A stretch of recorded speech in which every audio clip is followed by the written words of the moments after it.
I was a little kid one time. This is how white trash I was. I could have turned out like Eric Carter, fun fact. Like, I could have. Funny. Had my mom given the fuck up, I totally could have been Eric Carter. Did you just make that noise again, Steve? Let them make it. I can't have you making it right next to me. Steve, just, that one. Before we started, he was like, so what's the deal? They do comedy and then we just give them advice? I'm like, yes. Yes, that's what we do. Steve, are you ticklish? No. Get out of here. He's laughing. Get out of here. Guys, one more time for Eric Carter, everybody. Let's move along to our next person. This is so fun. All right. Put your hands together for Rodney Peterson. Oh, yeah. Yes. Yes. Yes. Microphone is out. Okay, hi. I didn't really expect to get called up here, but cool. I don't know how funny I'll be. I'm probably not going to be funny at all, but I'll just relate to you some information of sorts. Seen the commercials on sports and so on, you know, the cartoons where they're taking on toenail fungus and it looks like they're really taking it to town. It's called Jublia, that medication. Well, this is Jublia. And this is $479. What? $479. This will last you 1 month for one toe, and you need to use it for 48 weeks. So basically, it's like $6 grand a toe, times the number of toes, and as an added bonus, you have a 22% chance that it'll actually work. So, he's killing himself. He's like, am I killing? It will work somewhat half the time, according to their own research. So, it's just wow. Rodney Peterson, everybody. Wow. Unbelievable. This guy's first of all, probably the best prop comic I've ever seen. And I'll also tell you, by far, out of all the mad scientists I've ever seen in comedy, he's number one. Out of everyone who ever played a Nazi in an Indiana Jones movie, this guy. Definitely though, your face melted when they opened that thing, didn't it? You got him. Actually, yeah, I've always had difficulty with talking to people, personal, and... How long have you been on stand-up? I haven't done stand-up at all, really. This is your first time? Long time ago I used to do it. His first time? Wait, what? Long time ago I used to do it. How long ago? Oh, God, the 80s, 90s. How long did you do it for? Not very long.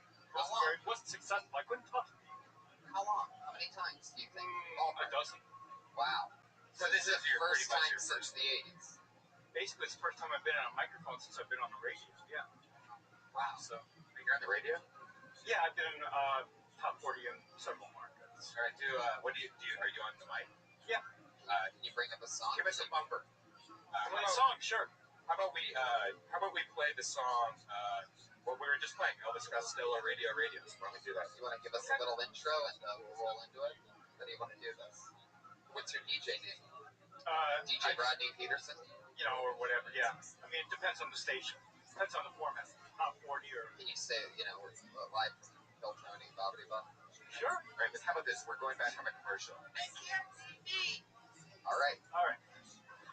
Live from the Comedy Store on the Sunset Strip, it's the Kill Tony Show. And we'll kick things off with Elvis Costello and Radio. And we'll have a bunch of comics for you and all kinds of cool shit. Hang around, because it's going to be a lot of fun. All right, this is CB really good. Are we talking about CB radio? Yeah, you just lost out on the job to Eric Carter.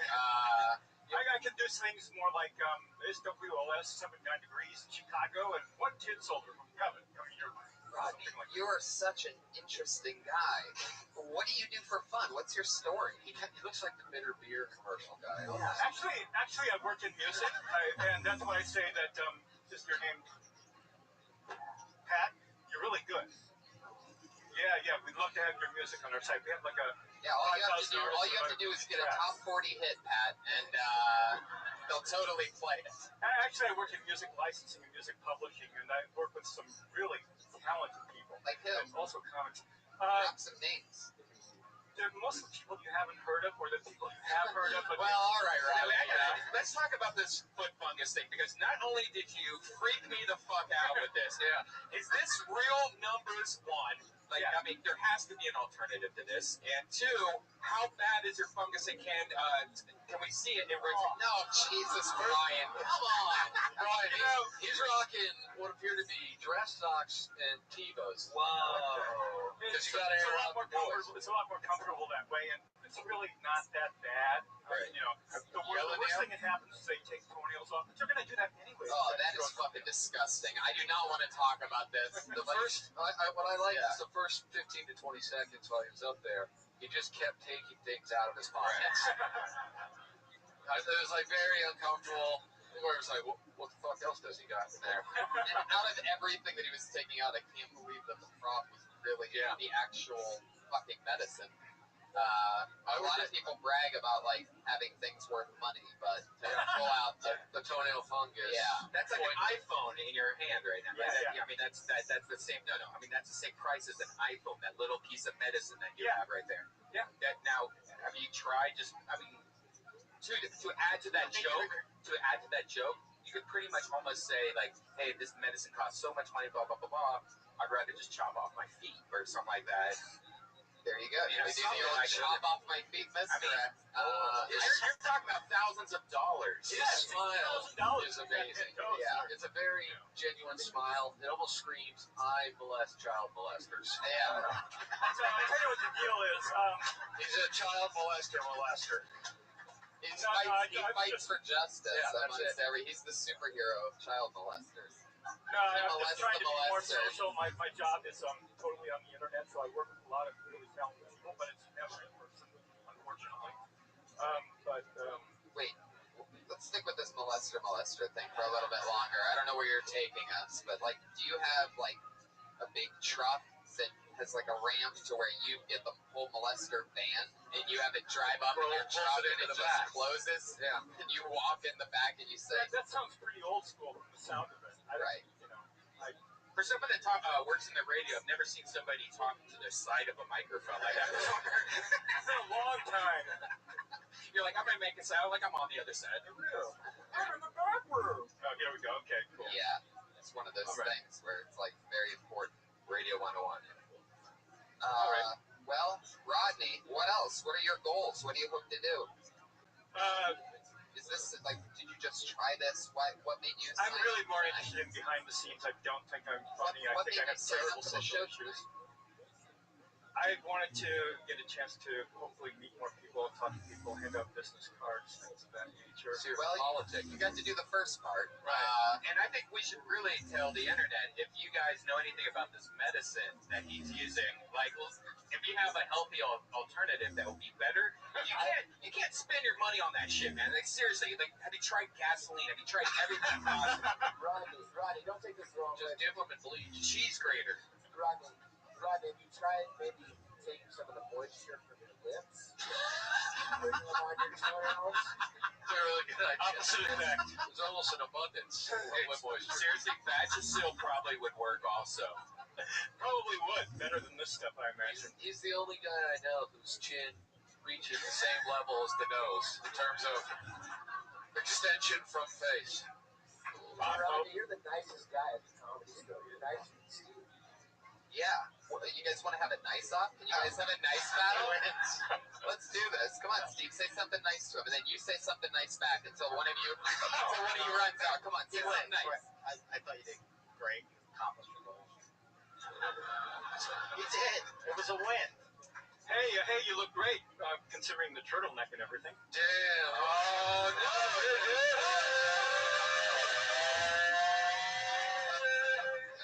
He's not even wearing a turtleneck. Whatever it is. You just totally cover it up for her. I was trying to win it. Maybe don't think I have a turtleneck. Just lean down. The poor guy doesn't know the difference between a V-neck and a turtle. Just let him get the win. We don't know what kind of turtles he's seen. That's all I'm saying. He had a stock turtleneck joke that he wanted to do so bad that he hit it on somebody that didn't have a turtleneck.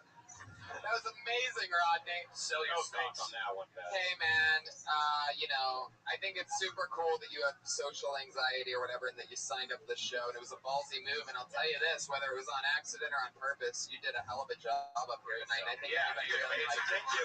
Yep. Rodney Peterson, everybody. Yeah. There he goes. Get his business card, fella. There you go. Straight back to obscurity for Rodney Peterson, everybody. It just proves that no matter what, a leather jacket always looks cool. Yeah. Always. He doesn't have a Twitter, but you can follow him on Instagram at Rock and Roll Rodney. Yeah. Follow him on Instagram. And if you're a 12-year-old girl, he's probably already following you. So. Poor boy. Yeah. I don't want to Don't leave the boys exclude out. some people. I'm sure he spreads the love. Oh, God, this is fun. You guys having fun tonight? Crazy Monday. A lot of talent out there. Pulled another name out of the bucket. This looks like somebody I haven't seen before. Michael Garrett, everybody. Yeah. Here we go. Michael Garrett.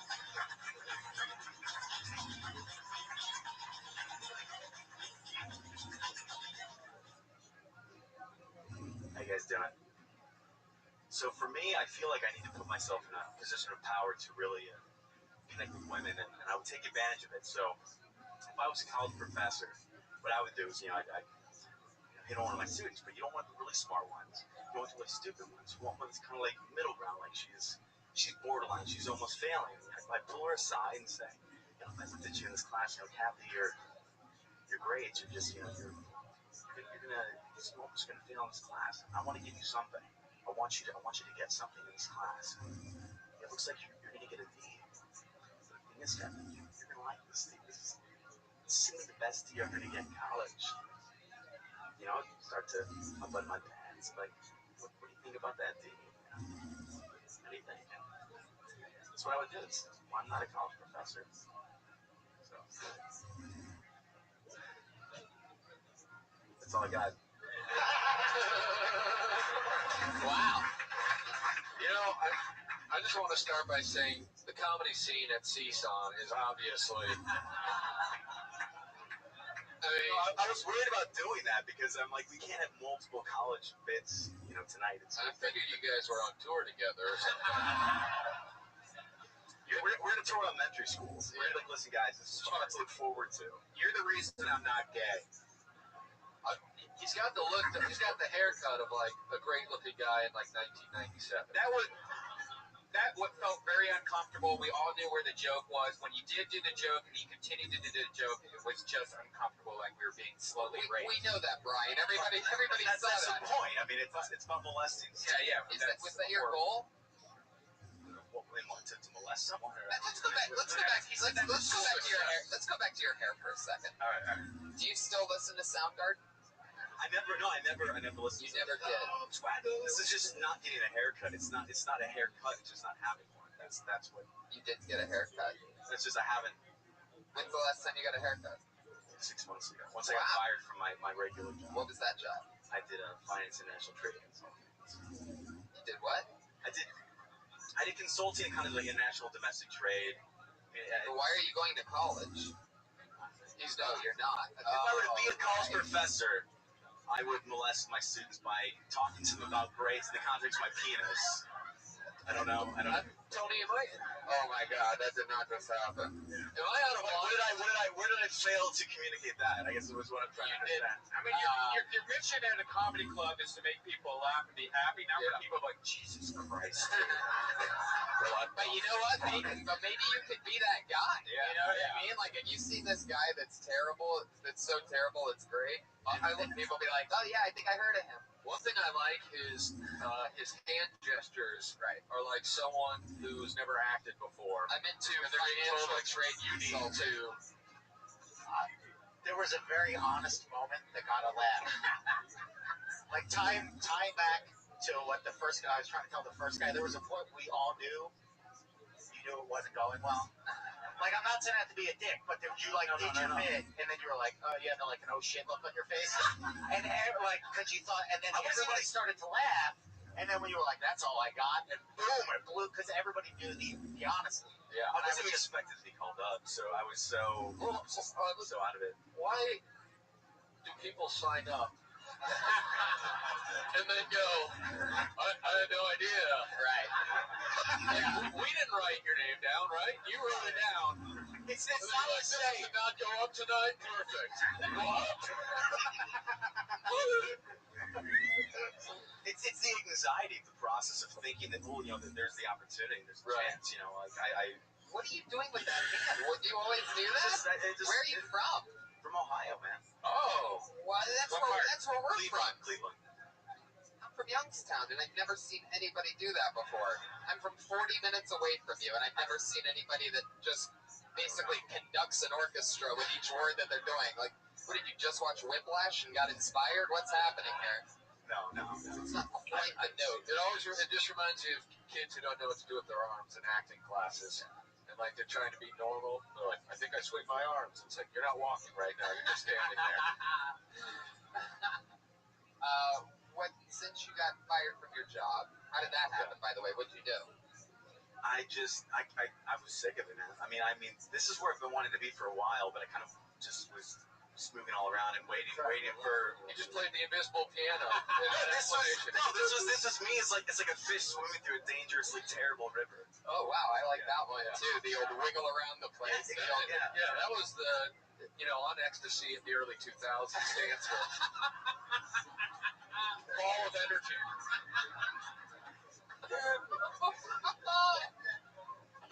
Oh, my God. I'm into this guy. Yeah, me too. Now that I've noticed that each time we talk about it, he tries to do something else with it. So like, It's I can't. the old elevator lift. I see what's going on now. I want him to be the sign language comedian. Right. Now I'm afraid to Don't be afraid. Just let it happen. Just focus on the questions. Don't think about your hand whatsoever. Just let it do the killing for you. I have a future as a deaf comic, John. So, how did you get fired from your job? I just didn't want to be there. Did you quit? I wish I could say it was something exciting, so I wanted to get the unemployment. So that was really good. They wanted me to quit. They tried to. Okay. My manager was Japanese, so he was kind of trying to shame me into leaving, by ignoring me and pretending like I wasn't around. But I thought it was hilarious. So eventually, it was just, Wait, did you say he was Japanese? He was. Maybe Well, he still is Japanese. It's not. He's not. It didn't change. I think racism should be your angle. Right. No, it's a Japanese management technique. By the way, when you say Japanese, maybe some karate chops or something. Yeah. Maybe that's why he was upset with you, is because you insulted his Could be. kung fu culture. Could be. I don't know. Man, that is so. Does your whole family talk like that? Is it like at Thanksgiving, are you guys just knocking everything off the table? Just, hey, where you been? It's good to see you again. No, it's just everything. It's just me. I'm the yeah. What are your favorite things to do? What else are you into? It's music and comedy. It's pretty much What kind of music? Jazz, progressive rock. I mean, it's just all over. The Killers. Fuck that. He looks like he'd be good at frisbee golf. No, never played. You never played? Never. And you never listened to Soundgarden? No. I went to Miami, Ohio, so I mean, they had great frisbee golf courses there, but I never. Right. I would see the Bermuda Triangle on that one, everybody. They have great golf courses. That's what we call that one. There's also the jerk off the elephant. No, that was the Ohio. That was the Ohio connection. I guess. Please stop dragging Ohio into your weird situations. We are very. You know how people from Ohio. We're very proud of the fact that we communicate with our words and not with our right hand. Did you say how long you've been doing comedy? A little less than a year. All right, let me ask you something. Sure. Have you considered putting a puppet on that fucking thing and just going all the way with it? Tourette's puppet. This is a good idea. Like, you're saying one thing and the puppet's just No, that could. trying to like. He's a dancing sensation, the puppet. Yeah. I mean, you could be like. It could be a raver. The puppet could have little glow sticks. It could just be kind of just doing its own thing. I guess. Or we could like do that CGI where we put lightsabers on, so you could just be like we could watch a set and out of nowhere. That would be amazing. Oh, that's great. Look at you. Wow. That was the first one, huh? Look at Red Band sneaking in a little something even thought of. Look at what you get when you do that. How about that? I think he was just waiting for some aggressive hand motion. Yeah. And that was Of course. Patty, what do you got for this guy? Anything? Well, okay, this is honest. Honest question. Go for it. Do you remember the first thing you said right out of the gate? Something about having power over the internet?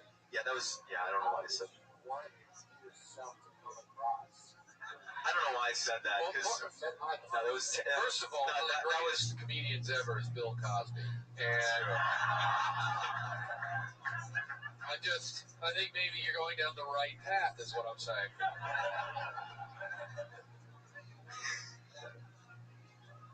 Steve, what do you got for this guy? What do you think? What are your thoughts? I love that hand. I know that. Yeah, the hand was fantastic. Yeah. But just, I don't know. I mean, that's, if you don't really are that creepy, go with it. But I thought you had a nice moment at the end where it was honest. And one of the greatest things about comedy is that you let the audience feel what you're thinking. And you had that moment at the end. And then when you said, I got nothing else, everybody laughed because you didn't tell the audience 4, it was 2 plus 2. Yeah, it was very human, it was very real, and audiences know when you're being honest. And maybe I'm wrong. You guys, were you doing the hand thing when you were doing your stand-up? I don't remember. Probably. I mean, no, I'm an animated person. I mean, I can't. Well, naturally you are, but that's exactly what I'm trying to get to. Is like, if that's how you respond to every single question and how you really talk when you're talking to us, then get your hand in the game when you're doing your stand-up thing, because if that's a part of you, and I was obviously, I'm not saying throw a puppet on it, because I already said that, and I really believe you should do that. But I'm also saying that, be yourself and let it rip, and, take chances in the few seconds that you have left, really not too much. You ended the tension and got a laugh with Bobby Bob, but always do your time and always take chances instead of just doing the one thing that you had prepared. You know what I mean? Because that's where you're going to learn how to roll with shit. If you want to get rid of a hand, just tie a belt to it. That's a great way to. How about like 2 belts? I have like a second belt, I guess. Or You just do it with the one. That's the one. And you don't need to draw it out so much if you're going to keep up with the joke. It should just be, I unzipped my pants and said, you're going to get a D in this class. Right. Instead of like, you'll probably get a bad grade, which would be a D. And then I'm going to slowly take my pants off. And then here's a D. I don't know if you know what I mean yet when I say that there's a D coming for you. But you're going to get a D, and that D is this penis. So that's how it was. no. That makes a lot of sense. You literally beat around the bush on your dick joke. Yeah, I know. That's hopefully, you can write in a period joke, like 3rd period, 4th period, or something. Yeah, exactly. That's going to save it all the way. It's just going to be a 7-minute bit after you throw that period thing in there. Yeah. Michael, how long have you been on stand-up? 6 months, would you say? A little under, probably maybe around 8 months. Where are you performing at? Flappers is where Brian. You got to get out of the safe zone, man. You got to lose your, safety Well, wire. I've done the potluck here, And by the way, go listen to Soundgarden and play frisbee golf one day, because I think it'll change your life. Check out the other clubs, man. Play Ice House. Try to get like the improv. I'm gonna try to show everywhere. Go to shitty open mics that you have to wait a while. No, I hit up the improv in here every Monday and Tuesday as much as I can. Try the Ice House. It's one of the best clubs in the world. It's one of the oldest clubs in the world, and they have open mics weekly. Tons of Ari, who works here, runs the not Ari here, the other Ari, actually runs the open mics there. So okay. Eat a dick. I think you mean eat a meat. Michael, I had fun with you, and I hope you come back again soon. For sure. There you go, Michael Direct, everybody. He's on Twitter, My Longest Hot Dog. He's that guy, My Longest Hot Dog. What is it? My Longest Hot Dog on Twitter. Very clever. What does that mean, Michael? You want to yell it to us? Is that your old nickname or something? What about the D giver? Something to think about it for the future. I'm talking about Dick, D-Dot, Right. It's a 4-paragraph handle. 1,000 characters. think. I hope this next comedian, whoever may be, is prepared to go up tonight. I bet they won't be. I bet they're going to be shocked.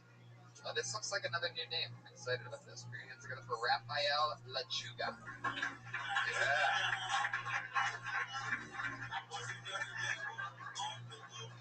So here he comes.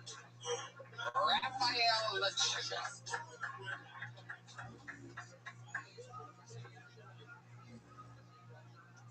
So, last October I started my first year at UCLA. Thank you. And demographic really scared me because it's mostly white and Asian and, Latino. There's very few Latinos and blacks there. But I just want to say, as long as you believe in yourself and skip the application process and get right in. I'm not applying to USC this fall. I tried cocaine recently. And I want to do it again because I want to do it again.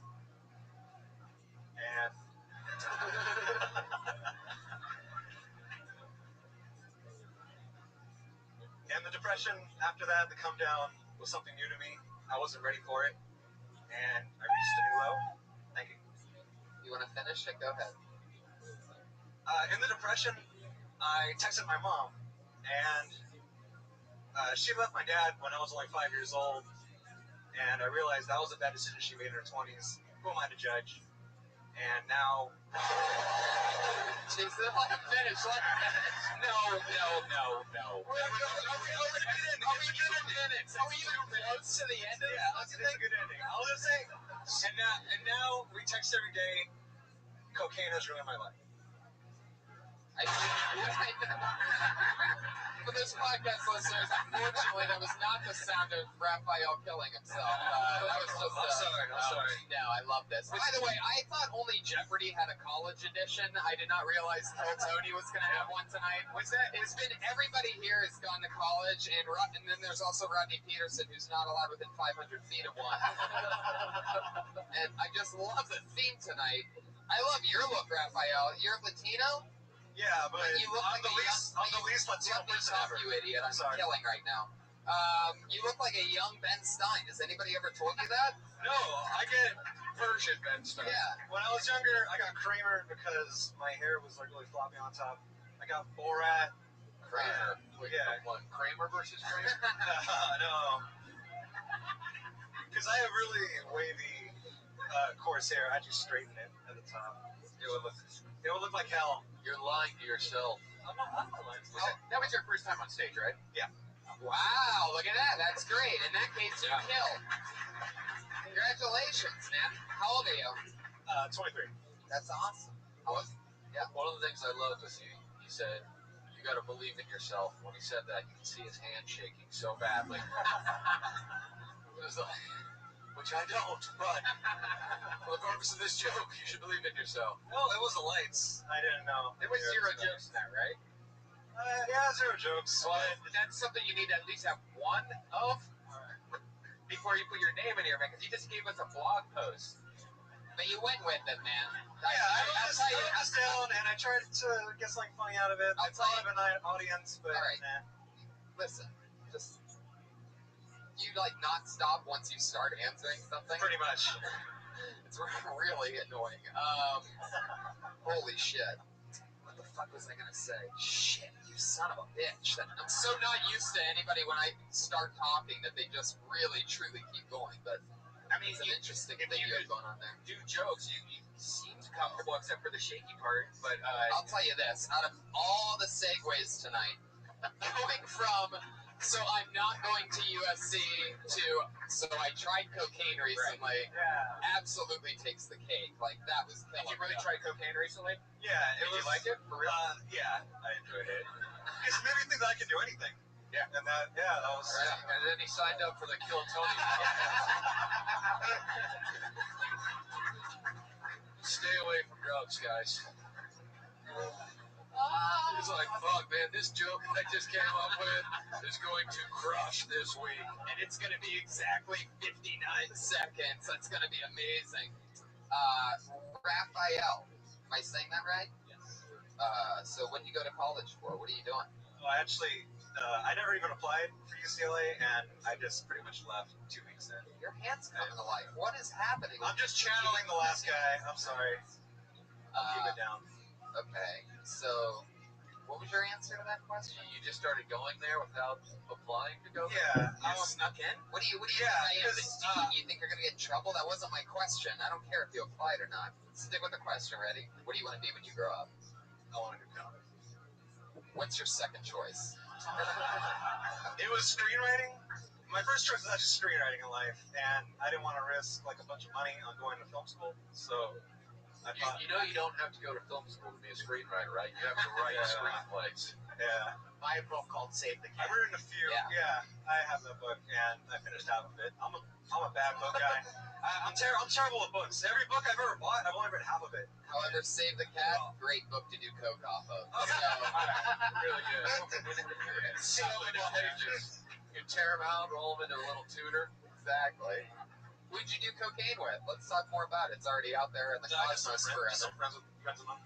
Whoa. Say their names in case the LAPD are listening. No, I don't. What was it? But I mean, like, what was the situation? It was at the butt end of a cigarette. Oh, Yeah, I just keep tapping and smoking. It was also my first cigarette as well, so I kind of knocked those two out. I knocked those two out. Well, it was the first and last time. Why'd you show us? Real quick, huh? It was the first and last time that you'll ever smoke a cigarette, And but definitely last not the last time. time you do cocaine. Okay, Right. Priorities. Yeah. That's what I like about Did you Rothschild. become friends with everyone that you knew? Did you talk a lot? What happened? I haven't hung out with that group of friends since, really. I seldom hung out with them before, and now it's just been. So you didn't even snort it. You were just doing Cocoa Puffs. Yeah, just back and forth, back and forth. Wow. That was it. I don't know. I mean, Wait, what's Cocoa Puffs? it's where you're just smoking little bits. Oh, you're Yeah, you're pretty much smoked saying it? crack. Yeah. It's a. I don't know how any of that stuff works, but that seems a lot more It's kind of boring. like smoking pure crack. Yeah. You're not mixing baking soda, which could help you out, make you smell a little bit better. You know. Yeah. Raphael, is screenwriting really your number one favorite thing that you could see yourself doing, or is stand-up? Yeah, because I'm not good at anything else. What do you honestly. Are you good at that? Have you written anything? I've written a few, like half-written screenplays. Yeah, You're the I'm a lazy ass. I'll admit to that. How come you didn't do half of a minute of comedy tonight? Devoted to half. You did twice as much comedy that you're supposed to. Did you say you didn't get all the way through Save the Cat? You stopped reading it? Yeah. You're licking your lips. You're on cocaine right now. No, I'm not. Yes, you I are. was. You I just was. licked your lip. Did you see that? I saw it. Done it a couple times. He's got caught. That wasn't that. That was that crazy. Yes. People that have done cocaine know what people on cocaine are like right now. This is amazing. Raphael, you do as much cocaine as a successful screenwriter, and you never finish a script. Interesting. Have you finished books? Do you only read half of books often, or did you Save the Cat? Pretty much. You at the point where he talked about finishing a book.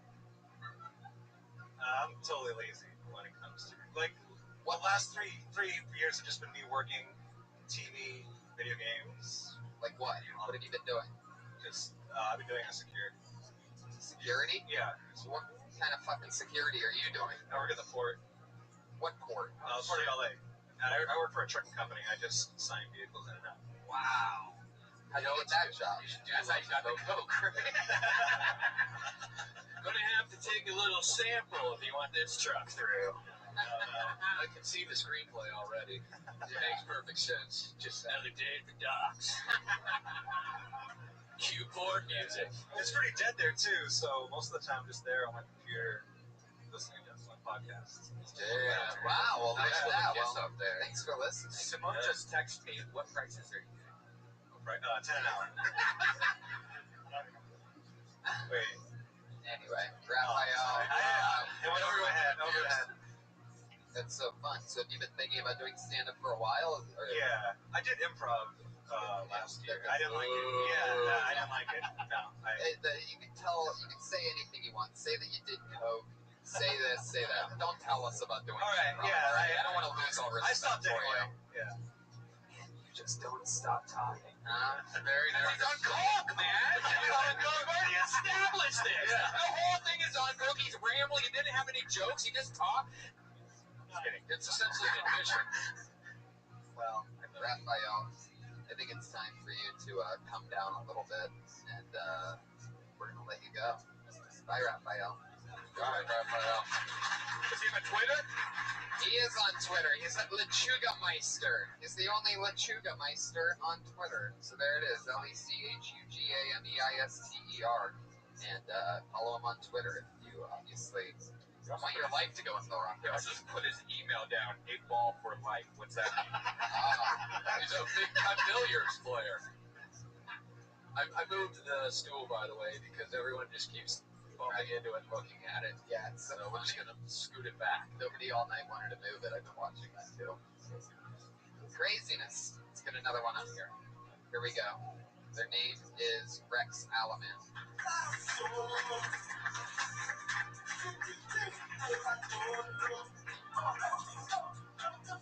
Here he comes, Rex Solomon.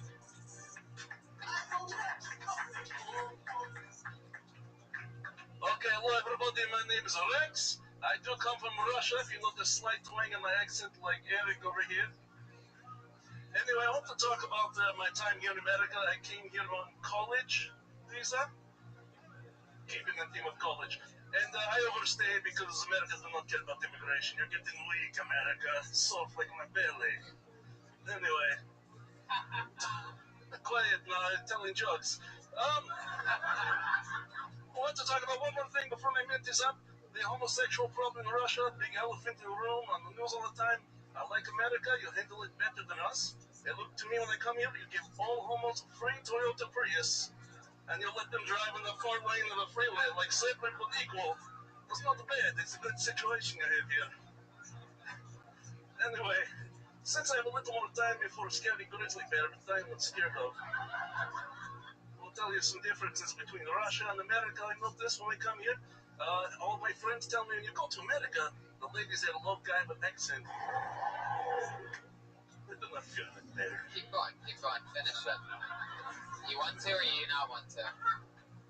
They don't like guy with Russian accents. Alright, so what's your real accent?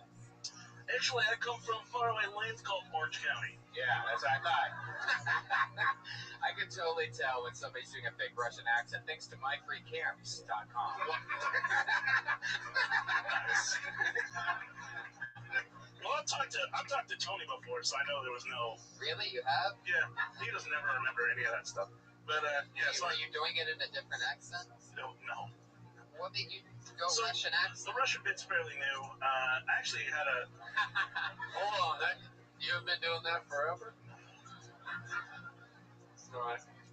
There's his extinction in high school kind of fell into our social circle. He was from Russia, and so I just kind of picked up the accent, hanging out with him all the time. Wow, this is like an inside the actor's studio Yeah. for something that should never be done again. Never. I love your style. You went for it. How long have you been doing stand-up for?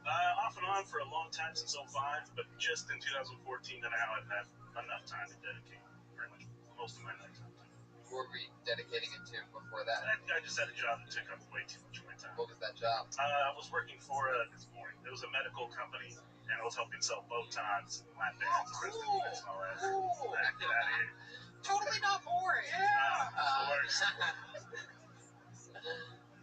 Fuck yeah. Yeah. Guys, what do you think about Rex Olive?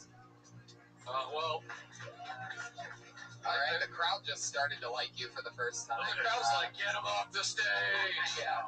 That was the Shane and Tosh clap, where they're just like, just move on. I guess hearing the name Rex was pretty much a dead giveaway that you aren't Russian. Yeah. I don't think there's ever been a Russian Rex And before. every Rex I've ever met is from Orange County. Yeah, that's probably true as Just well. me, that's it. Yeah, I mean, trying to do like an Andy Kaufman, I'm pretending I'm foreign thing, probably isn't going to fly for that long. So I would guess you want to focus more on being you. Yeah. Kind of what Steve was saying with the other guys. It's going to be real if it's going to last. Shake that mic real quick. The cable is fucked up for some reason. Josh, There it is, there it is. 3,000 weeks. And just hold it so that you don't bump it. There you go. Sorry. No, you're right. It's just been a bit that I've been doing for fun. I used to just beat myself on stage and then will be again. But it was somewhere I was doing the Russian thing It around. will be again. Like, Yeah, don't when worry. is this monster? Rex is coming back 2016. Be prepared. No, just my friends be like, dude, the Russian accent's kind of funny sometimes. She's doing it on stage. I was like, Is it your simple as friends that. who knew the Russian kids that you grew up with? Some of them. Yeah. Right. That might be an inside joke thing. Well, I've done the bit. I've actually performed it here in the OR room, and it went really, really This well. isn't the OR room. No, Oh, you downstairs. performed it downstairs in the OR. And it went well with your, you did it for 3 minutes I did it straight? for 10. Yeah. Oh. Yeah.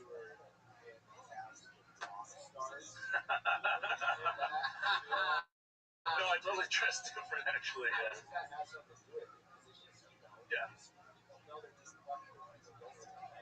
Oh, no, yeah. I like it. Yeah, I don't know. It's like if you're fucking with somebody, people like to just stick you with things. Yeah. I think if you do like normal material and then you do a Russian bit where you go into that, it would work. But if you do all Russian, I call bullshit the second you were on stage, so I didn't give a shit what you were talking about. Right, and it's a lot harder in a minute to sell that character. When I had 10 minutes, I do this whole build-up and backstory, and then by the end, I can say anything. I want you to bring Rex that. It's time. Yeah. Put the Russian away for a while because you're falling back on it. What are you going to do? Be that Russian guy that goes out? Oh, wait, this guy. Forever, yeah, there's great Russian comedians, but I'm going to go watch the American do a Russian impression. We didn't even like when Yakov would do. Yakov called in a mail today. The greatest Russian comedian of all time. Is the only Russian comedian? And it's Ukrainian, ironic. Really? Yeah. Wow. You guys hear Uber took care of Putin? No. Never mind. No one's following the news. Rex, I would just say you can get in the if you're telling a story about your Russian friend, that's a great way to go. I have a Russian friend. Come out as yourself, and then you tell the story about this guy. Yeah. It's a great way to showcase that character in an authentic way. Well, there you go. Rex Solomon, everybody. There he goes. He's on Twitter at Rex Hates Tweets. Rex Hates Tweets. There you go. So many wacky Twitter handles we've heard tonight that probably nobody's going to follow. All the good comics do that, you know what I mean? Like Bill Burr's it's like Bill Burr loves crazy, wacky, fun time or something. Yeah. If you're focusing on having a crazy Twitter handle, it might be time to just go with the name and focus on writing funny tweets. Yeah. That's just it. Some advice. I don't know. Commit all the way and hope that Rodney Peterson lets you do a guest spot on the radio. Fuck yeah. From the back of his van. This is the part of the show where each week we've had two young ladies, two awesome rising comedians who do a brand new minute every single week. They don't sign up. They don't get pulled out the bucket. We've been watching them build over the past year and a half, and they write a brand new minute and try it out every single week. So we're going to do it again. Going up first tonight, you know her as a former student at the University of Florida. She came on Kill Tony, had her first set ever on the show, and she's been doing it for a year and a half ever since. A brand new minute every single week. Ladies and gentlemen, it's Kimberly Condon, everybody. Here she is.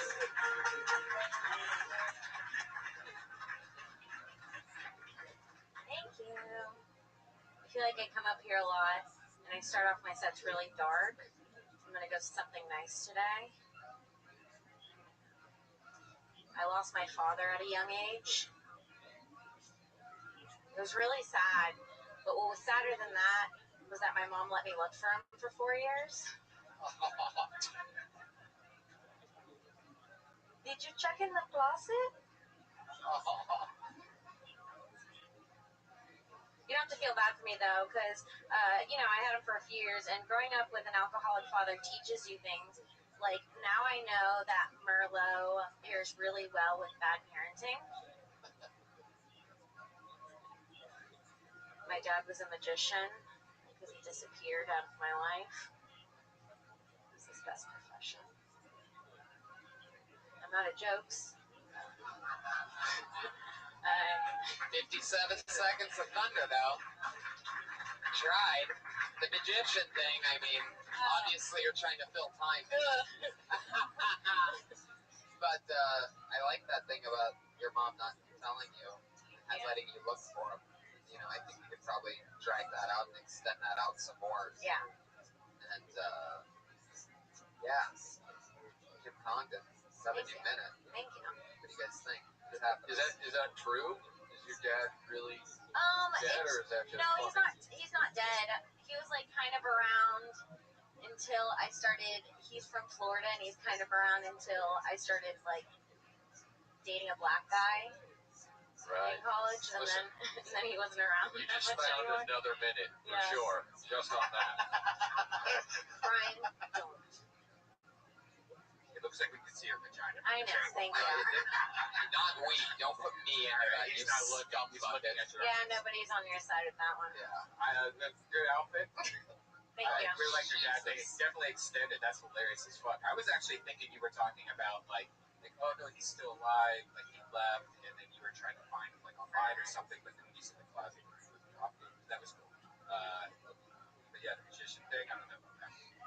I do know about it, that you shouldn't do it ever again. You're too good to be doing that stuff. But I get it. You have to do a new minute every single week, and most comedians aren't put on the spot like that anywhere. Hell, a lot of the comedians tonight had their entire life to come up with 1 minute, and it went way worse than that. So I think of that all the time. Like, I wish I could just pick one of my minutes out of all of them I've used. But they're all used up now. Every single bit I've ever said on stage, I've said on film. But I think we mentioned last week that over the year and a half, you feel like you've acquired, what you say, about 15 minutes. Yeah, it's probably the 20 now. Yeah. In a week, it jumped up another 5 Well, I've been working on it 5 In a minutes. week that you wrote 35 We seconds talked about of it like 2 material. weeks ago, and I'm a good writer. I write a minute every week. We know that. That's why you're on the show. How's stand-up been going for you? It's going great. Have you been working? Is anything crazy happening? I'm going to La Jolla with Sarah next week. Oh, that's great. And then Sarah and I and Brian will be doing Brea April 15th. That's awesome. Well, there you go. That's your event, everybody. Thank you. All right, Kimberly Congdon. She's on Twitter at Kimberly Congdon with a new minute every single week. This next comedian, also a brand new minute every week. Always goofy styles of the one and only Sarah Weinshank, everybody. Here she is. Sarah Weinshank. What's up? Mannequins. Why are we still doing that? I went to the department store and I guess, oh yeah, we're still doing this. We're still making replicas of humans, not to scale, to sell clothes. Doesn't make any fucking sense. Do you know how lonely the people who dress as mannequins must feel? Can you imagine every day your job is to change this headless woman into a fashionista? Like, figure out what kind of accessories to put her in? It's really dark. It's really dark. Mannequin is one of those words that's also spelled ridiculously. You guys aren't literate? It's spelled ridiculously. If you write that shit out and look it up, guarantee you're gonna be wrong. Because there's 2 N's and there's a fucking Q. It's one of the only words that has the letter Q in it. Alright. It's one of the only words that has the letter Q in it. it's the debut album. That's great. I love what you did. You turned on the crowd right before finishing the mannequin thing. Like you Yeah, I did know. the setup, and then you angry. guys fucking illiterate, and then you continued to literally spell it out. Yeah. Letting them know why they're so dumb for not getting the joke. Yeah, for not laughing on the setup. I noticed a lot of the ladies related more to the thing about mannequins, because dudes, we don't even notice that there are mannequins, I think. And if we do, it's just like, I can't believe that mannequin doesn't have bigger tits, or whatever it is. Yeah. But you said a thing, and I heard all the girls laugh, and then I looked at the dudes, and they're all sitting there like, that fucking mannequin. Yeah. I'll do it.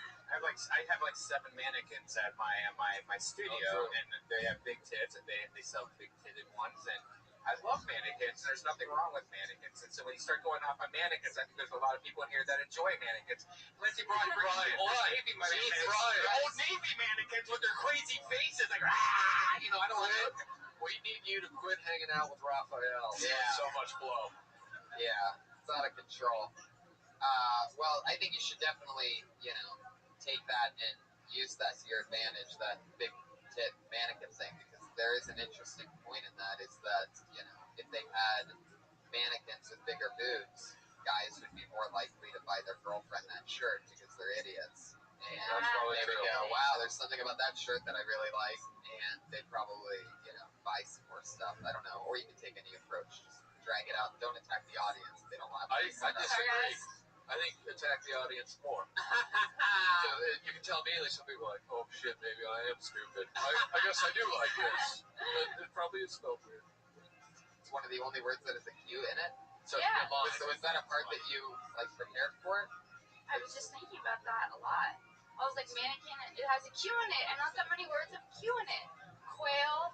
Are you about to start naming keywords right now? Yeah. I want to hear what she's got. All right, keep going. Quaint. Quail. Oh, you just said quail again. We're already going back to the I'm quail. trying to buy time here. Wow. All right, let's hear some more. Wait, no, don't cheat for us. Queen. Whoa. All right, I said that's that the one twice, easiest one. So. Yeah, I mean it's a oddly placed Q as well. Right. It's a Q in the middle. Yeah, and there's two N's. Quickly. I think it's oddly spelled. I don't think many people would spell mannequin. Do you think the two ends? Do you find that to be bizarre? Yeah, two N's and a Q. Do you wish there was a D in there? Call that. Oh, Brian Redband is in a goofy mood today. I love it. Clean house. Fuck yeah. Well, Sarah, I really, she has this style of taking inanimate objects and turning it into material. I can't wait to hear your first special one day and see how many different things that you cover. You know what I mean? I feel like we've gone through the entire kitchen with you. I know. And every type of condiment and every corn on the cob holders I remember, and we've just come so far, and it's amazing to see that we've pretty much covered the house, and now we are inside of shopping malls. I know, yeah, that's the only place I'm like, where can I go? Yeah. Yeah. So. Were there any kitchen accessories that had a Q? Cuisinart. At the sea. That's a C. So He's one of those idiots that doesn't understand good spelling jokes, you know what I mean? Are you trying to think of one? Yeah. A kitchen thing that begins with a Q or has a Q in it? It's weirder when it's in the middle. We already established that. No, I can't think of anything. Yeah. So that's What was that? mannequin. Yeah. Quiche. Oh, yes. Oh, Jesus. Look at fucking Poetry King up there from the 90s. Say it again. Which, by the way, is the cologne he's wearing. What'd you say? Say for the podcast listeners. Acquiescence is what he's repeating. Hell yeah. Well, Sarah, this was so much fun. Thanks for coming on. As always, another new minute from Sarah Weinshank and Kimberly Congdon. Follow them both on Twitter and Instagram. Kimberly Congdon, Princess Shank. That's SHENK, all one word. And fuck yeah, we did it again. Pat Reagan, I loved what we did tonight, and I think that this will be pretty much how we do things from now on, if that's cool with you. Yeah, cool. So thanks for playing along. He's Patty Reagan on Twitter, PattyRegan, one of the funniest rising comedic talents. The only guy that I do like with a guitar. I've always been on your side on that guitar comedy thing forever, and I listened to his album, and which is called what? Pat Reagan Smells Like Shit. There you go. Now we can get him to stop blowing his whole entire lung into the microphone. Or just back away like 6 feet. And thank you guys, the guests, everybody. Rick Ingram and Steve Simone. What do you guys have coming up, or anything you want to promote, or anything at all? Rick Ingram's on Twitter at Rick Ingram. Yep, that's it. That's not very funny. Well, follow Rick Ingram, who went with the least wacky Twitter handle he possibly could. Yeah. Rick Ingram. Someone already took all the funny ones. So. Steve Simone you're Steve Simone on Twitter. Wow, you guys actually got your handles. That's great. Yep. What else? I know there's a lot of Canadians that listen to your podcast. Cool. And I'm going to be at Yuck Yucks in Calgary Oh, that's so in like cool. 3 weeks. And Yeah. please check out my CD, Remember This. Awesome. Yes, definitely go download his album. It's hilarious. He's one of my favorite comedians. So is Rick. Thank you guys so much for being on. Thank you to you, live audience. Kill Tony 100 is in the main room. That's 400 seat venue that's definitely going to fill up. That's on April 13th. So come see Kill Tony 100. There's going to be a ton of amazing comedians, perhaps a rotating panel, and a lot of crazy, interesting things that are going to happen that night. And don't forget, Ben, San Francisco section.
This is a live audience. Hi, guys. We are streaming live.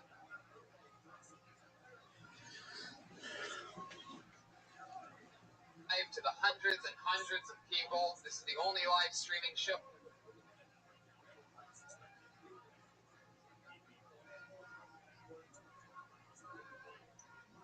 At the world famous Comedy Store. Welcome everybody to Kill Tony. Yes, here we are. Getting pretty popular. Over 40 comedians for one of the very first times ever. We hit over 40 comedians signed up for the chance to do 1 minute tonight in front of us and 2 amazing guest comedians. We have one and only sponsor, everybody, Elise Lane, sitting right over there. Professional chef to the comedy stars. Elise Lane is one hell of a cook. She is a gourmet chef and recipe checker. She makes us a new meal every single week. Tonight she made 18-day dry-aged New York strip steak, truffled asparagus, and enoki mushrooms with citrus, basil, remoulade. Wow, that's a tough one. Follow her on Twitter at Elise Lane and Instagram and Facebook at the girl with the pan. Elise Lane, everybody, come on. I know it's hard to clap for somebody when you don't get to try the food, but I hope you ate before this. Guys, Kill Tony, actually, the Death Squad, us, me and Red Band, are hitting the road, everybody. We're going to be in San Francisco on May 12th, in Sacramento on May 13th. But most importantly, Kill Tony, episode 100, April 13th, everybody. That's next month. In the main room of the Comedy Store. Episode 100 of the show that you're at right now. Put your hands together for Pat Reagan, everybody. He's sitting right over there. He just played music for you. Pat, are you excited about tonight's show? I'm thrilled about tonight's show, Tony. Couldn't be more excited. Well, I'm happy to have you here. Pat is one of my favorite comedy musicians. He's actually one of my favorite musicians and comedians and one of my favorite comedy musicians. He's all 3. And so now he's our new band leader. There's no band, but I'm the band leader. Fuck yeah. I like your style. You're already on fire, Pat. Let's bring up tonight's guests. 2 of my favorites, 2 of the best in the world. I'm so happy when I booked this show absolutely perfectly, and I did it again tonight. Put your hands together for awesome fucking comedians. Dom Irera and Bob Oshak, ladies and gentlemen. Here they come. Dom Irera. Wow. Amazing. One of the best. 2 of the best. Dom Irera.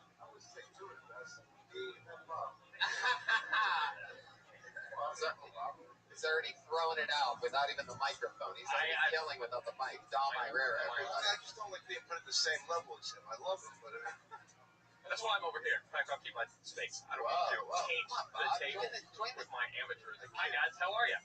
You guys good to go? oh, he's doing the nice guy. He's doing the nice guy thing. That's always the best booking of this show is when I go good cop, bad cop. And Bob is one of the nicest guys in all of comedy. Yeah, and I mean, this is an opportunity to be kind of constructive too, with my limited expertise out there in the biz and lending some of the wisdom. Notorious comedy writers, late show, daily show. You've done everything. I don't know about that. Can't get anything earlier, huh? Gotta keep me. I'm up. Definitely my material is seen after hours, but you know, it's a paycheck. Every week I have the band leader ask our guests a question, any random question that he might want to know about two of his favorite comedians. Pat, what do you got for tonight's guest? Okay, I have a question for Dom. Dom, you're 100 years old. Oh my Do you God. have any good stories? Jesus. Well, you know what's so weird about it? And I don't mean to be wrong with you. No matter what you do, no matter how hard you work, you will never be as good as me. That's a pretty good story. You know what? I was wearing my Ohio State jacket earlier, and Oh, you like that story? yeah, will you tell that one? That's a great. About Columbus, Ohio, you were talking about. I was not always this fat, and my eyes were open. I take this chick up to my room, and I'm giving it the old schluzzy. I was punching her right in the kidney, right? Punching her in the bladder. And we're making out, and she goes, this is so hilarious about children. We're making out, and she goes, oh, her boyfriend called me. She goes, oh, do you want to meet my boyfriend? He's a big fan of yours. What the fuck? Are you crazy? She goes, no, it doesn't matter.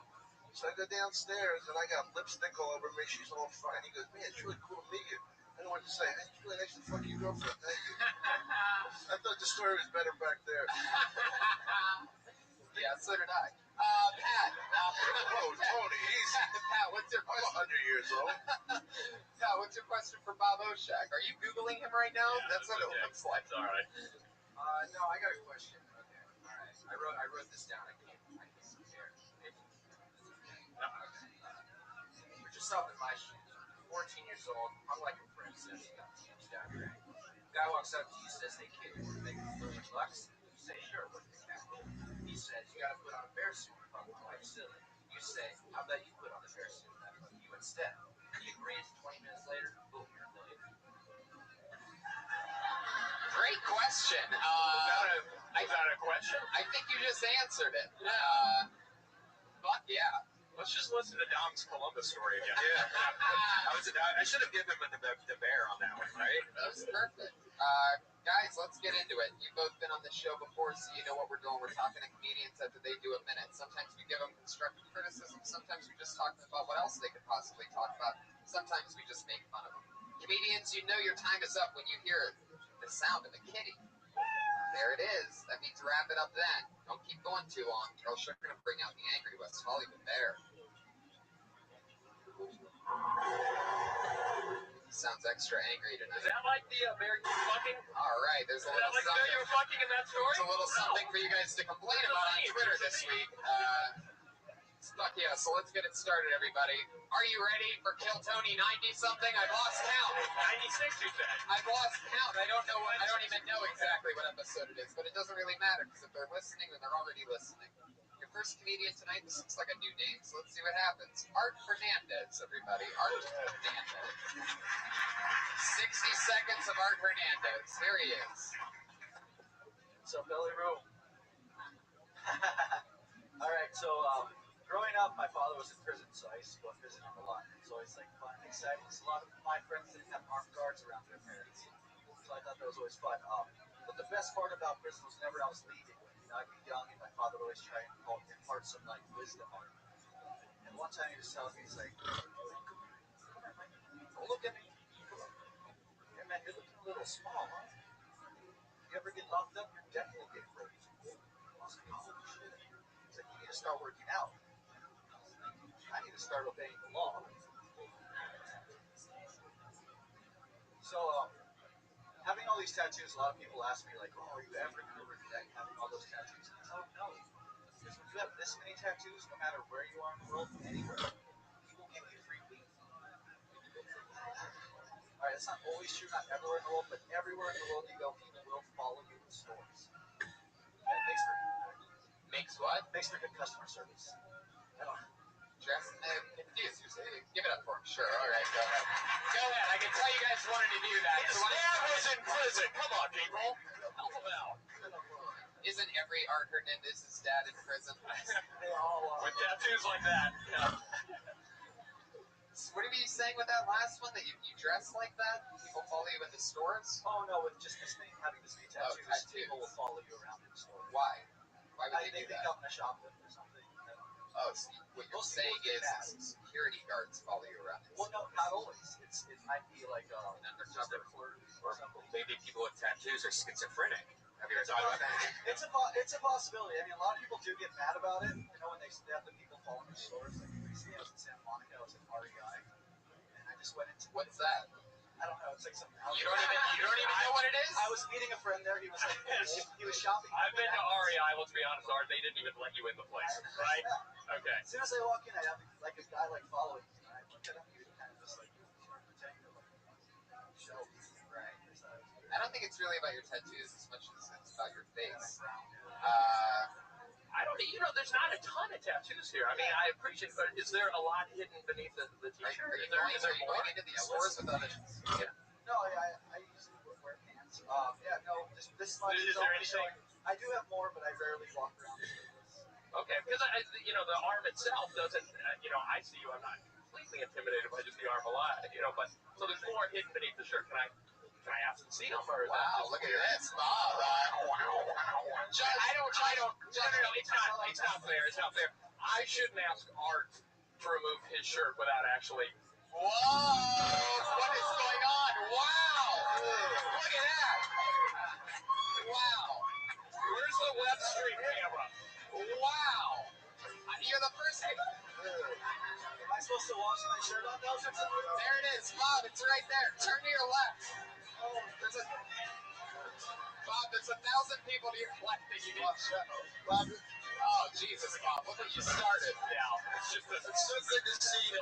It's so good to see you're always writing, Bob. Yeah, I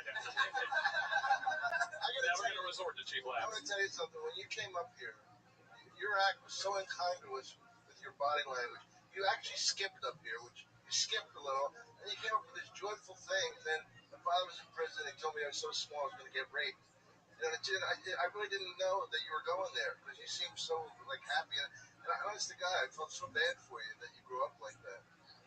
I'm serious. I'm like number 79 in Comedy Central's list of all-time comedians, but I was serious. I was 143 in 2002's list of the best comics in the Southwest. Wait, in the Southwest? Yeah. That's Florida, right? How long did this list go for? Was it 143 total? Are you telling me I shouldn't brag about that? Made it up. Oh, okay. Is that I regionally ranked up kind of. Okay, this is back. Oh, I see. You're launching a website. Anyway, that stuff is true, right? Yeah, it is true. And your father, the only note I had off of the joke itself, which I thought was a very funny joke, is your father's voice didn't seem like an inmate's voice. It seemed almost a little, you know what I mean? Like, do your father's voice as you just did it during your set. You know what I mean? That sounds like an opener for Willie Nelson. You know what I mean? It's like, it needs to be maybe a little more, right? A little more intimidating. Or A little more funnier. That would be the key. I think Dom nailed it on that one. All right, how long have you been doing stand-up? A year, a little over a year. Where are you from? I was born and raised in Culver City, but became a man in Carson City, Nevada. You became a man in Carson City, So Nevada. with a prostitute. No, well, there was a bunch there in Mountain House, but I moved there when I was 21. I lived there for 7 years. Running a band. I think you got stage presence. I think you got something, man. Cool, thank you. I live in Culver City now. Yeah. One of the things, Culver City and Culver City. one of the things that I loved about your set was about 41 seconds in when you hit your first punchline on the whole dad thing. You did a physical movement when it happened. Yeah, it was almost like you dropped off a bag of groceries or something. Like it was you skipped forward and then back. It's a very interesting way of delivering a joke where it looks like you just shot a basketball. Keep it up. Listen, I really think you continue mining your life for comedy. If your dad was really in prison telling you that you were going to get raped if you went to prison, Bob, did all you that just do a stuff. spell on him with your hand? What is that? Are you throwing water on him or something? I'm emotional when I get that. I really, like, I had nothing to draw from my real life. which is why I'm where I'm at 20 years after first stepping on the stage. You had a dad in prison. I mean, for most people, for most professions, that's a horrible, horrible thing. But for stand-up comedy, if you have a dad who was in prison, brother, good for you. You know what I mean? So you're in the right field, man. Mind that for all it's worth. Can I ask your dad's fate? Where is he now? It's actually interesting. He was sentenced to 2 consecutive life sentences because of the third strike law. Okay. And he actually got his third strike while he was out with a woman who wasn't my mom, and she shoplifted me. So he was on probation. Wow. That's a violation of parole versus What were his other crimes? Murder. Yeah. I've never heard of anybody getting a double life sentence for 2 speeding tickets and an accessory to a shoplifting. Wow. No, I actually want to know. Yeah, let's talk about the first 2 strikes. Yeah. I think allegedly it's. Come on, dude, you're from Culver City. We already know there's a story. Come on. Yeah. Well, allegedly. Stop saying allegedly. You're guilty. I don't know. Like, I was going to say the perpetrator. I'm Hispanic. The way my family brought me up, they don't talk about it. They every time my hands were brought, they were like. Then what else did Hispanic family talk about?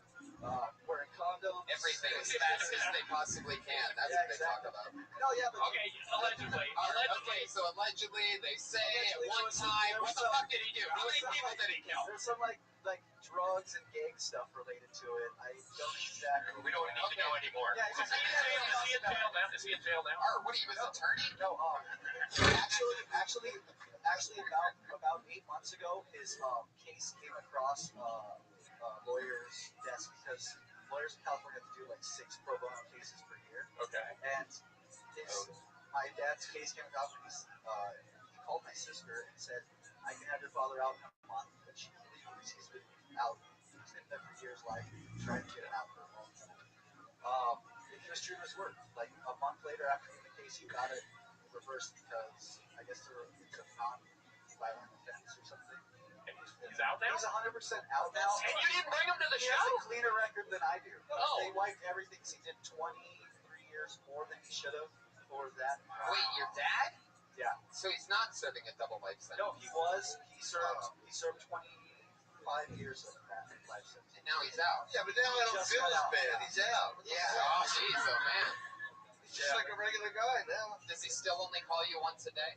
No.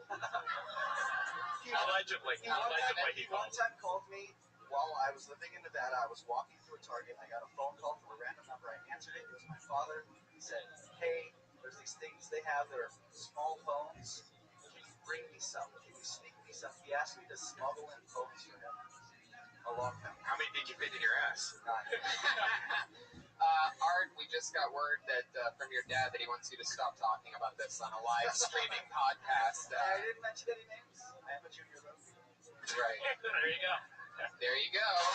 Art Hernandez. Oh, that was your dad just killed somebody. Oh, She's shit. back in jail. Allegedly. Art Hernandez, everybody. Our first comedian of the night. IDTT Podcast is how you follow him on Twitter. He's at IDTT Podcast. So he's got a podcast, that guy. The whole thing that he's not in jail anymore bothers me. I know, right? It ruined the whole drama and the fun. I don't feel bad. Now it's just a fucking act. I love it. I love watching you yawn, by the way, during this guy here with the glasses. There's nothing more disarming to people performing. You didn't even have the courage to put your hand over your mouth. Just fucking, well, I couldn't sleep weeks, then I went to this Kill Tony show. I was out like a light.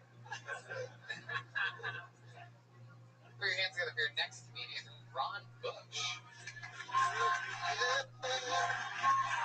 Ron Bush. Here he comes. He's right behind a waitress. Hell yeah. How you doing, Ron Bush? Hey, Ron. So, I'm walking kind of like an identity crisis. I'm sitting inside the coffee shop, and you know when you're on your cell phone, you don't pay attention, you just step forward, and you look at Chuck's besides you know. Yeah. So I get this call. What? And, you know what I mean? When you give it an order, and nothing happens. So I start looking around. What's going on, right?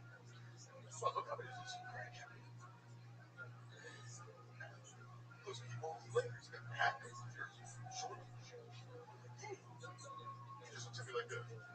So, he's taking him on. So I try and act black. I give it a handshake. I gave it a handshake from like 3 weeks ago. He stops me. Pat, pat, pat. Sprinkle. I get looked up. I'm like, what is he trying to do? He's trying to show me up, you know? So I'm like, wait a minute. Just give me the goddamn coffee. You know what's funny with? Baby, get my man over here, double espresso, but it sucks. I got the Barry White boys, not you. He's taking all my credo. There you go. All right, Ron Bush. Okay, well, that's enough of the gun, I think, for the day. You can retire the gun sound effect. Fuck yeah, Ron. How's it going, buddy? All right. Just talking to the mic for this whole thing. Now let me ask you something. When you say, what nationality was this guy? Korean. Korean. Yes. And you said that he was dressed like the owner of the Lakers. He looks like he owned the Lakers because he was in the full outfit. But do you think that the owner of the Lakers wears a Lakers baseball cap, a Lakers jersey, and Lakers shorts? You know, there's a certain terminology that your brother says he was wearing some gear. He looks like he owns the place. So that's what I was trying to Speaking of brother terminology, during that set, there was one point where you looked at me right in my eyes. I did. And you looked uncomfortable. You're like, he's about to... Wait, you said that the white man gets upset when they don't get their double espresso with steamed milk on the side. Do you think that's a real stereotype that I've never heard of before? I've never even had a double espresso with steamed milk. You've never heard of the impatience of the white man? Wow. All right. Backwards racist here.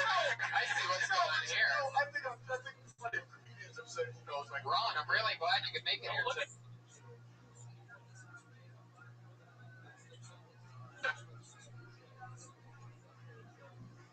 Hey, I'm Hawaii Underground Railroad. Exactly. Wow. Yeah. I don't know any black guys that call it sprinkles, by the way. Isn't it called blowing it up? Like what's sprinkles? Like, I thought he was referencing the cupcake company. Seeing you say sprinkles on that, I think every Asian guy is more black than you, Ron. And that's why I'm going through the identity crisis. I'm trying to tell you. Right. I like your style. How long have you been on stand-up? This is my 6th month this week, actually. Wow. Very cool. What did you do before stand-up? I've been doing sketch comedy for the Second City Alumni School. We started some shows. Anyway, so I always wanted to do stand-up, and I never did. So I started, breaking down jokes and looking for people. So, like Rick Fire those guys. Right. And here I am. I was always worried to come in here because my jokes are, giving a minute. Yeah, that's what I was going to say. It just took a long time. I was along for the ride. I didn't know where it was going. But yeah, you were presenting a very vibrant scene. I didn't have a chance. I thank you very much. I didn't have a chance. I did have a chance to get to my switch in the punchline. So. Well, I think you're more of a minute and a half. Minute and a half, 2 minute switch. Yeah. The switch. I don't know what the switch quite is. I refer to this what I call this. Meaning you don't want to. Oh, the old switch. They must have. You're abbreviating it. They must have Okay. Gotcha. That's Thank you very much. I'm learning here, guys. I'm learning too. That's great. That must be a sketch terminology that I've never heard of before. I'll never look you in the eyes and call you white man again. I promise. Well, you really shouldn't do that to any white man, not me specifically. But I mean, I guess It's I a would little mind if you did unsettling. it in Korea. If you want people to laugh, to look at him and say, You guys do not have to be threatened by me just because I'm black. Pat, that's exactly what Cosby said to me last time I talked to him. You should not be drinking with Cosby. Yeah, what are you doing drinking with Cosby, dude? I didn't say we were drinking, but I think you guys understand that I got the joke part out of that. But anyway, Pat, go ahead. Pat, when you said this is your sketch group, was pitching some pilots and blah, blah, blah. I don't like blah, blah, blah. Mean that the gap in your careers. It means that everybody in Hollywood says, oh, yeah, I'll pitch shows, and I don't give a fuck about that. I'm right here about doing my joke for Kill Tony, and that has nothing to do with it. I like that we got similar eyes, though. We do. Yeah. And we just had a moment. He was fucking fucking hypnotizing us. Yeah, well, my mom is Jamaican. I can still got brutal. Easy. It's an admirable. All kidding aside, it's an admirable jump to try to go from sketch to stand up. I feel like some sketch people actually look down upon stand up. Do you ever get that they kind of like they jump up? Yeah. They look at you're actually trying to make the transition, not an easy transition to make. I appreciate that. No, I do, because I feel like I go to some of these theaters and they look down on the stand-up comic. So it's good for you. It's not an easy transition to make. Keep doing it. Keep trying to make that jump. I feel like sketch people sort of have to look down on it because they have to, convince themselves. Like, it's like how a foot doctor probably looks down at a heart surgeon. You know what I mean? Like, it's like, well, I mean, they're whatever. My job's more specific or something like that. Yeah. They have to rationalize it. Sure, go ahead, Ron, because you are not stopping no matter who's talking right now. So go right ahead, and your head's about to fucking explode. Why don't you just say it, Ron? There's a lot of energy up here. Yeah, I know. It's like there's comedians up I was here. actually talking to a friend of mine who's like, why would you do stand-up? Yeah. And I told him that, I think that sketch comedy is a place to hide.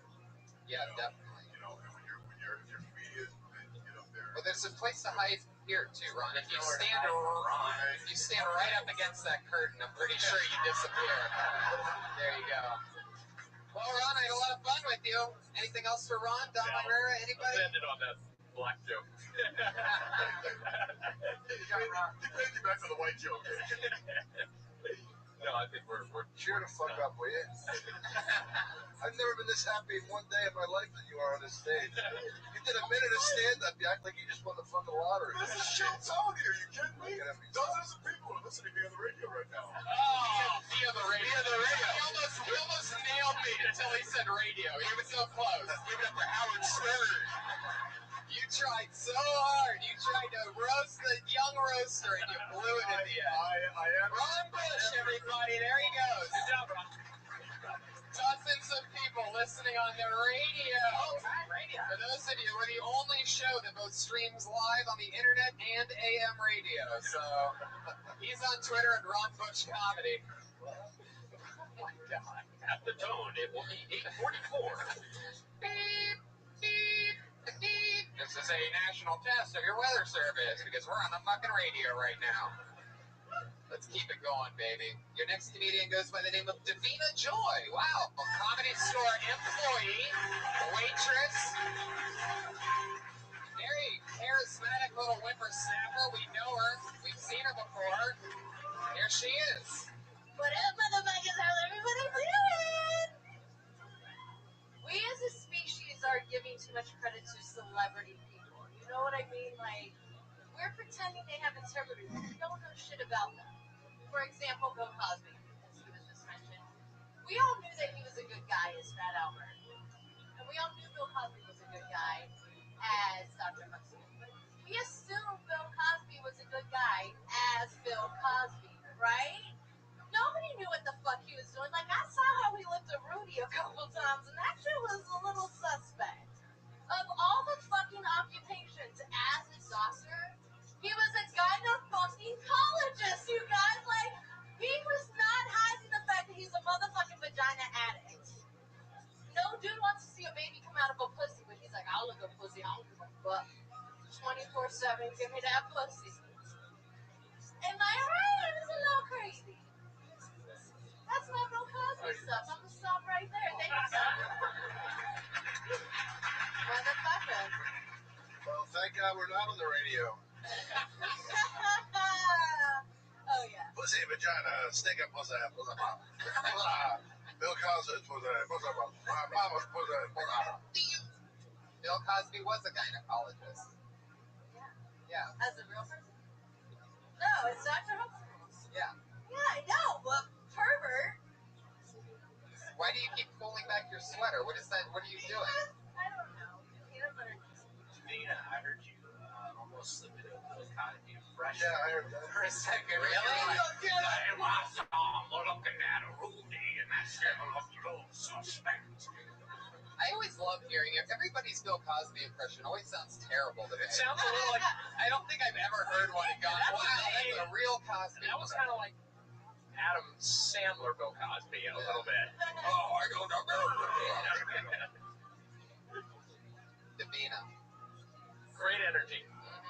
Great energy. You came right up, I think, on the stage and just full of just charisma and excitement. I don't know how long you've been. I know you've All been I want to working do in is the club. molest your body this entire time. I've been thinking about your 12-pack Bobo shot. What the fuck? Oh, Wow. What? That dog. I didn't even mean to show I that. should have done that for 60 seconds. I'm so embarrassed. Oh, Bob, that's so crazy that you wear that one ring on your wedding finger. You're not married anymore. I can't believe, you still wear it. Shut the Even though fuck up. You were single now? I can't believe you still wear it since your wife died last week. Very simple, yeah. Do you want some lap dance music? Art Hernandez's dad allegedly murdered her. Are you getting a lap dance at a circus, Brian? What the fuck? What kind of lap dance music is that? What's that? The Cosby Show thing. Oh, that's a Cosby, okay. Oh, yeah. Of course it's a Cosby Show thing. So, Davina, I don't know how long you've been doing this. I've been focused since like October 23rd. So like a year and a half. Year and a half, okay. And you get up at the comedy store a lot, or is this? Here. You are a comedy store employee. How's that been treating you? I love it. I mean, this is my mecca. I love it, yeah. Why do you keep pointing your tits out? Because you love I don't. Well, it's just like it's stripper. Maybe that's what I think it's just. You have your old stripper tools that you still use, like having a shirt that has something on one tit, like a peanut butter and jelly, pointing at it. It's like Maybe that's awesome. hypnotizing. That's like adorable fucking shit. Yeah, but that subconsciously, this is all leading to your boobs. Look at my boobs. You got some. Did you say you used to be a stripper? Yeah. Wow, really? Topless, just topless. Wow. In Arizona. It was fun. Man. It was fun. I'm a pervert on my Topless and titless are, huh? Oh, shut up. Shut up, I'm little, they're there. The specialty stripper. Hey, do you have anybody with smaller penis? I love it. That's very good. Stage 2, let's give it up. Stop it, Brian. Brian, now that's Brian. Come on, Here's what Daddy wants. always great podcasting, listening to Cherry Pie. Come on, remember we're no idea what's happening up there, but sure. We're on the radio, guys. Come on. Yeah. For those of you listening to the radio, I thought of a great stripper name, Amber Alert.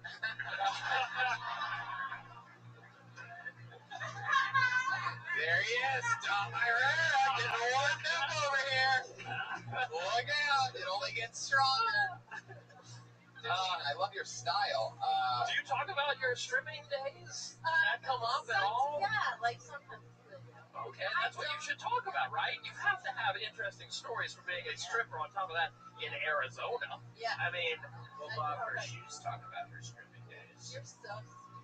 Wait, what? These are not 6-inch stilettos. Eat shit. Oh, wow, those are stripper shoes. They're not stripper shoes. German stripper shoes. They're like wood pillows. I'll bring my stripper shoes next time I do it. Yeah! Now that's There you the go. girl I I want will to have them see. because I want to fuck guys. Wow. Now she's coming alive. Davina, that's what I wanna hear. Just being honest like that is exactly the type of stuff that will work for you. I mean, we can all talk about Bill Cosby. I think we're all in general agreement. The guy's kind of questionable, right? And let me just save you some time. I have the best possible Bill I Cosby know you joke, do. and it's 9 minutes long. So the territory's already been peed on. I own it. It's Okay. mine. But Tony's stories about fucking dudes and stripper heels not as good as yours. Right. So that's what you should focus on right there. You have to have stories, man. Oh, I do. I fart on guys. And you know, and this is a It's the funnest part of being Oh a my stripper. God, really? Oh yeah, you fart on people all day. We wonder if they know. Like, come on. We're sitting on your lap and it's a direct boost, like right to your skin. Like, can you feel that? no. You know what I mean? I wonder. Or like when a guy's too trying to lick your tits and trying to like fuck you, like, God, I hate don't that. fucking touch me. You just get. Wow. And I don't fart in front of people. But if you're annoying me, Did anybody ever, and my tits are out. did any of the customers ever complain about the, Guys love it. You get like an extra $20. Like, they're nasty motherfuckers in this world, guys. oh my Oh God. my God. But it's money, so. Wow. Sounds like you were doing really good for yourself before you started stand-up. Yeah. Until 2008, Tony, I would agree. But the recession fucked with my The recession of what? Your boobs? Boom! Another small boob joke. Hey, you can't tell me you're a stripper and have small boobs and not. You haven't seen my tits outside of anything. They're perfect. What do you? Show us your tits. Show us. Right. So what are you saying exactly? That you know us? Yeah, my tits are perfect. And it's not about the size. It's about the perfection, and I got it. So. I'm from Africa. Listen to all this. I got African teardrops. Like everybody on this show has so far tried to talk over the host. So I'm gonna get rid of you. Davina, Joy, everybody. There she goes. Davina.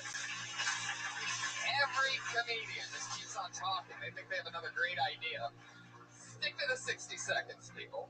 Answer your fucking questions. Your next meeting goes by Pat Jansen, everybody.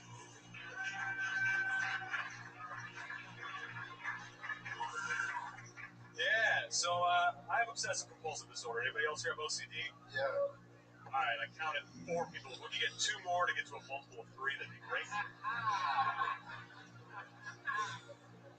I do have OCD. It's a psychological disorder. People still don't have a firm grasp on psychological disorders or how to talk to people with them. People will say things to me like, come on, Pat, you know what's all in your head, right? You know what's all in your head. Yeah, it's a psychological disorder. That's exactly where it's located. If I ever have a broken leg, I'll come to you to figure out the source of my problem. Because I have OCD, I do weird things. I recognize that they're weird, but I still can't stop doing them. As a result, people will say things like, well, come on, why don't you just get over it? Why don't you stop? Why don't you just get over it?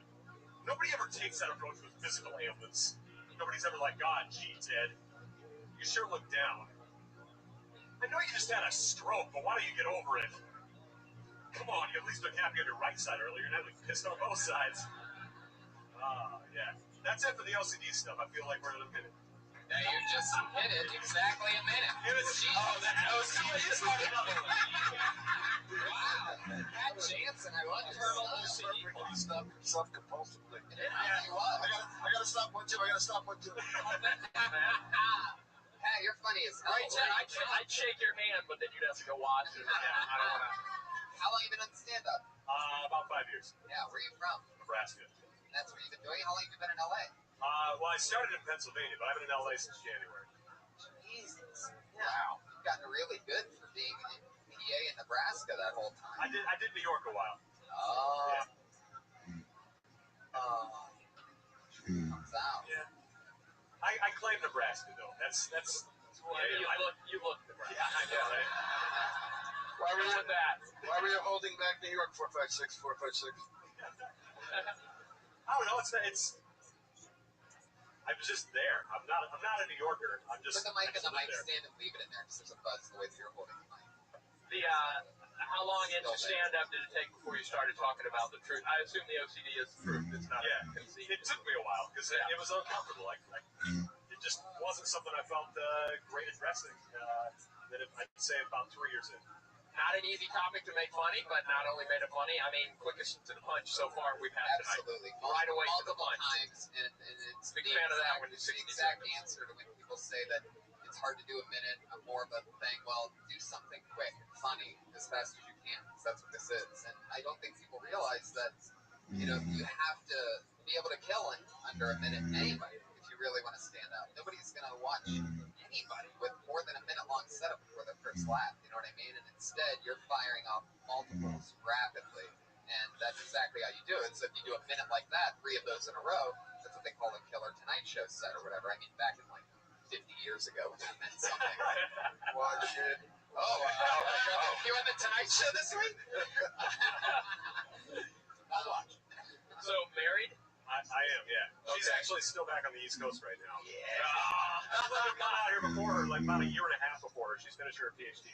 Want us to get the stripper back out for you? Come on out, Davina. Yeah, flirt!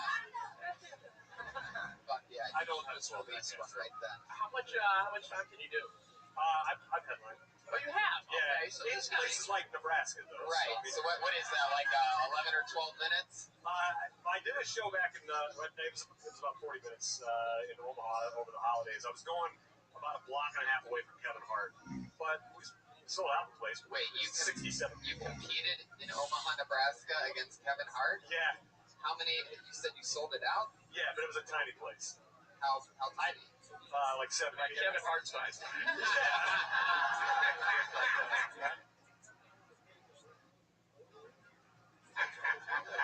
I think you beat me on the number of people. Right. Right.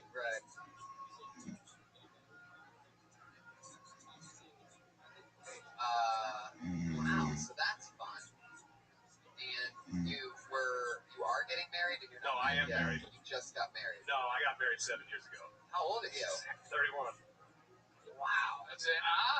I know you don't want to touch it. No, go ahead. I got 20. I'm not that bad. I got married at the same age.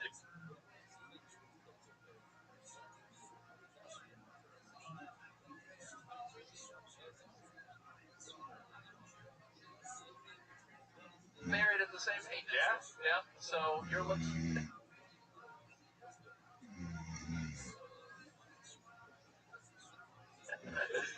You're 31 as well, right? You're looking at the ghost of Christmas future here.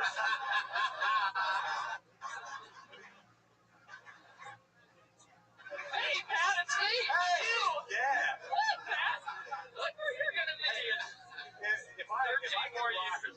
I can't do abs at 31, so I'm on. Oh, no. This is the byproduct of lots and lots of unhappiness. Right, you know. This isn't.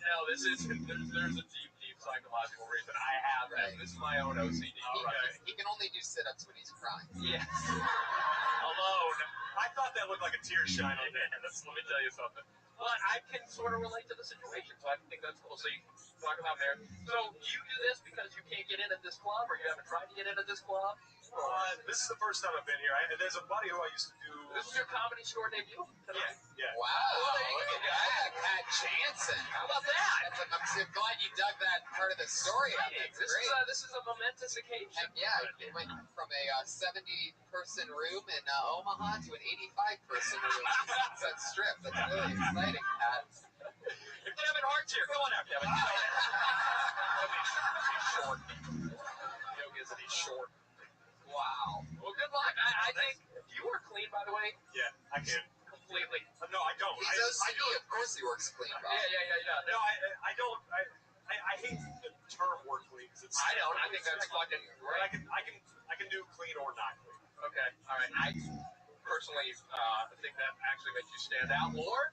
If you can work clean, or if you can do a set and literally just cherry pick the obscenities out without it affecting the quality of your act, that's something to lean toward. I did a show on a boat for a bilingual church group in Philadelphia once, and I made that work. I got to do my bit about religious doubt, and I realized you could tell anything you want as long as you preface it with, I just came back to Jesus, this is how I used to feel.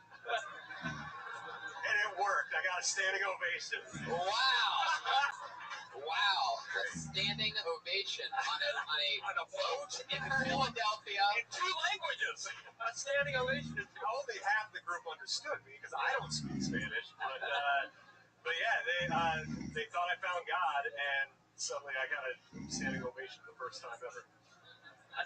Wow, that's amazing. Now with your OCD, is that mostly just a number thing, or is it other things as well? It's a whole bunch of things. I've had it since I was probably junior high. You start with like a left foot, and yeah, I go left right. Yeah. I have to go left right on everything, whether I'm shaving or you name it. Do you have to touch the doorways when you walk into a different room? Or No, by yourself. No, I've pretty well gotten rid of all that. Some of it is a little bit just trying to beat it out of yourself a little bit too, but right, so jerking off helps. Yeah, a lot. It takes forever to wash it off though. Do you have a car? Do I have a car? Yeah. Would you like a spot Friday at the Death Squad show at the Ice House? Oh, wow. Sure. There you go. Pat Jansen, everybody. There he is. Awesome. Thank He's you. on Twitter at Pat Jansen. Janssen. And after his first spot ever at the Comedy Store, he's now performing on another show at the Ice House on Friday. Awesome. Everybody. How cool is that? Look at Red Band. I know, Red Band. Red Band, give it back. Give it back to the little people. Just amazed the last, couple times. There's just been so many great comics that just pop out of nowhere that you're just like, holy shit, I want to actually see more of this person. That's very cool of you, man. Yeah. If I can, I don't know that side of you. I think Dom wants to get booked on the show on Friday at the Ice House. Jesus, Josh, you are dropping the ball in the hardest way right now possible. What the hell is going on? It's unbelievable. Put your hands together for Josh Martin, everybody. He takes care of everything here. Obviously, there's a lot of disasters. There's 5 mics, a live stream, crazy comedians. And I think the buzz is gone. That should never, ever, ever have existed in the first place. There he goes, at Josh Martin Comedy on Twitter. Josh Martin, everybody. He really works his ass off here, and we love him. He's great. He is great, right? And he's a very funny comedian as well. So if anybody's looking to hire a comedian for anything, not this Friday at the Ice House or anything, but Sorry, Josh. Spot's taken. Put your hands together for your next comedian. You know what's interesting is I actually started with this guy, and I just saw him recently a few weeks ago for the first time in what turned out to be, as we talked about it earlier, 6 years. And well, we'll talk about it all later. But I started with this guy. He took 6 years off, and now he's back to stand-up comedy again. Put your hands together for David Verdulis.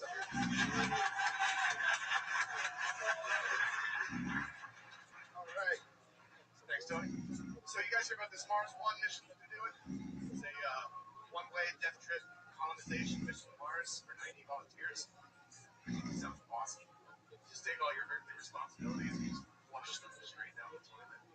Like if you need a guy smoking weed playing Xbox all day on Mars, I'm signing up. So I check out the website, and their pitch to get volunteers is all wrong. It's talking about being like Columbus remembered for 1,000 years of years. Simple slogan: not on Mars. Think about what that means. So many things for so many people. For me, am I going to have to pay off my student loans that I'm currently drowning in? Not on Mars. Am I going to have a hard time getting laid because there's only 89 other people up there? Not on Mars. Am I ever going to have to heat my studio apartment with an oven again?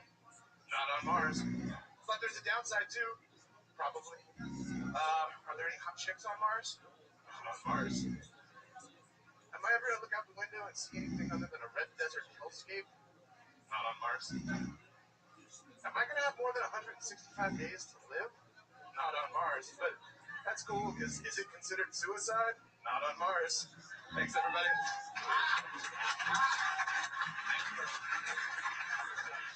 Holy moly, that is amazing. You're not on Mars is a modern day get her done. And I'm really excited about that. You're like Larry the Wi-Fi guy or something like that. Where does this act work? Not on Earth.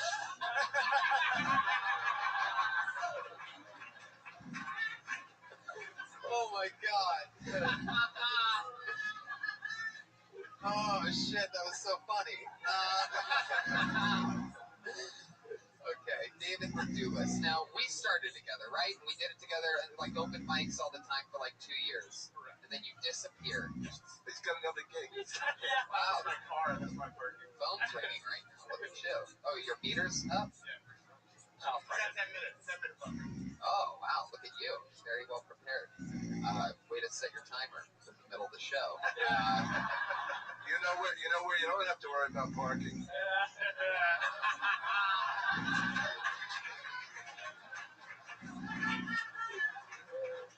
Not on Mars. Thank you. Yeah, you really didn't need to say it on that one, but you pretty much stopped the laughter with that not on Mars.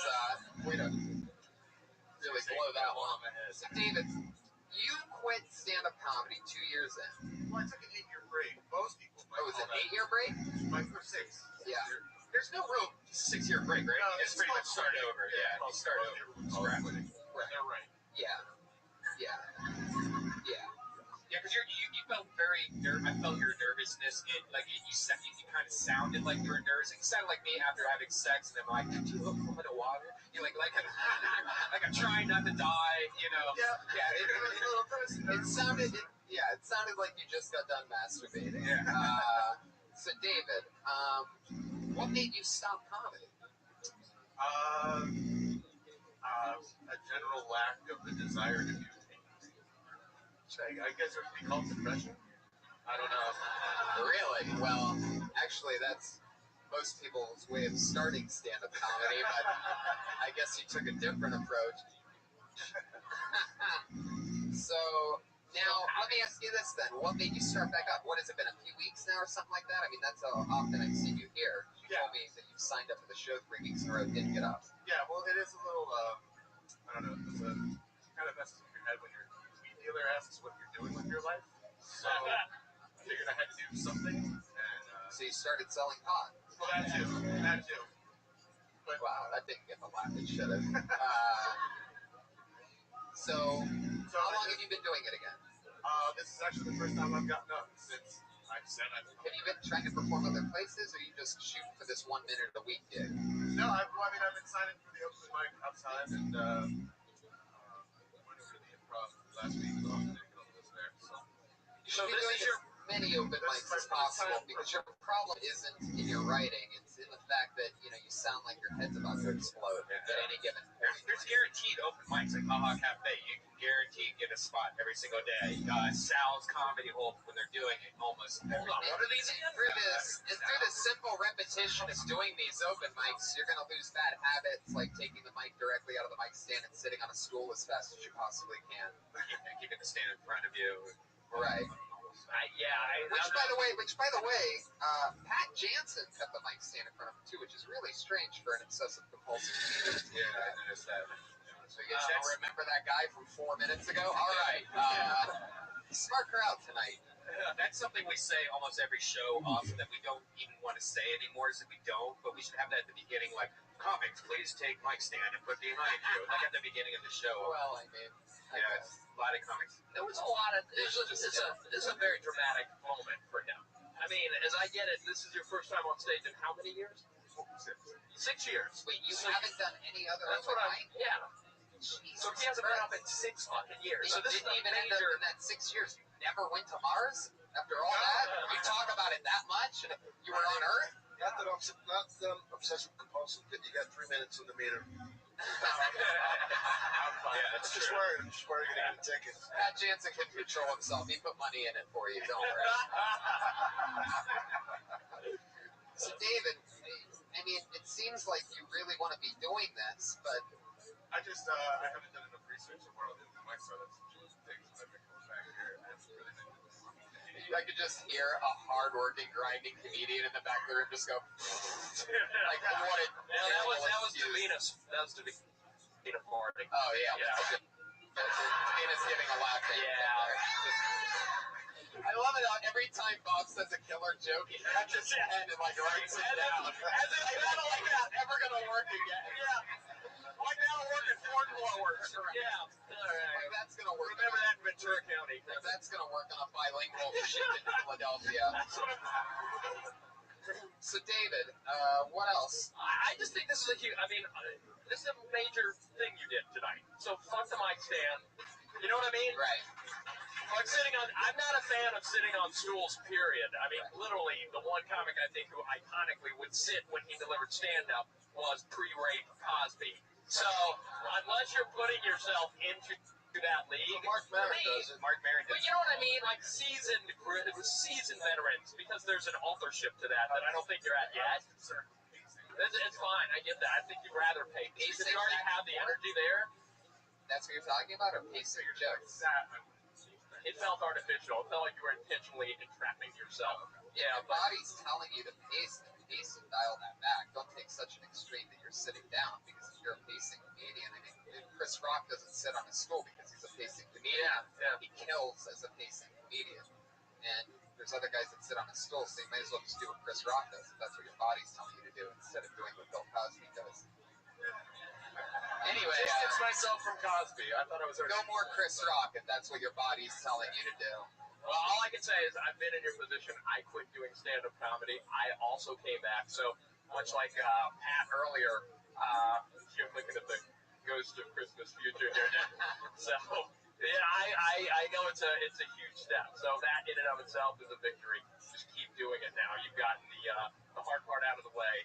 I got to hit the ground hard. Yeah, hit the ground harder for sure. Pat Reagan, what do you think about David Bergulis? I see you staring at him. You're like eyeballing him up and down, really thinking of something over there. What's going on? Oh no, he's okay. I noticed your Andrew Bowers, which is kind of interesting. Not, I mean, obviously, already Andrew Bowers, but yeah, like, why are you wearing that? Really funny that you said that. I got a little bit chilly earlier and grabbed a jacket out of my car. I put it on and felt something in the pocket. It was 2 extra Angelo wristbands. We had one of the funniest comedians ever that was like the strongest classmate that a lot of the people that started around me had was Angelo Bowers.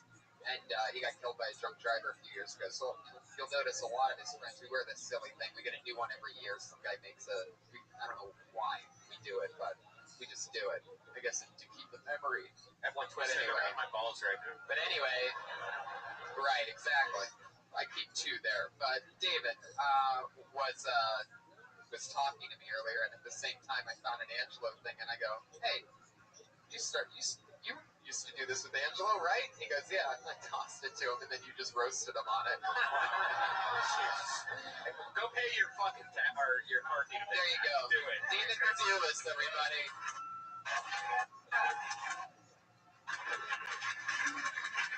It's a rough spot to be in, and it's always hard. It's always hard to do comedy when you know your meters are running out.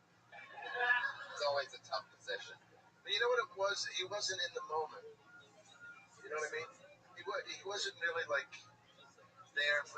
He was reciting that set. That's why he was so. I'm sure it could have been much funnier. You know, it's like if you're doing Fiddler on the Roof every night, you got to be there. I step you, wherever it is, you got to be there. You got to be there at the moment, whatever it is. And he wasn't. And that's what. I think I get exactly what you're saying, and I agree. David Bergulis should go try out for Fiddler on the Roof. Precisely. But yeah, the buzz is back. Maybe Josh can come up here and slam some microphones together and fix it. Let's just keep it going. Let's put your hands together for your next comedian, Scott Duggan. Scott Duggan, here he comes.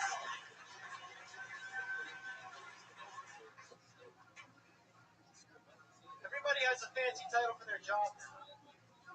Even my dominatrix has a fancy job title. She's like, "I'm not a dominatrix, Scott. I'm your dental hygienist." Sugarcoat it all you want, lady. You both know I'm paying you to stab me in the gums. Berate me for having a filthy mouth. Disgusting. You like that, Macaulay Culkin? If I were the guy at ISIS in charge of recruiting young men, I would make it seem way more hip and trendy. I would start by changing the name from ISIS to Turban Outfitters.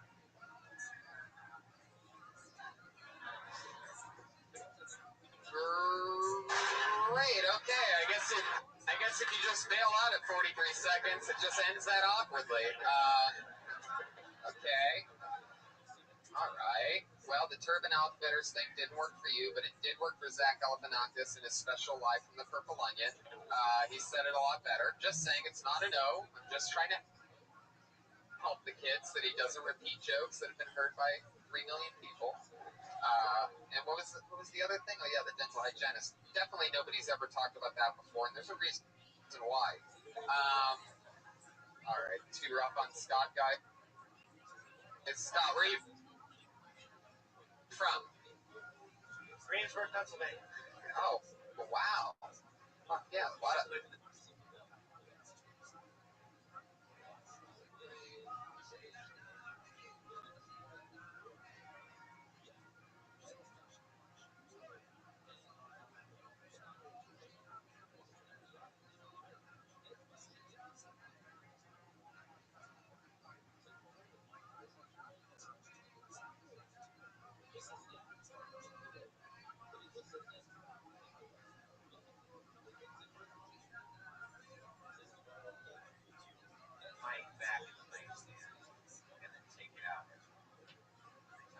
Right, yeah. Yeah, that makes a lot of sense. Just question for question, just pop it out again. How long have you been on stand-up? Less than a year. months of the year. Do you have anything else to fill the remaining 17 seconds to that minute?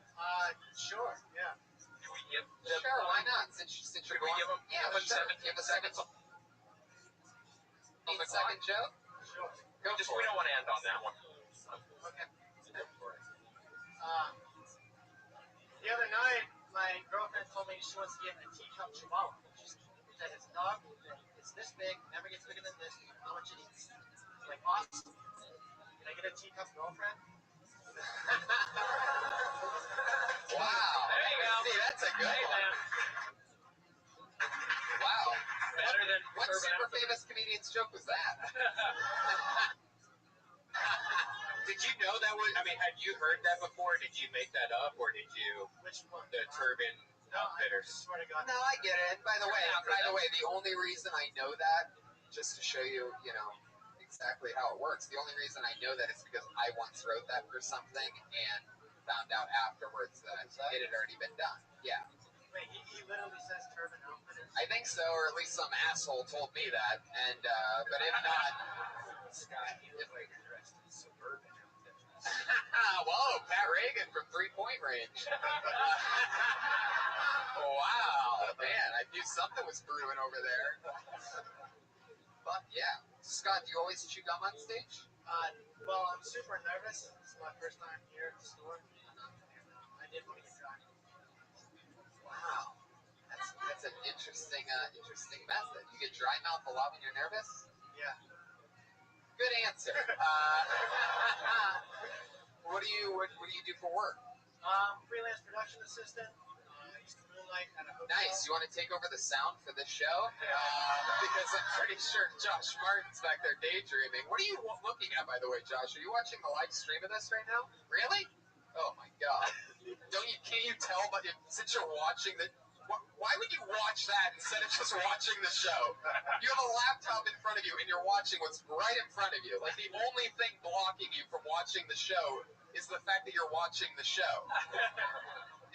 Everything's backwards with him, but I fucking love him, and I can't stop liking Josh Martin for some reason. I just checked. Turban Outfitters is a Zach Galifianakis joke. It's also a T-shirt. Bill, there you go. Throwing that one away. There you go. Absolutely. You mean your T-shirt that you have that has it on it?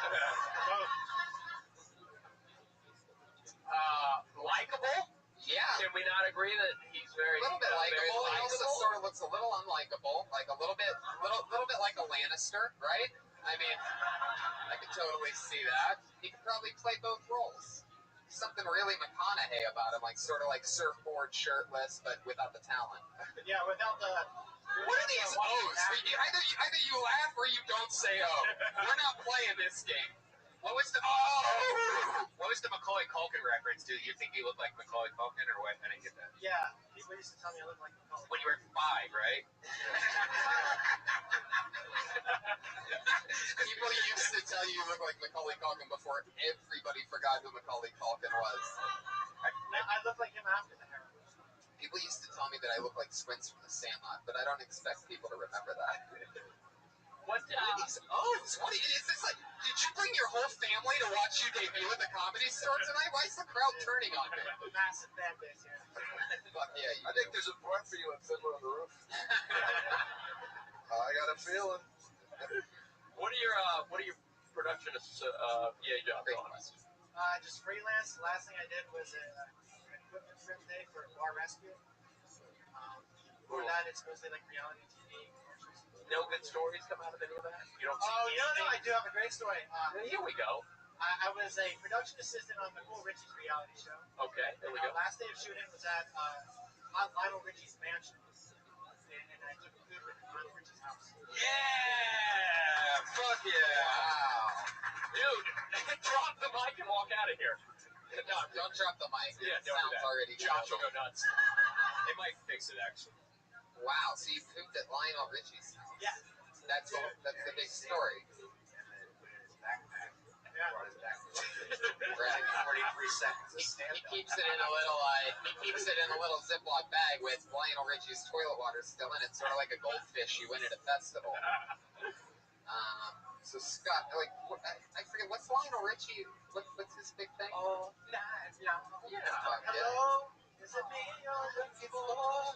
I can see it in your White guys half-heartedly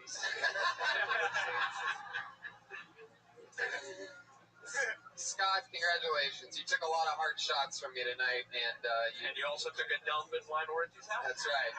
Yeah, that's good. There you go. I shit on you like a toilet at Lionel's house. So there you go. Scott, is it Duggan? Dugan. Dugan. Yes, sir. Fuck yeah. There you go. Scott Dugan. There you go. First spot at the Comedy Store. There we go. We're That's popping true. cherries here tonight. Yeah. Dreams are coming true. Epic. A lot of people's first times at the Comedy Good Store. luck, Sat, whatever you decide to do. It's clearly.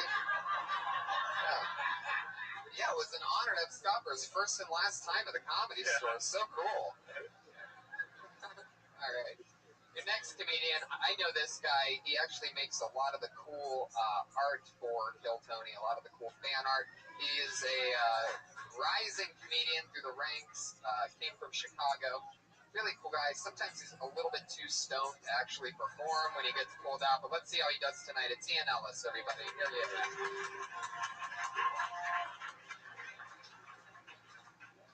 Oh my God, Pat, I love you, but if you're the new patriot, your chances of being murdered have gone up exponentially. A lot of people sign up for this and want to be the patriot, and if it's just you, you're probably gonna get stabbed, man.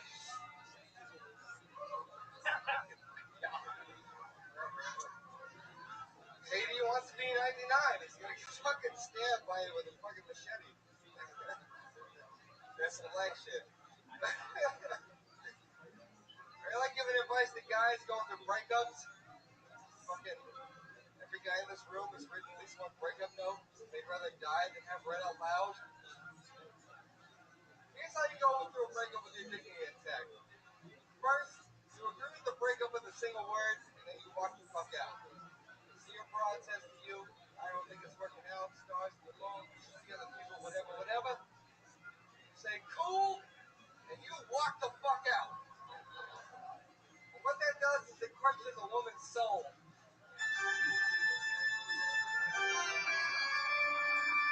Sometimes Brian doesn't play the cat and he takes a chance and plays another thing, and it just comes across as absolutely confusing. This was one of those moments right then, if you're wondering what that organ meant. Are you punching Your time is. I'm hurting my alcoholism. All right, Ian, you already bombed for a minute straight. I love it. Out of all the comedians that are drinking coffee tonight, you seem the most tired.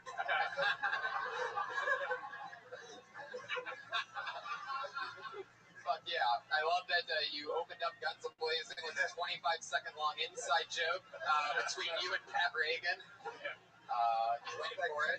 I'm pretty sure that you're going to kill Pat Reagan, and that the evidence of that murder just streamed out live on the internet.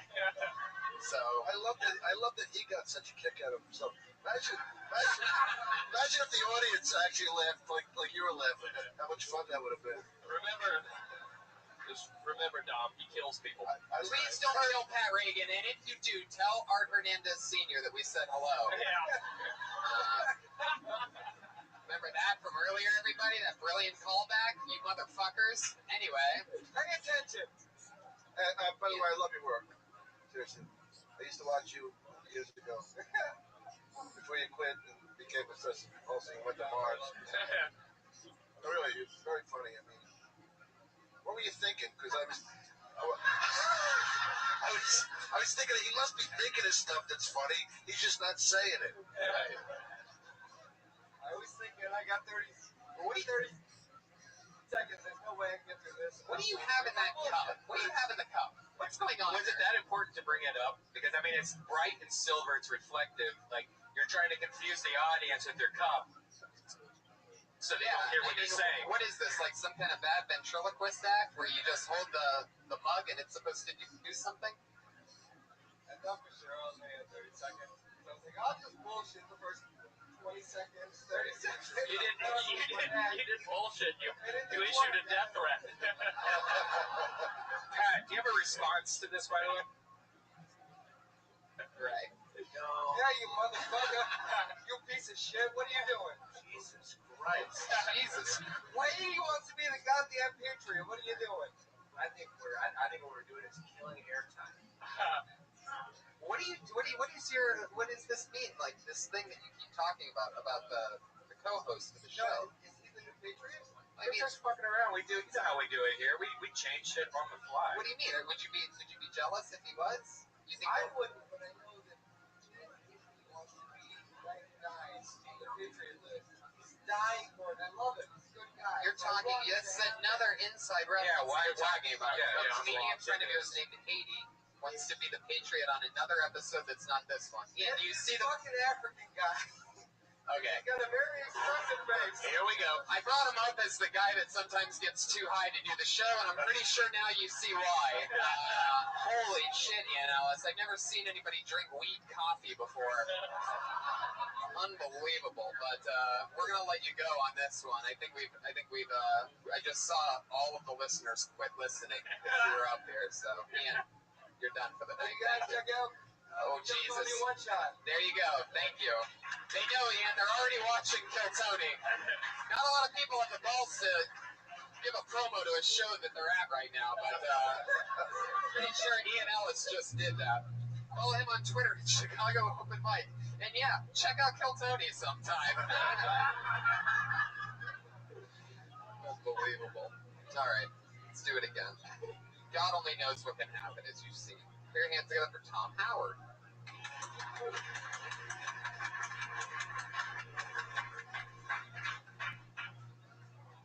I struggle with alcoholism. I don't drink, it's just a difficult word for me to spell.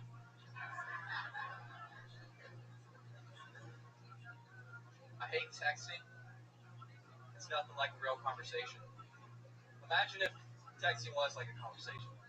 Hey Tom, how's your day? Good, Greg, yours.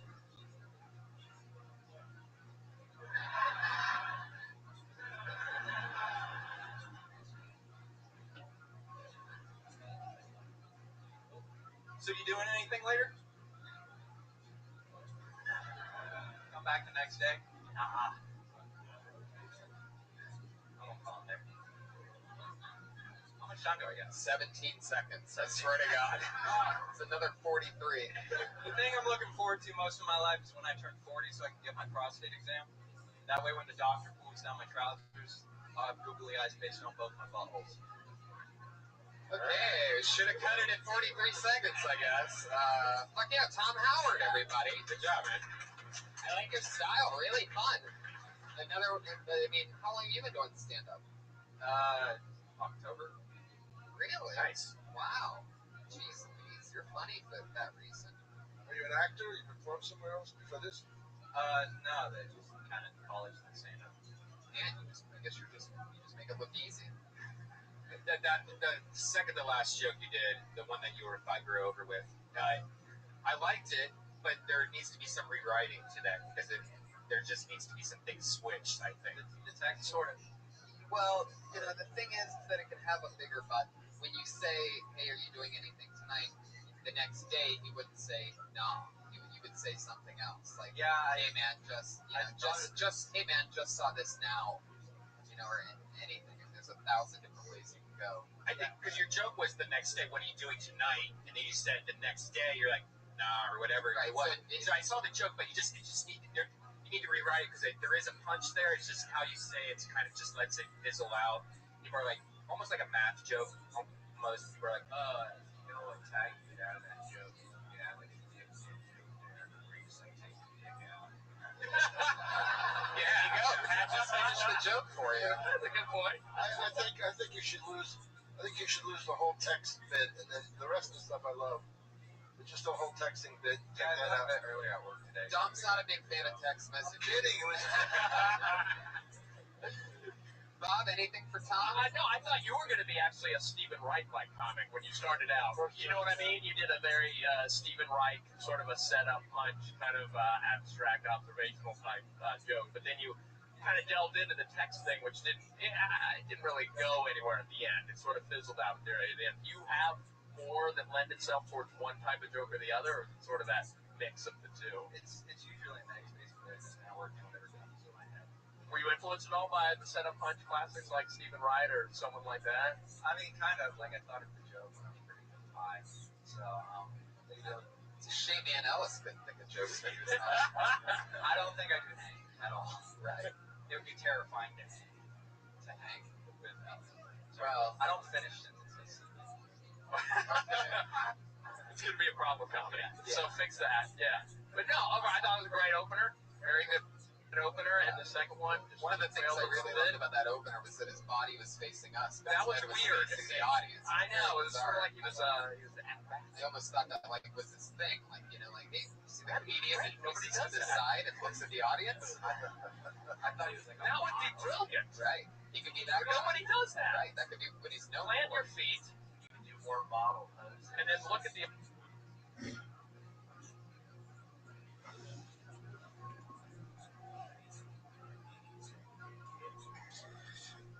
audience and do one more bit.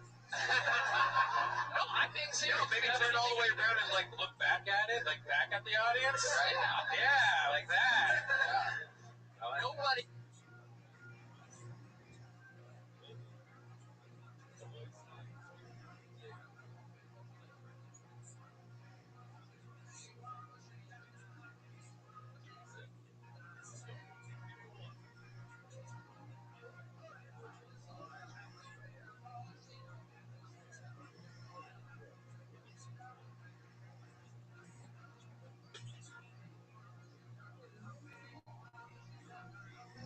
He does that for a solid 20 minutes.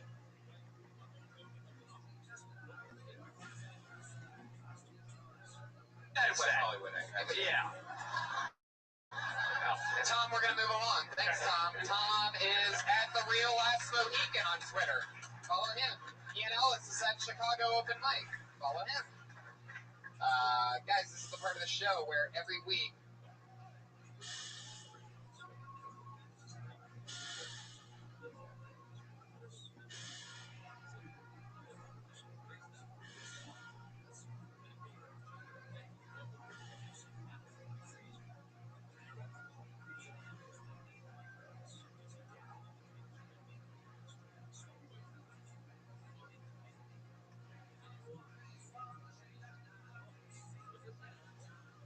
instead of going to the bucket, we have two regulars, two young ladies that have been writing a brand new minute ever since the start of the show. They are extremely funny. It's always fun to have them and watch them grow and try out new stuff. Probably the only two people I know that actually write a new minute every single week. And it's always a blast. Putting it together for your first comedian of the night, formerly a student at the University of Florida, and after her first time on Kill Tony, she decided to stay here in LA and write a new minute every single week and perform it. Here she is again. It's the one and only Kimberly Condon, everybody.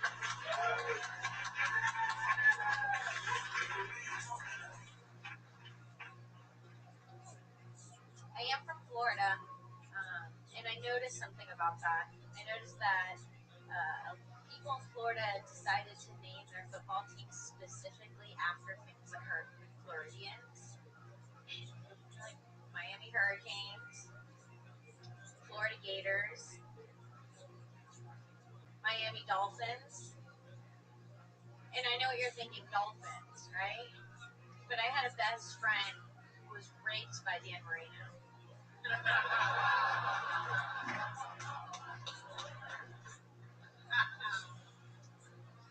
I can closely compare myself to the UF football players because I also did 3 years and went straight to the pros.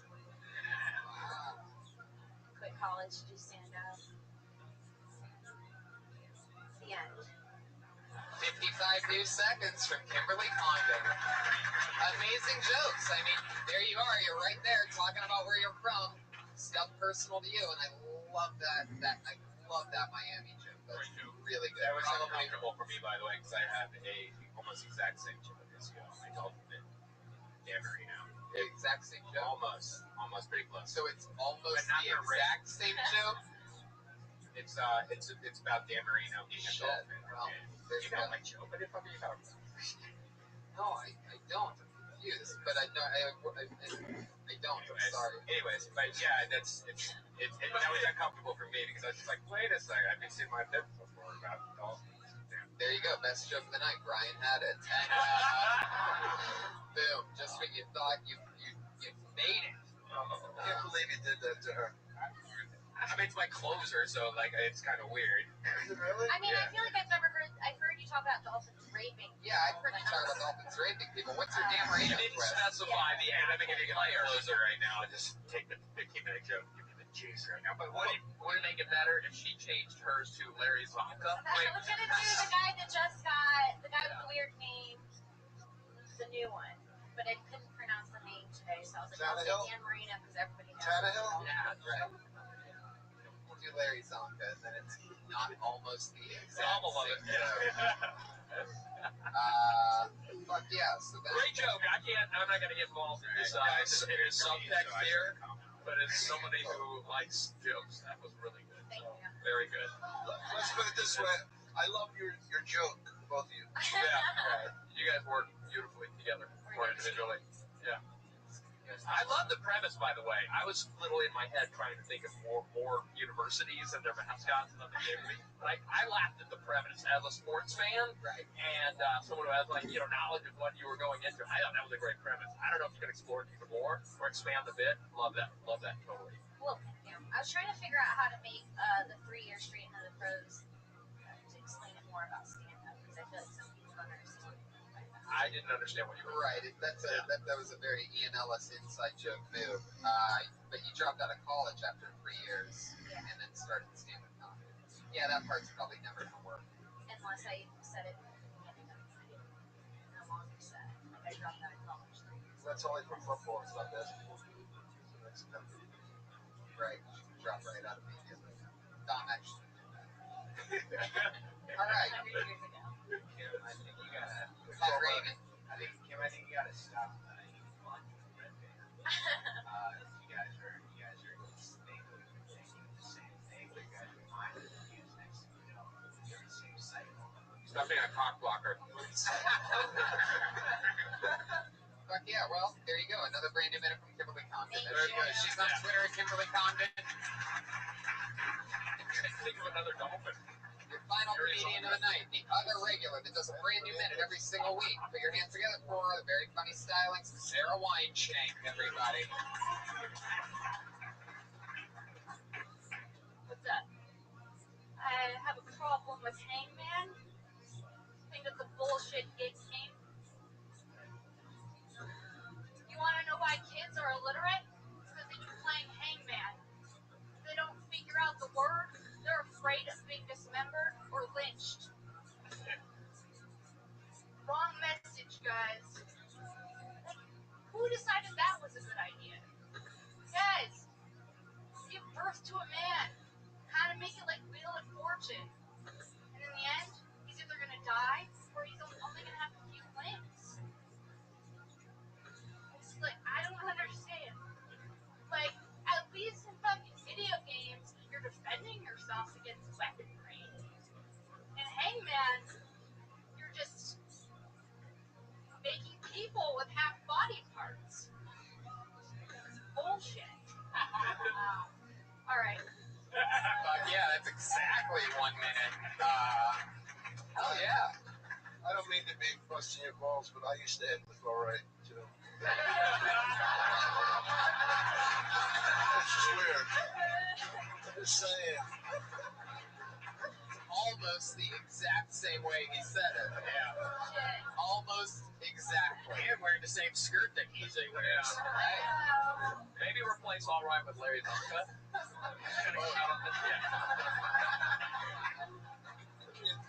Oh god, it's so funny. So Sarah, what happened? Did you get molested by a hangman when you were a kid? Like, what is this beef you have with hangman? I just was thinking about it and I was like, tic-tac-toe, that's cool. I can fuck with tic-tac-toe. Right. You can fuck with that game where you make those squares. But like, Hangman's a little fucked up. Yeah. Right? Yeah. It's like, figure out this word or else this man's gonna die. That's what was missing. Yeah.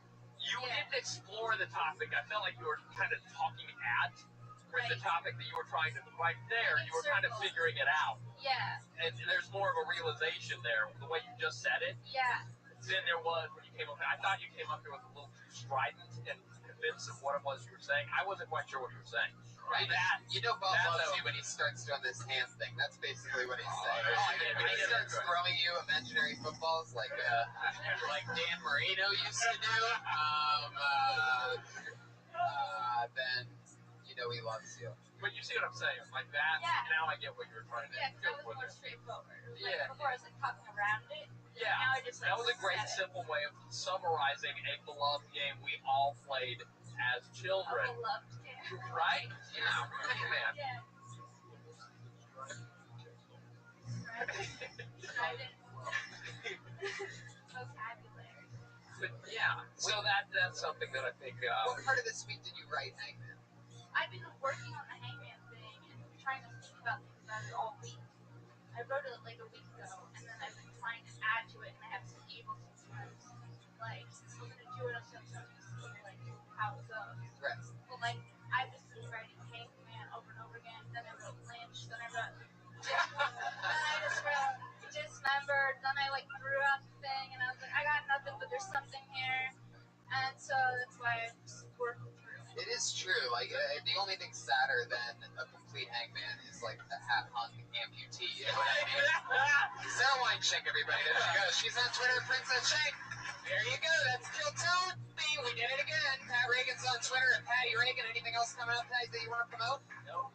Bobo Shack is Shack Knife on Twitter. Shack Knife. That's easy enough. Yeah. Don Myrer is Don Myrer. Anything else you guys want to promote? Congratulations on coming up on 100 of these. Thank you so much. 100 of these things. I love That's that. amazing. Thank Good you for you. And you guys are a great crowd too. Thank you. Thank you, live audience, for coming out. The Ding Dong Show starts next. Don Barris is back from South by Southwest. So stick around for that if you want. Remember, San Fran, Sacramento, middle of May. In Vancouver, 420. That's right. Kill Tony 100, April 13th. Thank you, live.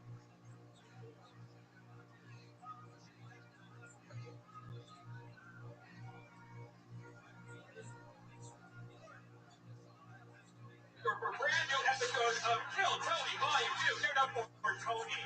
It's What? Oh my goodness. It's the last.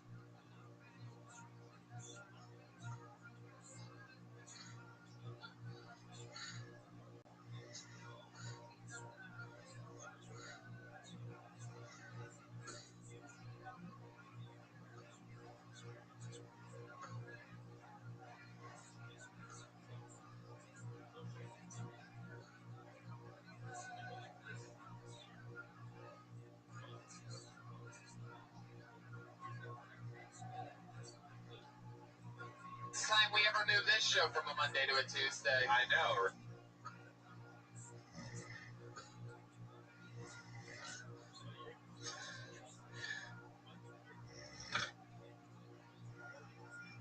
Right? Look at this half-fucked room.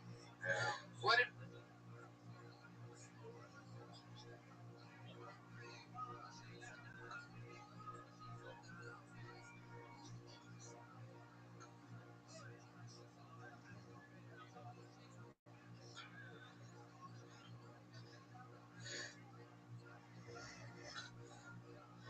we do, Brian? We had all the momentum in the world. This place has been packed to the gills. Now it's just the best of. Audience. Because everyone watched that amazing fucking show last night on TV. Beaver roast, everybody. Yeah. It happened. Thank you. Yes, I'm one of the writers for that for a while now, and I had a really big night last night. Had to help out a lot of really cool people. Special shout out to my girl Martha Stewart, who once again, I mean, I was there when she crushed live in person, but to see it on TV well edited, I mean, wow, what a work of art. Turns out that my evil brain with Martha Stewart's sweet delivery makes for one hell of a fucking roaster. So, that was fun. Jokes yours? Yeah. Oh, that's great. Yeah. She was, She's so much fun to work with. Everything that I threw at her, normally, you know, they have to tone it down because I'm a freak. But she loved it. She was just into it. She got it. And we went with it. She crushed. It was one of those things where, like, the only part that she, you know, one of the things is, like, she's trying to make people's lives better. That's her overall message throughout the roast. And one of them, she was ludicrous. You have 3 different kids from 3 different women. May I suggest pulling out sometime and finishing on some highly absorbent Martha Stewart brand linens. One of the notes when we talked to her on the phone a few days before was, does it have to be Martha Stewart brand linens? She had no problem telling him to pull out and blow a load on linens, but she didn't know whether it should be her brand of linens or not, which is really interesting. I also shot my first ever 1 hour special, guys. That's actually going to be something. I warned you about that. I didn't give too much notice of it before, but I did it. It was fucking crazy. Probably, I don't know. It was like not fucking for 8 years, and then all of a sudden you just blow this big nasty load against the wall, and it was just beautiful. I mean, there's no other real way to describe it. It was just so much pent up fucking art all at once, and I have to give myself credit. Fucking killed. All in one steady cam, slow moving shot. Who's gonna buy it? We don't know. The weather. David Arquette sounds like he wants to, everybody. Let's get this puppy started. Our one and only sponsor, the great Elise Lane, sitting right over there. Tonight she made a sausage and pepper grinder with homemade mild Italian sausage, caramelized pepper, and onions. Oh my fucking God. I got vegan Italian sausage. Fucking awesome. It's unbelievable. It's packed full of common buttholes. Yep, that's what it is. It's made of common buttholes. That's what vegan sausage is made of. You're right. Because that's not living thing stuff. Anyway, what was the other thing? I guess that's it. Yeah, one shot. Look out. White shot is special. Oh, it was great. You did such a good job. And it was so stressful because it was, the whole camera followed you from the outside all the way in. And it just stressed me out. Like I was with Jamie. And we just couldn't take it. We had to hide through it. I love it. It was stressful. I'm glad that out of the three of us, you two were scared and I wasn't. Because that would have fucked me up. Being scared's not really an option. I feel good though when you got on stage and you're like, holy shit, it worked. Yeah, it really was. The most nervous I was the entire day or night, in the whole hour on stage, out of everything, was when I finally made it outside and I go, you guys get it? That moment right there. We forgot to put the SD card in. Oh my God. Like, even though it's all like really big deal stuff, there's still that part of me that's like so used to just making YouTube videos or something that it's like, tell me you got the shot. Anyway, fuck it, we did it. So there you go. Elise Lane is on Twitter at Elise Lane. She's the girl with the pan. She's our only sponsor. Normally, this is the part where like Pat Reagan would play a song. We bring Pat Reagan up to be the co-host. He actually has a Montreal Just for Laughs showcase tonight, so let's root for Pat Reagan, everybody. We have him in our hearts. So there he is. He's still here. Oh yeah. Do you remember him from earlier? The amazing art and stylings of Pat Reagan. And we're gonna have him back next week in the co-host spot. I love Pat Reagan. We love Pat Reagan. He's on Twitter at Patty Reagan. But this week we're going to do something a little different. We're going to have no co-hosts for a minute, then we're going to bring one up in a second after he does 60 seconds. But before we get to that, your two guests tonight, I always bring you two of my funniest friends. I try to match them up just perfectly. This is one of those nights, you lucky fucks. It's insane. These guys probably haven't seen a not completely packed room in decades.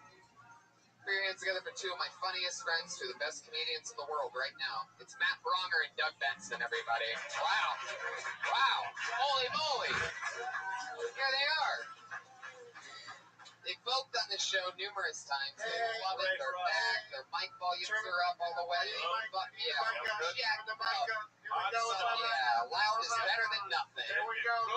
Get that microphone. Come on, microphone. Oh, microphone. There it is. We got a mic. Oh, it finally worked, and then he broke it. I like to be one of those edgy comedians that does the mic drop before he said anything cool. Well, you're 1 for 1 on that. Power move. Yeah. Power move. How you guys doing? Bronger, welcome back. I'm chilling, man. Thanks for having me. Good to be back. Kill Tony. Fuck yeah. Yeah, it is. Very exciting. Did you guys get food? Did you guys get your grinders from Elise Lane? What? Oh. We're getting ours to go. I'm sorry. The word grinder, you threw me off for a second there. It was a sexual euphemism. I thought she brought some grinders for my weed. Yeah. Right. But it's grinders for my mouth. That's right. Yeah. Wow! You got Roger Rabbit in the audience. You guys have been on this show. We know you. We love you. The people that watch and are obsessed with the show are the biggest stand-up comedy fans in the world because they love watching comedians watching comedy. That's what this show is. And we talk to them after they do 60 seconds of material. Comedians, you know your 60 seconds is up when you hear the sound of a kitty. Better wrap it up then, or else you're going to bring out the angry West Hollywood bear.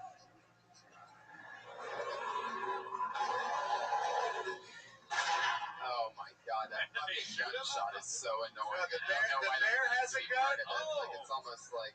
Right to bear arm. Yes. Thanks, guys. Thanks, everybody. Whoa, Bronger's already bringing it. I do it for a living. Jeez, I can barely bear it. Anyway, barely bear? Guys, let's fucking do this. We have a special thing that we're doing tonight where this comedian that's going on first, doing 60 seconds, is then going to be the co-host for the rest of the show. So we're going to have some fun with this. He is a extremely good friend, awesome guy. You know him, you love him. Your first comedian doing 60 seconds tonight. It's the one and only David Arquette, everybody. Here he is, live in the flesh.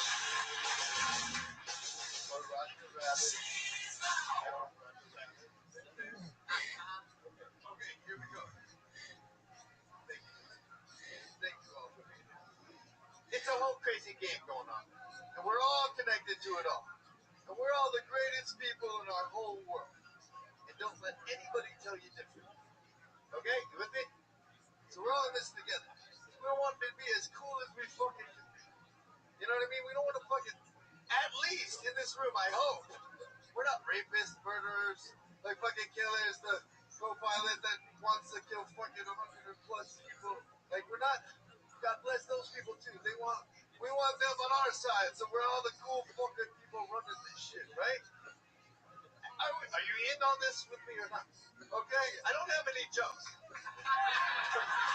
I have a couple jokes, but they're not so good. I mean, Jay-Z wrote 99 Problems, right? That was before he met Beyonce and Blue Ivy. I think he's got 101 problems now.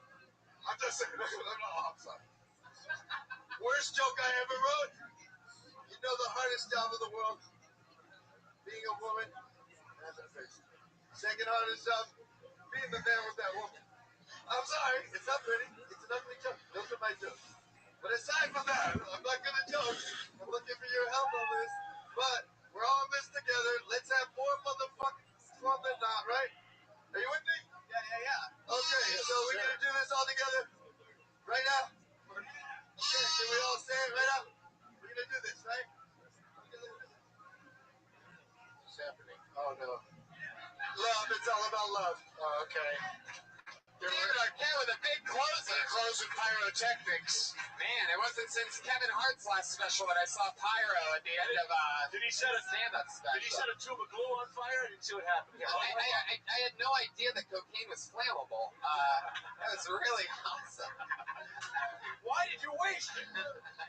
Let's hear it for Pat Reagan earlier tonight. Yeah, Pat Reagan. Double shout out to Pat Reagan. Comedy Bob Dylan. I'm giving it that. I agree with that completely. What was that, by the way?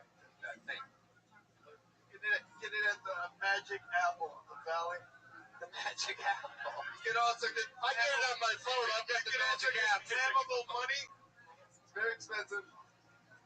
Really? That stuff that you just lit on fire is very expensive. No, Oh, I see. Yeah. It was $1 you can light on fire, and it'll probably cost you $6. You know? Yeah. It was a fun way to end your set. It was, you know, like, why you? Oh, thanks. You don't have to end with like a big joke if you can light a tube of glue on fire in front of everybody. Because people are a little worried about you, like, what's he gonna do with that? You know, can someone overdose on glue in front of an audience? My favorite part actually wasn't the tube of glue. My favorite part was that after about 30 seconds of being positive, Very positive. that's when he said that he wasn't going to do any jokes. Yeah, that was the big laugh. And then he did 35 seconds of jokes right after that. It was like a real. It was all set up. Yeah. And you notice that's one thing about comedy: the moment you just have a moment of quiet honesty, it kills. You know what I mean? Like we just out of jokes. It's just like, aha. There you go. It was great. You know, like it was a great moment. Yeah. But I did worry. No, when you took the glue out, I thought you were just gonna sniff it. Like that was gonna be your closer, like sniff, sniff, and then walk off. And I was like, Jesus Christ, man! At least use a paper bag, right? Come on. We all went to high school. Are you ticklish? David. David, talking to the mic with us. Is the listeners. Yeah, we got the podcast. Yeah, all I gotta say, if any of you die, don't worry about going to the light. Go to the left. David, I love you. Stay by the mic, right? Keep running away from the mic. Get back to the mic. He's dropping it. He's dropping it, but leaving it politely in the stand. Yeah. He kind of like lightly dances away. I don't want to hurt nobody. So he has a little side shoe with his hands. Yeah. Side shoe. So the material that you're working out tonight, like what is this for? Is this for like what are you giving a speech or something? You got anything coming up? What's going on? We're all in the same game together. Okay, are you preparing material to do in a tent? You're running for office. Is this whistle stop material you're doing right now? You have a really positive message you want to put out there, though, it sounds like. Yeah, I certainly hope that nobody in here is a rapist or a pedophile, or I think we It'd be all weird if agree someone with raised that. their hand too. Right. You know, they're like, got his head out. I can't relate to this. Yeah. So David, what else is happening? The singularity. Right? You know that whole thing? Yeah. Yeah, that's not the same. Huh? Yeah. So we have to make sure whoever's in control of the robots when they take over, that they're cool fucking robots. I am so excited. That's all I'm saying. I am so excited that you're going to be the co-host for the rest of this show. David Arquette, go sit on that stool over there. We're going to talk to comedians on that stool right there. Yeah, that mic is yours. No, that stool. The one that one. Oh, is that what you want to wear? You want to wear the Iron Man costume? Yeah, Do we have an Iron Man costume? Sit on this stool. We just do a regular We co-host just thought now. you'd just be you. Sit on. If you don't have to sit on if you don't want to. told me I would have brought my own costume. I love it. David's a real. Isaac Hayes originally Shaft-worn concert costume. I got that. I bring that to Kill Tony any weekend. All right, we'll see you on Monday. Word up. David Arquette, a shaft. Yeah, man. You could be a member of Pat's band. It could be It could be Reagan and the Arquettes or something like that. Like, I love it. Let's do it. Well, David, you've been on the show a few times. You know what it is. We're gonna talk to comedians after they do 60 seconds uninterrupted. You can't talk during the 60 seconds. But when they're done, we're gonna talk to them about anything. You guys ready for this shit or what? Let's do it. As always, a lot of comedians signed up for the chance tonight. Here we go. Your first comedian tonight goes by the name of Bud Galloway. Bud Galloway!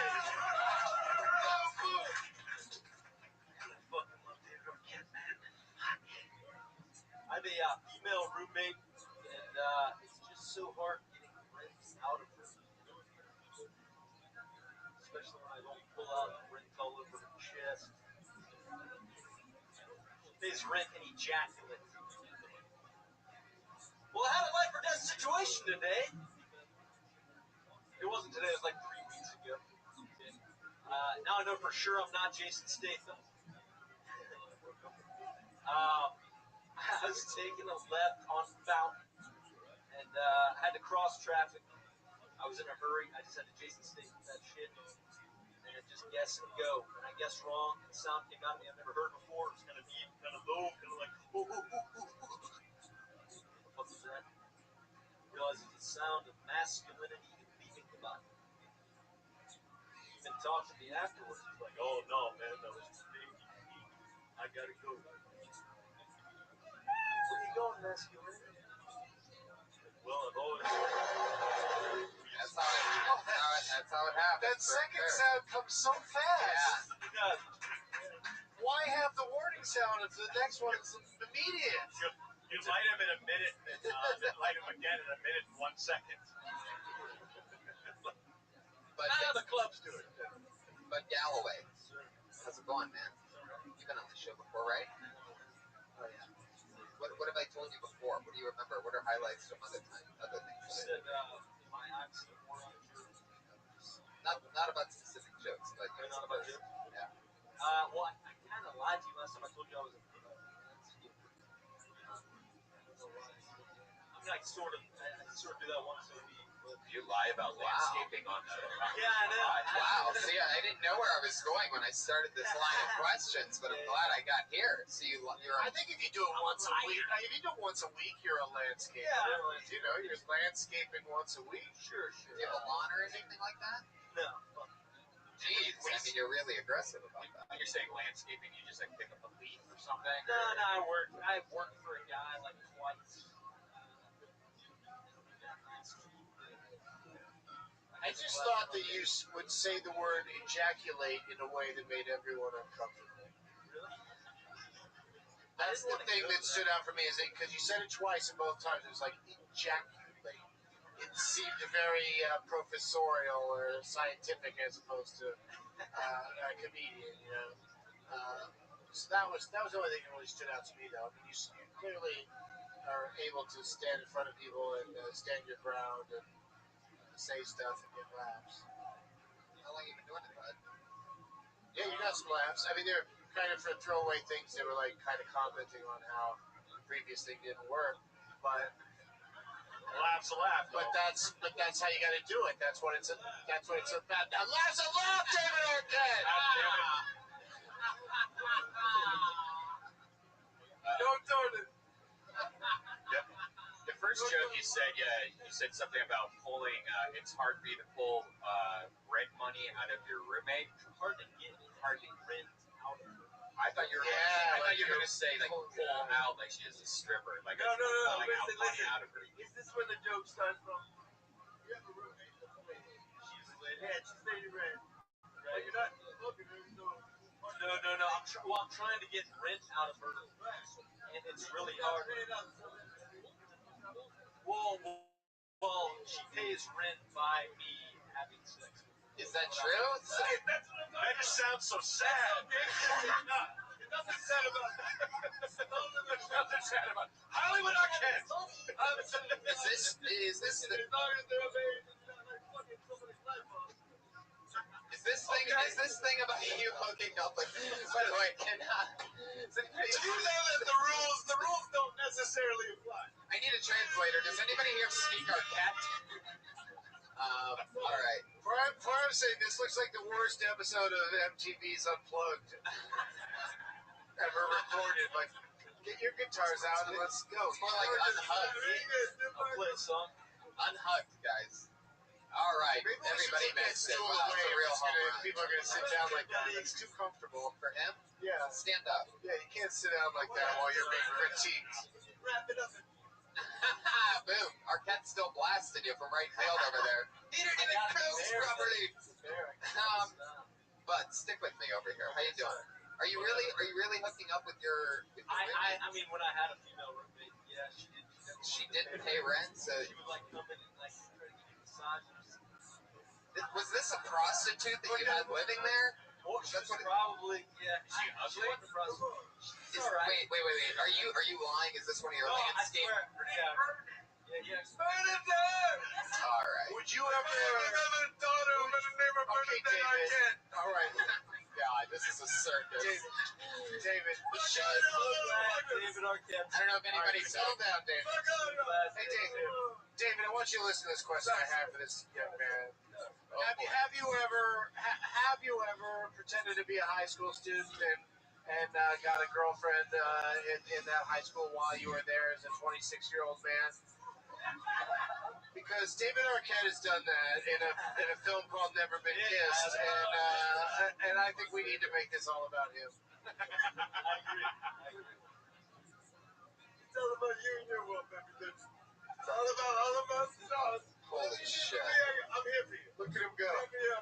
At least they put acid in all of our food today. Okay, Bud. Only one of us ate the food. Bud. So now you're single. How's that going for you? You live by yourself now? No, I live with four. It's two guys in the living room, and it's a two-bedroom. We have four people.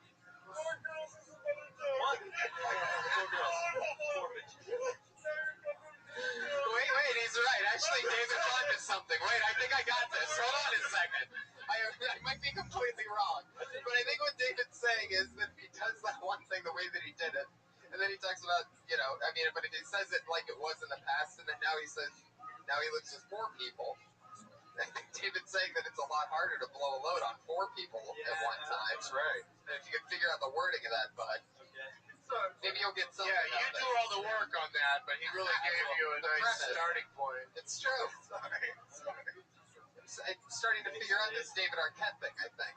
This is like if Jerry gave one of his kids a microphone during the telethon, said just chime in whenever you feel like it.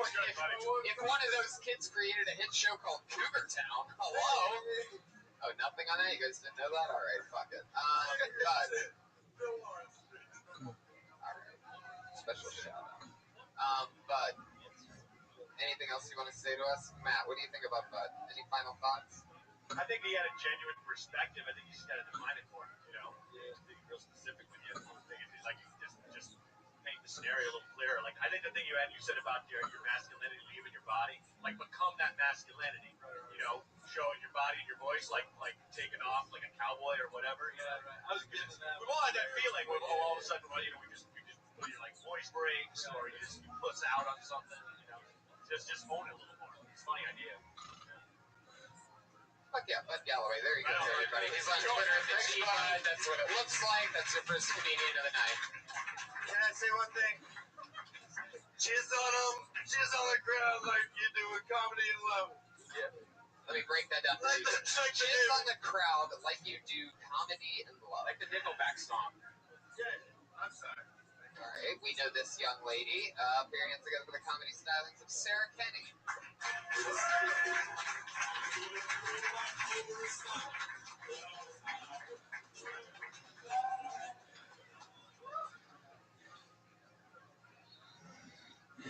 So I was interviewing for this job at SeaWorld, and the woman asked me if I would be comfortable stimulating the male whales in their breeding program. And I was like, this is why I applied for the job.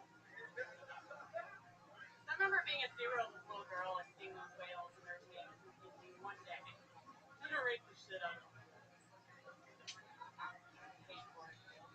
So I got arrested. So good news, not all cops are rapists. And while I was sitting there in the police station, the cop asked me if I'd been arrested before.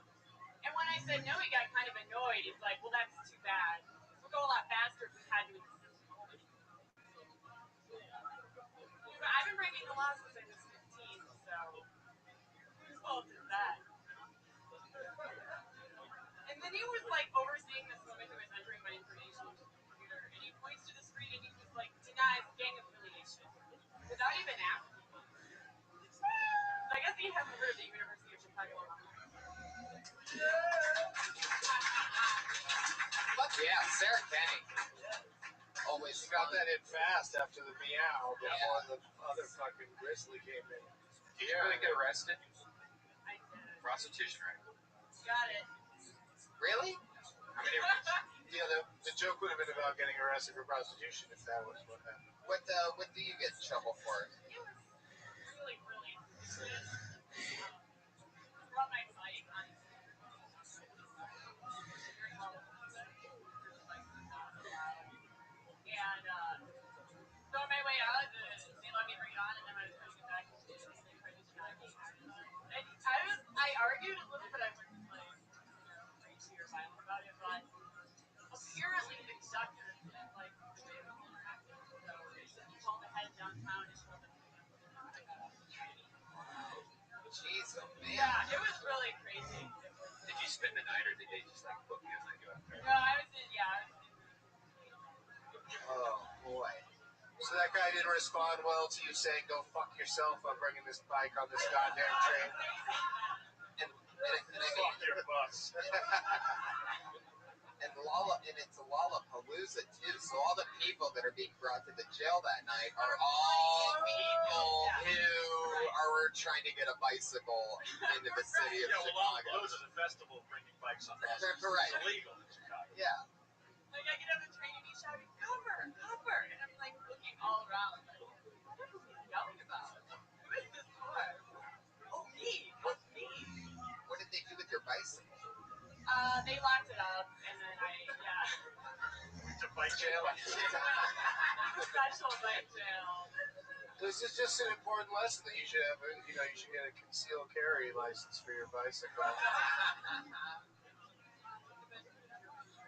Were you living in Chicago at the time, or did you bicycle to Lollapalooza? I was living in Chicago, and it was really bad timing because I was interviewing for jobs here and in Chicago. And what did they call the actual arrest? Because I've never heard of like craziness with a bicycle before. Yeah, no, it was like trespassing. What? Yeah. I feel like we're not getting the whole real story. Yeah, I don't know. It You sounds should like just, you'll get the job. You'll get the job if on the interview you go, I got David. She's a train hooker.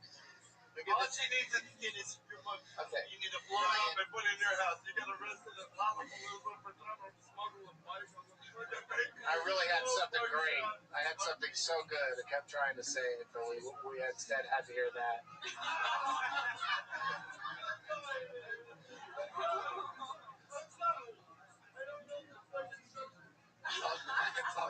Just when somebody else starts talking, let them finish their joke, and then see where it goes from there. I realize I'm a big fat loudmouth, like very recently. So I understand. But you know, it's like Howard. You know what I mean? It's like you've been on Howard numerous times. You're one of the best Howard guys. It's just like that, except I'm not arguing that he's entertaining. no, that's what I'm saying. I'm talking about It's very enjoyable. Oh, he so is. Hell yeah, David.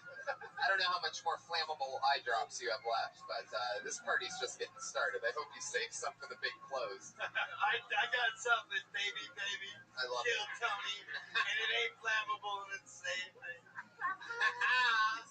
Sarah, you're one of the comedians that have been on the show, I feel like 4, 5, 6, 7 times that I feel like is consistently getting stronger. You know what I mean? Like, I feel like there's always more pops, at least in the minute that you're always doing on the show. I feel like there's been an evolution. Have you been doing a lot of spots and like having fun the last few months? I have, yeah. I've been doing it pretty regularly with rappers.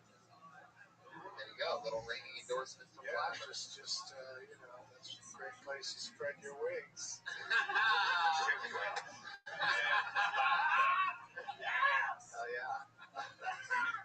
But you're clearly professional and confident, and the people laughed plenty of times, so it was a good job. Yeah, very good. Great Yeah, I job. was real welcome to you guys. Sarah, Great. Came out with Okay, now some incoherence. Here we go. Sarah, you came out with baby. Listen, this is my personal opinion. All right, here we go. As a co-host, I don't do this like you champs do. You came out with jerking off a fucking whale and SeaWorld in my fucking hair. There you go. Fuck yeah. You got the Arquette. That shit. Fuck yeah. Pow. Boom. Woo, doggy. Oh, man. It's all happening. A live show, live streaming podcast. Anything can happen. Does Sarah have a Twitter address? Sarah can be found on Twitter at SKenny Comedy. All one word, SKenny Comedy. That's what that's like. We've seen this young man before. Always a little spitfire. Put your hands together for Marcos Martinez, ladies and gentlemen. Here he comes.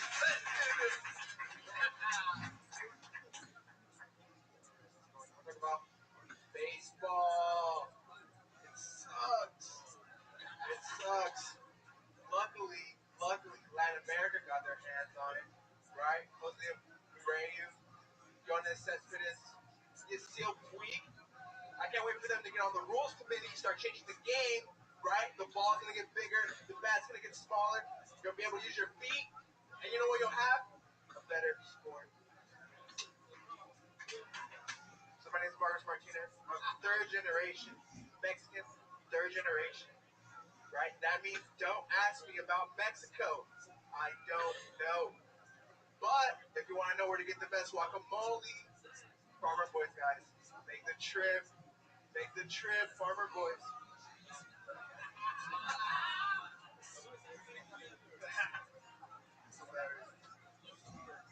this is awesome. So here we are. Kill Tony. There you go. You made it through. I like the closer. I like the closer. Just acknowledging that we're here. Fuck yeah. Well, Marcos? What's it like in Tijuana this time of year? I thought you said don't ask me about. I just asked you after you told me not to. I thought I'd be yelled at. Instead, you answered the question. Marcos, you're very anti-baseball. What happened? Baseball sucks.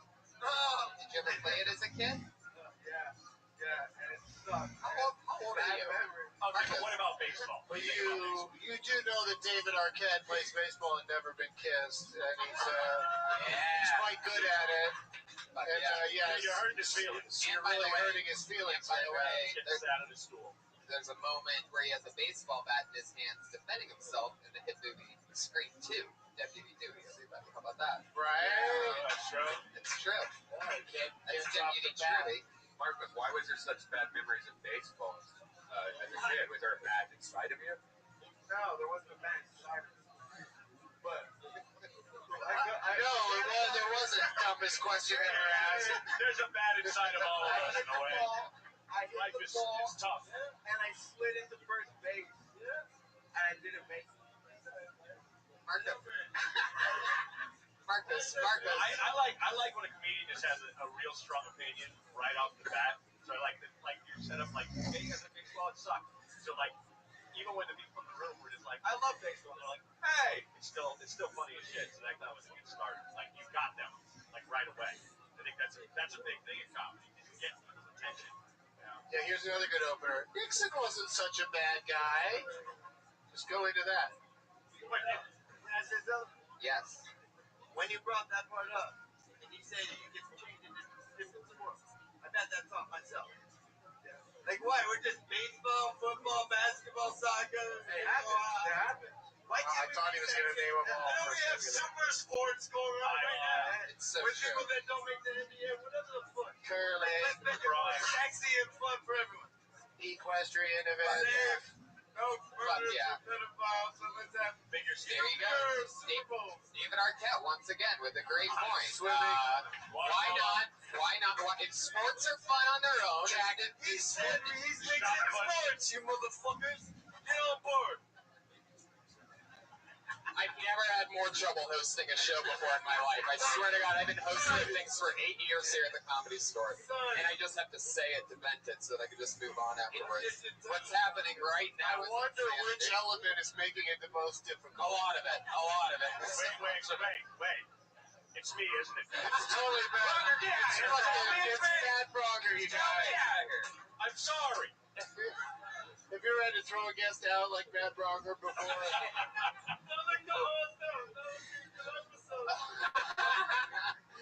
I have no idea how this is. Can I look at some of the chat feed to see what people are actually saying? Like, how is this carrying to the rest of... Courtney Cox's ex-husband is stealing the show. Jesus Christ.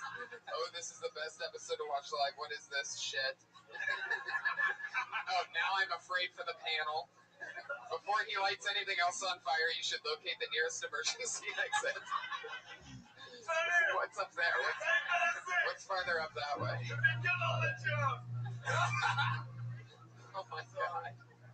It's so bad, everybody. It's so bad. This is great. I really liked your stage presence. I thought that you were very comfortable to watch, and at first I was going to get really pissed off because you were like, let's talk about baseball. I'm like, oh, no, I don't want to. But then you were like, it sucks, and it made me really happy as somebody that hates baseball. Has anybody ever told you?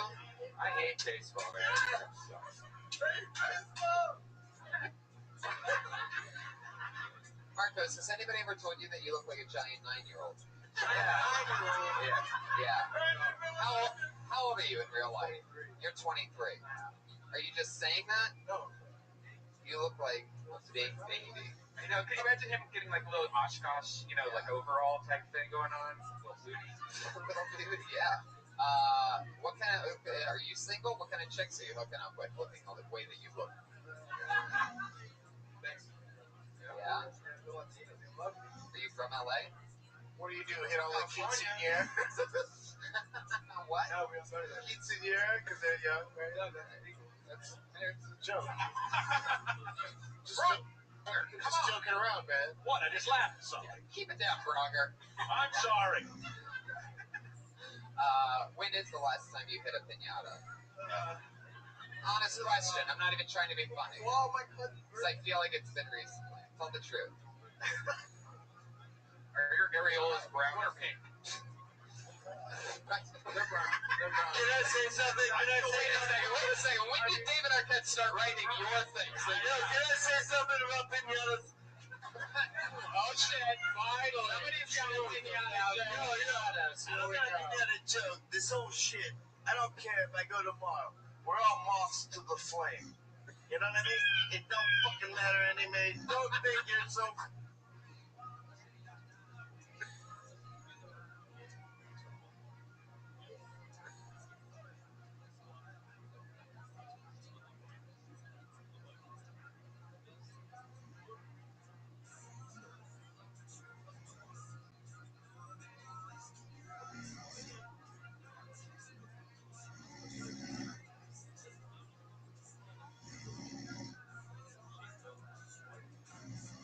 Fucking important.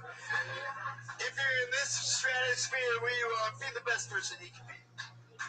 You know what I mean? Hold on, I got a pinata thing. Wait, That's a pinata. okay, let's equate the world to pinatas. Let's say there's just violence, right? Violence is the world that we're living in now.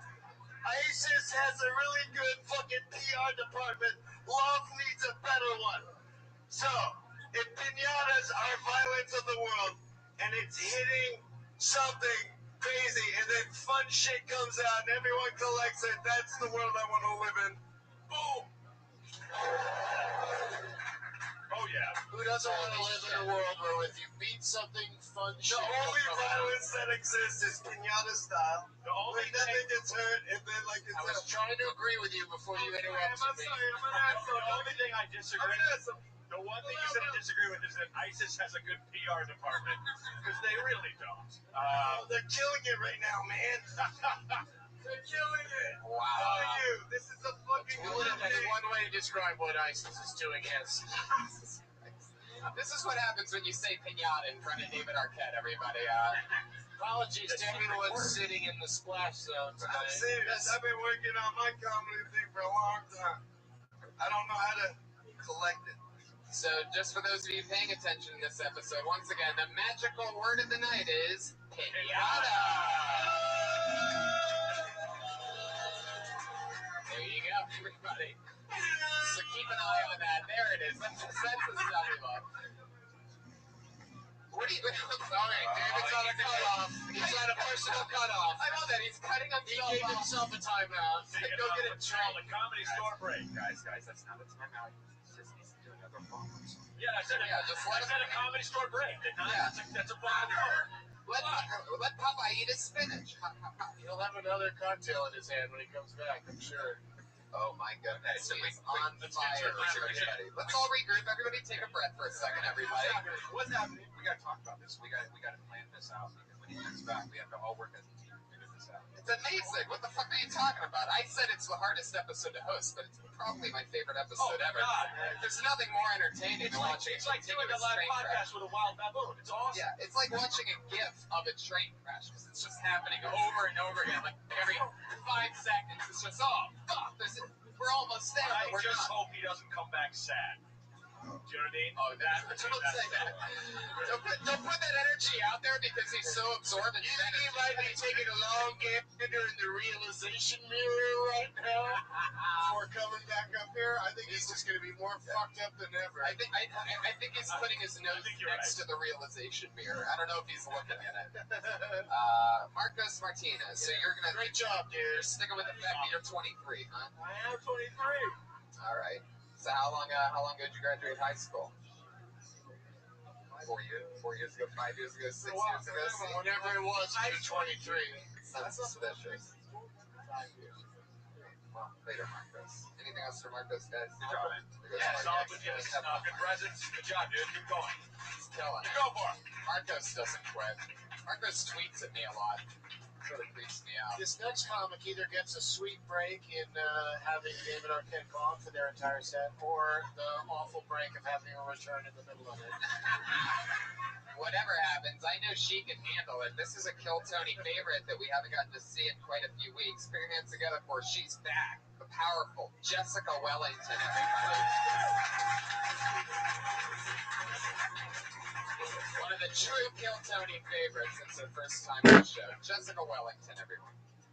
You guys ever realize that when you're down around different groups of friends that your mannerisms change? You know, so like remember all my comedian friends, there's a lot of. I'm around my gay friends, there's a lot more. Then if I'm around my cool friends, a lot more subtle, you know? Then when I'm around black men, it's just a lot of. I know that's a visual joke. Watch it. My favorite. And also, I gotta give you guys a public service announcement. And this is the serious. Like, if you ever get hold of some really good black dick, you're forever gonna be chasing that high. Like at first, I was like, nah, I can have a little bit and put it down. Now if I don't get it, I start to get all itchy and sweaty. It's bad. I'm addicted. It's so bad that I will suck a white dick just to get some black dick. There you go. Exactly a minute. Jessica Wellington. Always funny. Always a new minute. That routine reminds me, I know some black dick I could hook you up with. Oh, yeah. Get it? Then she'd have to, anyway. Ranga, you were just telling me the other day that you were itching because you hadn't had black dick in a while. No, I had a black dick at one point. It was cut off. I was born with 2 dicks. I have a black father. And, yeah, it was itching because it was gone. It was a phantom itch. Is that what you're talking about? Yeah. Totally. You just out improvised me on that one. I threw something at you, and you ran it so well that like I couldn't even keep up. Yes, and I throw a hand grenade when it comes to fencing. Yeah, exactly. You lose. I thought like your viewpoint was very direct and well expressed and very funny, and you had a lot of compliments. It's awesome. Yeah. Yeah. How's it been? You've been out for a little while. I missed you guys so much. You have no idea. I've been doing these competitions, which they're good. It's great. You meet people, but it's tiring. It is. It like sucks it out of you. It makes you think, what the fuck am I doing? Who am I? It's all practice. Like comedy competitions are the fucking worst. Like it doesn't matter if you win, great. But if you place last, you still got some stage time. So just look at it that way. You know what I mean? Like you never don't learn on stage. You know what I'm saying? Exactly. So good for you for sticking it out. So that's why I've been on these past Mondays. Oh, I see. How's this been going for you? Well, like, I keep making it like to semifinals or to finals, and that's it. Well, that's fun. I think Mr. Arquette is returning. There he is. There's some hubbub in the room. He's the one, the only. Sorry, Mr. Sad. Yo, we can go for a private session. What? Fuck yeah. That'd be interesting. Do a set for him out in the parking lot. Ready to go. David, do you have a black dick? Yeah, man. There you go, Jessica. She's got an itch that you can scratch. Yeah, I got a black dick. I got a red dick. Fuck yeah. I'll get it for you. David Arquette, dick dealer. Jessica, if you have anything that you've always wanted to ask David Arquette?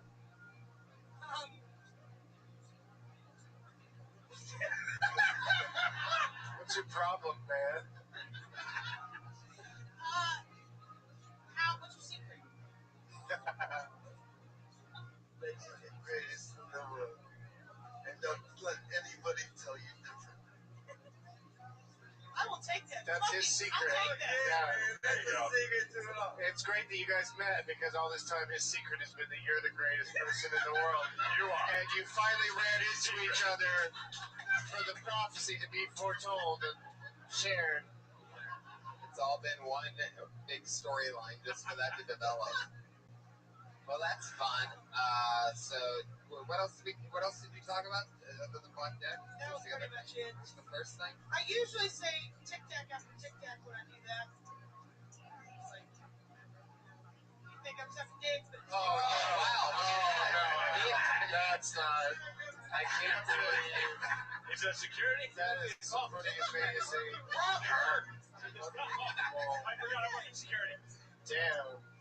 David went for it, everybody. He went for it. Full commitment. Yo, you know how we established that pinata was a word earlier? Pinata! Yeah. Okay, I'm just saying, Tic Tac's a word for me too. So it's like, slowly they turn. Niagara Falls. Tic Tac, I might start thinking on somebody. I'm just saying. Yeah, don't. Oh, shit. Somebody said pinata. Don't forget anybody. Like this. The point of the show isn't to put young comedians through the paces of what it would be like if David Arquette were to freak attack you while you're trying to do. You never know when it's happening. Yeah. well, not everybody can say that they've had a. Like everybody's waiting to come on now is terrified that they're gonna get humped. I gotta go get the Black Deck. David, if you were here first, that you would know that she's into black guys, not white guys. But the joke is that I will suck a white dick just to get some black. Let's do it right now. All right, both of you, save it for the Burger King restroom. Now, you at the end of your first joke, you were doing some with your hands. I couldn't see it. Can you do it again for me? Slower. Yeah. Oh, I see what you mean. She's sucking off that big microphone dick and working miming those balls. I love you as normal, as always. Would you like to do the Death Squad show Friday? Because I'd like to see you. Yeah! Wow, that's a willing promotion. That's how it happens. That's quick. My favorite thing in the world is when Brian does Brian Claus, Santa Band. I knew if I came with my good dick material. Yeah. I just needed to see it. You were like, if the top of my head to the side of my head looks like a wave crashing on the beach, I'm gonna move on to a Death Squad show, and it happened. Congratulations. The only catch, Jessica, is there's no black guys in Pasadena, so Friday night you're gonna have to figure something That's out. one of my favorite Beachway songs. No black guys in Pasadena. On Passover. Women, Arquette remix. That's my least favorite You meant least favorite when I said most favorite. David's train is here to pick him up. David, your train's here. The Polar Express wants to take you and the other children I'm good, baby. to a very special place. Jump on with the other Christmas children. Jessica Wellington, thank you so much. Jessica's on Twitter at the Duchess_101. Of the New Hampshire Wellington. That is the Duchess_101. Jessica Wellington. David, you ever been with a big girl before? I love it. Anything, you always try to work one into rotation, like, Chef Elise, do you do a nice Wellington? Oh, She lost 5 pounds. Yelling at us from off the. Yo, if I was single, I don't have a black deck, but I'll go and show you love. We're having some fun night. He really just checked his pockets before he said, "I don't have a black dick." Just asked him for father was single. I'm Your father's single? Is that the first thing you said? the first ever podcast with subtitles that's ever been put out before. It's going to be out. If you have him on again, bring some masking tape. I am so glad I just pulled this name out of the bucket. This is one of the goofiest, silliest motherfuckers that we've ever seen before. And every week he always brings it with his awkward timing and cadence and delivery. Put your hands together for one of my newer favorite people that I've seen recently. It's Michael Perkins. Oh, yeah. Oh, Michael. Here he is. Crush it, champion. Shut up. I got work to do. I got fucking work to do. Listen, guys, I fucked a tranny the other day on accident. Anybody here fuck a tranny on accident?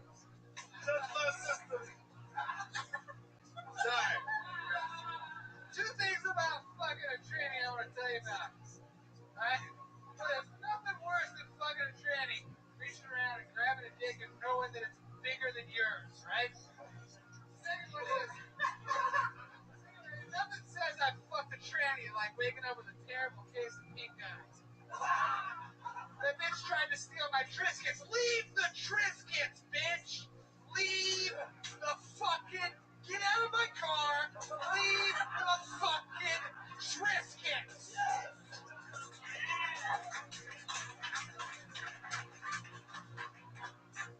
Now to the jokes, you little jack dicks! One time my dad caught me jerking off. He said, hey, you keep doing that, you're gonna last a lot longer than your peers, and girls are gonna like you. Keep it up! Now get the fuck out of the front yard. People think you're fucking weird. Wow. No! Yeah, You got the bear! that's good. That's it. Okay, Michael, we got the bear. You got a little extra time because you kept your own applause break going for longer. Thank you. I applauded with it halfway through the set in a maneuver that I've never seen anyone do before. He put the mic in the mic stand during an applause break and just took a step away, started clapping. Started clapping too. Looking Like, outward. why not keep Keep us focused. going? Why not? Therefore, increase the applause break to another level. Yeah. And just make yourself at home. Put your beer here and, You don't put your beer near the sword. just come sit on the table, Michael. Thank you, Toby. Now, Michael, what happened? I thought. What do you think I like in the front yard? I love that this man. Relax. This man took advantage of an opportunity because he had a solid minute of solid material about transsexual individuals, and performed it in front of arguably one of the most famous brothers of a transsexual in the world. So I think only when David thinks of that transsexual material matters. I did. Thank you. Transgender, I apologize. David, you want to party tonight? Oh, no. Yeah. Oh, listen, this is a true story. I'm a wildcat. My girl. Wait. What did you just say? You're a what? Wildcat. Yeah. Really a wild dog. Yeah. David, you don't have to tell people that after we've seen you for more 45 dog minutes than in a cat. row. More dog than cat. But You listen, everybody, I'm a fucking maniac. Now, the point I'm trying to make. Guys, I'm a loose cannon. And by the way, I'm going to explode in your face. Oh, wow, okay. so I guess that's the end of my that round. lady, when I was leaving today, she said, when are you going to be back? I said 12 o'clock like Cinderella. So we can Which party, is but ironic. I have a 11:40 motherfucking 5 curfew. No, not tonight, Dave. It's me and you. Fucking dirty pussy, me and you. No. David, bring him home. I'm way past 30 pussy. Come I on, was married for 13 years. I'm about to get married again. Stop. David, stop Real getting... motherfucking shit, bitches. David, are you really going to get married again? Yeah, baby. Baby, I'm going to get married. do it, Dave. That's why he's so fucked up right now. How old are you, kid? I'm 29. Okay, cool. I'm 43. I've been married for 13 years before. I'm about to get married again for the rest of my life. With the woman of my dreams. I'm so sorry. Settle the fuck down. You should be lucky enough to meet an angel that does that to you, that loves you with all your heart. I'm just saying. David, you really think this next marriage is going to be for the rest of your life? Yo, 3 I weeks? went into the first one thinking that. I'm going to go on the second one, too. If they don't leave me, I'll be with them for fucking ever. I'll take the other one. Drop the mic. No! That's the most expensive mic, David. Please don't drop it again. Yo, but they do have to know that I'm a fucking crazy motherfucking individual. Well, then maybe we can get an honest answer to this question. But listen, What happened with Scream 3?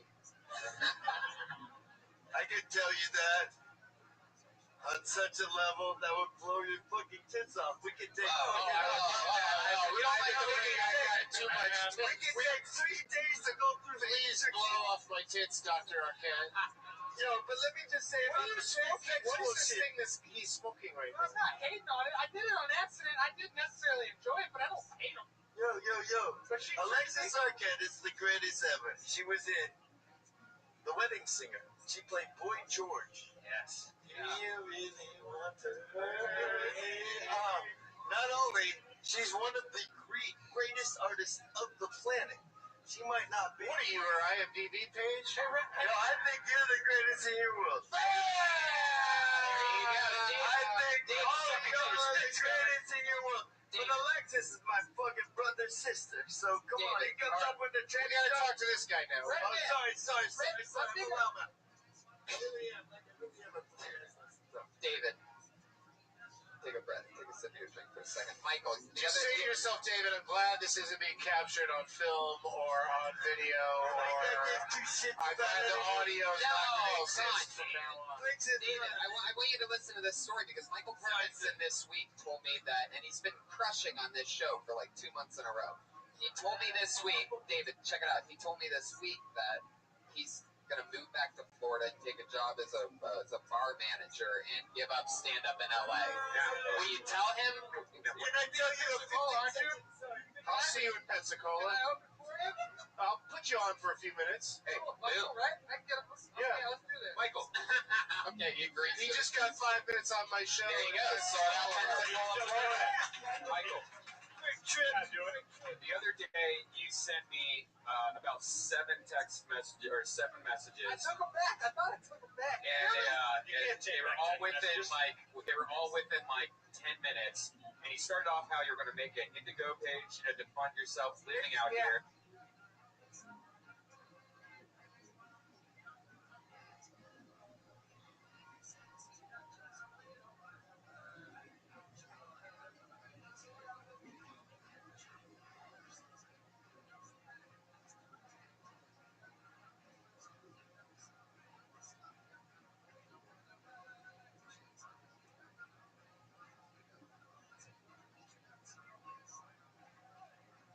And then you said you don't have enough money to be here. And then you said, "Oh fuck it, I'm leaving tonight." And then what happened? I have the gout. I just lay it. Wait. You got What the did gout. What did you just say? Fucking got a pirate disease. Go out. You have the gout? Michael, I like you for having gout. the last time I talked to you, you said you didn't have the gout. My doctor's a man says gout because I'm fat and it triggers the big toe. And my big toe hurts like shit. And well, you know what? I skateboard. I fell off my skateboard the other day, guys. Why don't you wear shoes then? You have sandals on. Fucking shoes, man. That's why you got gout. You're walking around Sunset with AIDS feet. Yeah, man. You're all gouted up, dude. And Michael, also, you can do Friday if you can get to the Ice House and Yeah. just go and show. Wow. That's 2 cents. You son of a bitch. I'm going to leave tomorrow. No. I'm going to the IM to fucking murder it. He's going to give you another gig for every weird malady you have. I like you, Doug Benson.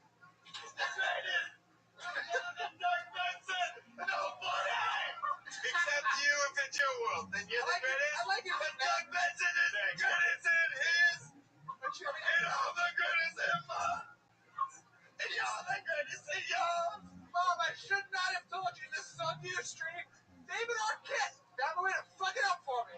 Oh. I'm sorry, baby. That was not my No, it's okay, David. Here, I'll cheer you up. You don't want to David, fuck his shit up. He's the greatest in his world. David, can I cheer you up, David? Would it cheer you up if I said something like, Is he the happiest guy on ecstasy right now? I'm not, but fuck this show? This is a classic. It's like, I feel like I'm podcasting on yo, but if you come out with a trendy fucking joke, I mean, fucking game up. Live podcast from Tower 2 on the morning of September 11th. This is incredible. Well, a plane has hit a few stories below us, but I think we're going to be fine. We're just going to keep the show going, and hopefully it keeps getting better. Michael. Right there, I want to be a rapper. All right, you got a gig with Doug. You got a gig at the Ice House. Here, we're not going to help your rap career. Get in juice, Red Band. I have no idea what's he's asking him to play it? I swear to God, I feel like I'm on. What is that you're smoking on? Is that just an e-cig? I I lit it with my iPhone flashlight like an e-cigarette with an e-light. Nobody caught it. I caught it. I think we all watched it and knew exactly what happened. I love all you guys. Can we just be one string in the equilibrium of life? Just vibrating through time? Wait, did you catch what our cat had? That was my premise. And then he's not even here. He just disappeared. Whoa. He's wandering around looking for opportunities to harass people. There you go. Michael, we're going to see you Friday at the Ice House in Pensacola, Florida with Doug Benson. Congratulations. Yes. All of that in 1 minute on Phil Tony. We'll see you there. I'm not going to remember. That's how the magic happens. Thank you. One more thank you from Michael Perkinson. Vinyl in Pensacola. I feel like he's going to be a It's in movie May. star. It's in May. Isn't he so likable? Not if he goes back to Florida. He's going to die there if he goes to Florida. That is true. Certain inevitable death. I mean, the kid's already got the gout. Normally, you have to be like in your 60s or 70s and a king to get the gout. Very, very hard for a. All he eats is steak, and all he drinks is port wine. Well, it really is. All he drinks is beer, and all he eats is like pure chicken, like just big pieces of chicken, like a big leg. And You said pure chicken. I thought you meant like just raw chicken. yeah, That's horrific. even Yeah, salmonella. Eats them while they're alive. well, I mean, you guys have a lot of friends that get the gout.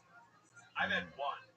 Well, And he's a big guy like him. yeah. Yeah, but that's it. That's the only person I knew. Scary. Did he make it through? He's a lot. Oh, yeah, without a cow.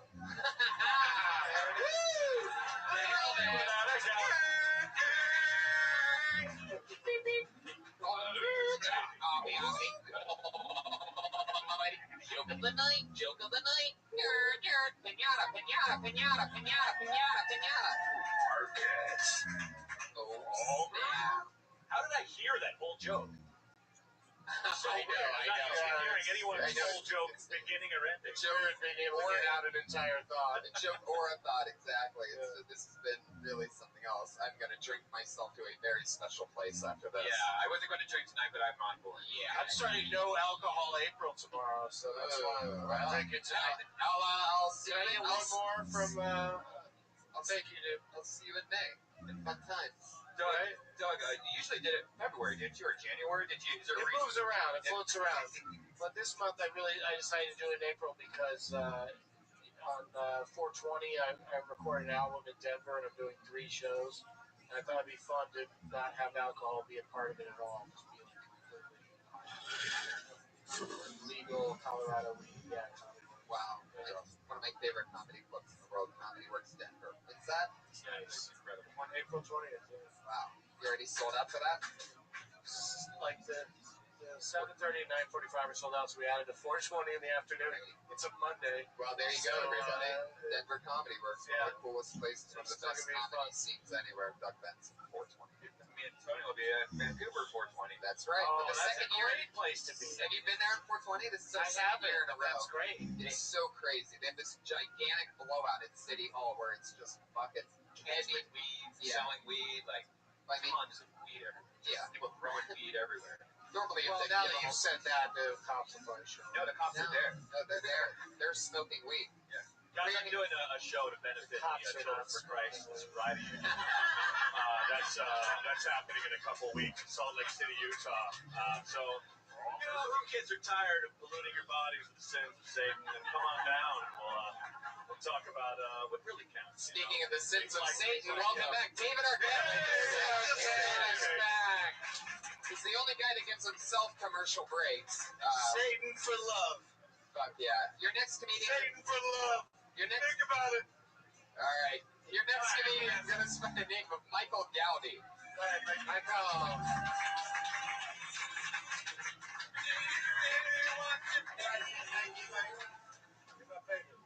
Hell yeah. No one's gonna leave. Be back next week. This is Tupac. Come on, Mikey, Michael Gowdy just quit show business in the first ever move we've ever had out of 98 episodes on Phil Tony. He He just got really scared. He had the most awkward hug ever with David Arquette. No, David, let him go. If you really love something, you just fucking let it go. And I just absolutely love that. It's some old Irish. That was very bizarre.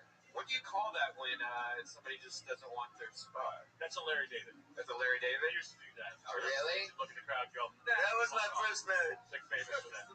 So random. Yeah, I don't think he looked at the crowd as much as he looked to his right. Yeah. Looks like a new name for your hands together for Jabari Gale. Boom. Come on, Jabari, baby, question. What's going on, y'all? Hey! You guys might know me. Some of you guys might recognize me. That guy is not here. Listen, I'm going for you. Yeah. One thing about it, I always want to finish. Actually, everybody can get it. So when I'm going to get my other shoes, I said, like, don't worry about me.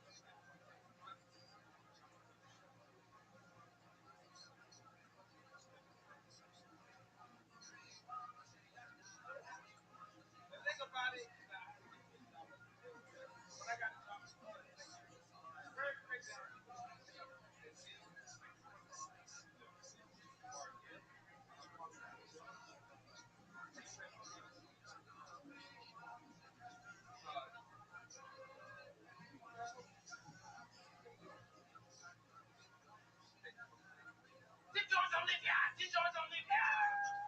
Okay, Jabari Gale. Fuck yeah.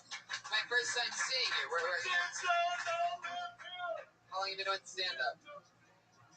Stick with me, Jabari. I know David Arquette's a powerful presence. Just stick it over here, buddy. You gotta nail it hard. If you just hear him, you can't look at him. It's too much. If you do both, just stick with me, Jabari. How long have you been doing stand-up? Stay in the pocket, buddy. Don't panic now. Don't pull a Michael Gowdy on me now and just run out of here. 2 years. Where at? Miami. How long have you been in LA? Really? Wow. How's that going for you? Did you just come from your job as a ride operator at Pirates of the Caribbean at Disneyland? That's what that outfit looks like.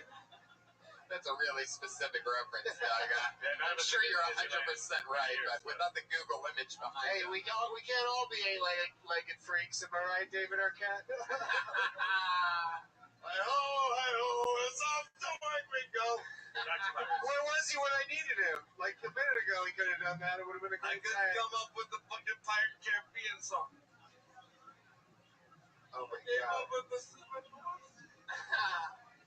Jabari, other than have you ever been this close to a celebrity like David Arquette? Who gives a shit, man?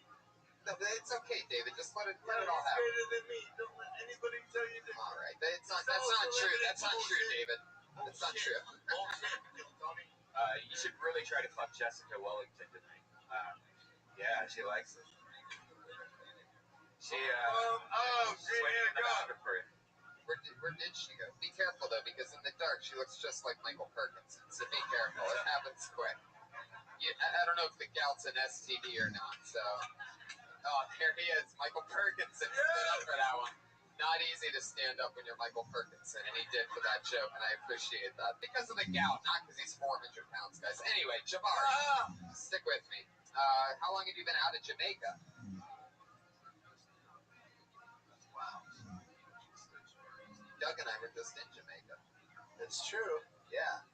It's like a few weeks For a ago. second there, I was like, we were? Port Duty. What? Yeah. Something like that. Yeah, Port Duty. You said Port Duty. I said Port Duty. 2 seconds later. Uh-oh. I think we're finding another word. Sorry, Port Is Duty. duty one of your words, David? One of my early nicknames was Duty. The rattlesnake. Nobody knows that but Thomas Lumstead. Oh, okay. Hey, David, do you poop standing up or do you wipe standing up or sitting up? Every situation it was in. He has all the most positive answers, like to questions that don't even need a positive answer. How do you wipe your ass? Every way is beautiful, man. Jabari, we're gonna let you go. Anything for Jabari, guys? Yeah, man. I mean, you got it across. I would just be like a little bit more confident with your story. If you're talking about your family, like something you know better than anybody would in the audience. Just tell them. You know what I mean? Tell them like they've been asking you about your family all day. You know what I mean? Just get into it. That's all I'm saying.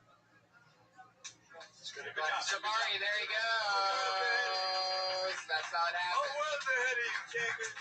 Guys, David, you've been here before. You know what this is. This is the part of the show where we have only 2 regulars, and each of them do a brand new minute every single week. So it's fun, always exciting to watch them grow and work out a brand new written and performed minute. This week's no different. We're always here. We're going to do it again. Going up first tonight, you know her as the Florida dropout. After her first time on Still Tony, she dropped out of college and kept doing stand-up comedy. She's been on every episode since. Yes. Brand new minute. Put your hands together for Kimberly Condon, everybody. Wow. Yeah, doing it again.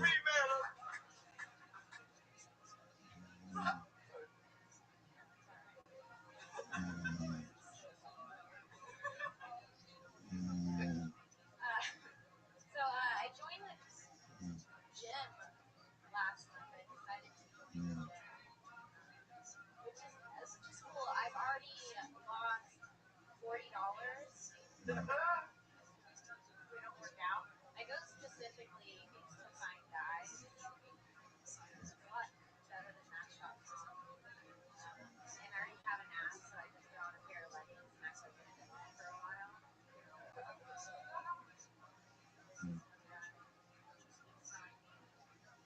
Should do side bends and sit-ups. Please don't lose that butt. I'm dating Sir Mix-a-Lot.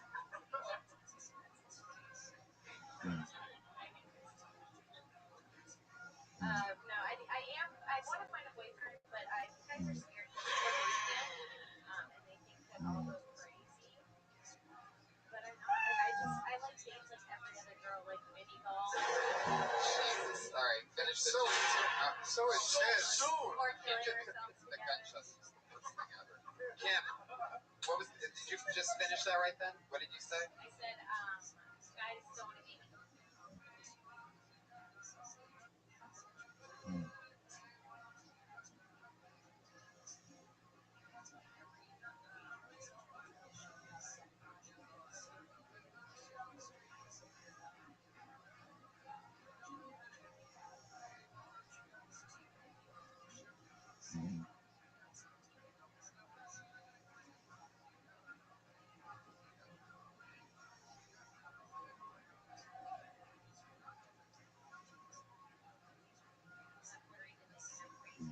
But I'm just like every other girl. I like dating. I like mini golf.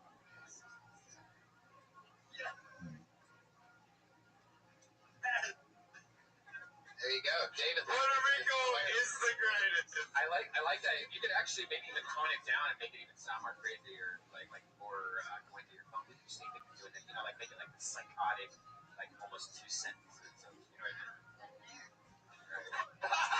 I'll look for it for sure. What was the one before that one? What was the one before the Puerto Rican thing? Sure Mix-a-Lot. Oh yeah. So is that real? Have you really been going to the gym, or did you just write? Well, that's funny. I got a gym losing membership $40. at my work, but I just haven't gone. I think he's saying lyrics from that Sir Mix-a-Lot thing until everybody's clearly getting it, and then drop that it was Sir Mix-a-Lot. You know what I mean? Because it's people are just starting to get on board, and then you were done with it. But I think you just think like quoting him like he would stand around saying that to someone is pretty funny. Hard roll and then telling you the butting goal, tossing it even when he pulls up quick for chicken like that kind of thing. Talk about him like and then as we got to know each other, I found out that his anaconda don't want none unless it's got on top. So we're engaged. Yeah. But I love that you kind of just laughed it off like that's such a stupid joke. But I think every comedian has a joke that they know is dumb, but they still do. Yeah. And I always love when comics do that. Like, fuck them. You don't like this joke? I love it. Yeah. So that was great that you still did it. And we're just like, yeah, I know it's dumb, but fuck them. That was great. Yo, can I do something? Don't, please. Yeah. By the way, you're the greatest. Please. You're crushing it. I'm feeling it. Mr. Mix-a-Lot. This is personal. Here we go. And my ex-wife might This be is mad going at me to get when I out. tell this story, but this is a pop culture story that nobody knows but me. Because I was a husband for 13 motherfucking years. What's the Sir Mix-a-Lot thing? What is it? It just reminded me. At least you're not dwelling on this married for 13 years thing. I hope I don't offend anybody or hurt anyone's feelings with this statement, but when my ex-wife got a guy from doing Ace Ventura's Tolo to that movie, right? Who? Yeah, at one point, my girl's the greatest ever. My new girl's the greatest ever. But my ex, I'm sorry, follow me on this. As they were going away, Follow yourself. Courtney Cox and Tulloch had a kiss, little romantic moment. Oh. I'm just saying that. Is that it? Big butts, fucking Tulloch. Oh my God, Dave. That's too much for you, motherfucker. Yeah, it's too much. Yeah, His sister did the wild thing with You Toto. think this shit matters? This is physics. This is silly things going on. We don't matter for shit. We're fucking dog shit on the pavement. We get our whole fucking thing and we're being feeding it. Hopefully when you're here, you're just being the coolest fucker that you can so you're not an asshole. And then whatever the fuck, it doesn't matter anyway. Everything's a fucking eye snap. A wink. It doesn't matter. Was she Courtney Arquette and then Tolo came along and gave her the cocks? No, it was before. You know what John Lovett said at our wedding? That's the ticket. Yeah, he said. Acting! By the way, I love John Lovett, and he said the best joke at my motherfucking wedding. I don't know why David didn't take Courtney's name because two cocks are always better than one. At my motherfucking wedding! Wow. It's so Yo, I love him for that. Love it. So Sir. true. He's my greatest ever. Alright. That's a good Cocks joke, are always fucking better than one. bitches. David, We're on this thing that you're judging jokes. Dave, Please don't joke at a fucking motherfucker's wedding when you're marrying a girl named We got Cox. 6 minutes. Dave, you're right. It's all about physics. So take in some oxygen, my friend. Sorry. Kimberly Condon killed it again for a minute. There she goes, everybody. She's on Twitter, Kimberly Condon. Oh my God. Experience together for your other regular doing a brand new minute, just like she does every other week. Very, very funny styling. Sarah Weinstein, everybody. Here she is. Alright. I got a printer. It's a demanding little appliance. Let me tell you, most appliances, they make your life easier. Not the printer. It comes with a lot of responsibilities. Constantly changing ink. I have plans, and then guess what? I'm low on Scion. Have to cancel. Scion is color blue. You guys don't have printers. You're moving away from that Gutenberg era. Not me. I'm old school. I like analog things. Fuck taking me to dinner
think it's gonna be like Clank Part 2, I hope. I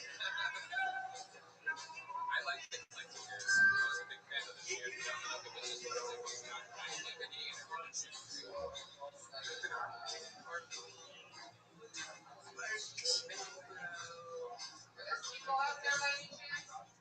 Yeah.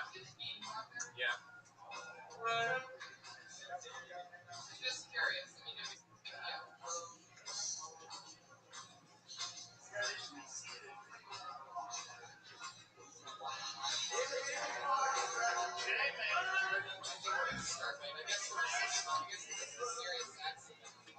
Yeah, it's fucked up. It took me an hour to get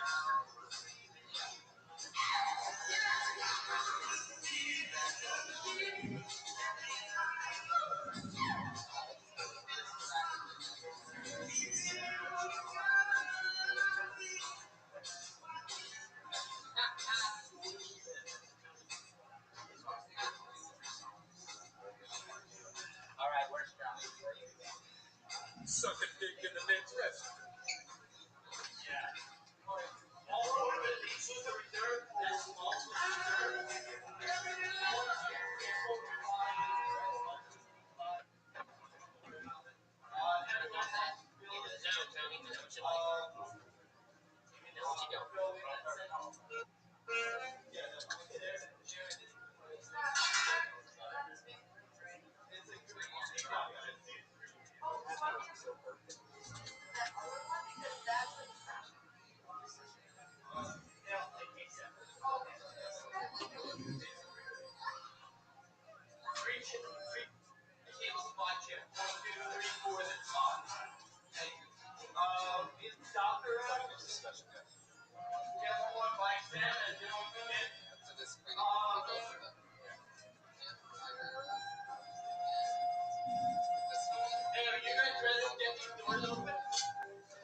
Guys?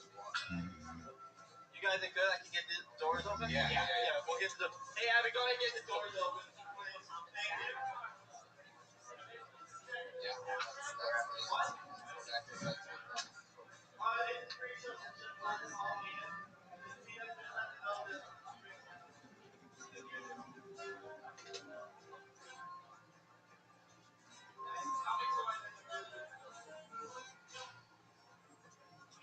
Do you want something to drink? Great, walk out to the front bar.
So if I had the local East, Chinese, Japanese, African, all the species of immigrant profession. I got the certificate eyes for the respect of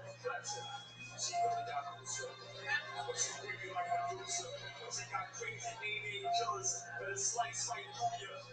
Quick to chop her head off, then wipe the blood off. A long range like the shots she bust, never let it gun off. You got a minute to pray, and a second to die. You see the image of the devil reflecting inside her eye.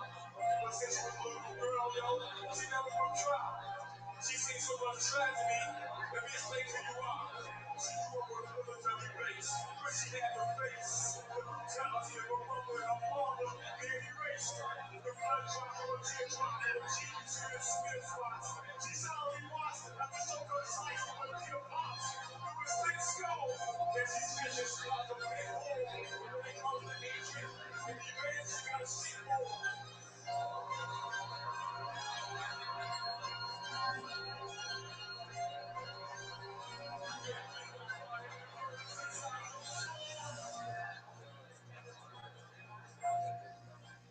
Yo, she been busting on kneecaps, son, since the age of 11. We're bumping the enemy to death.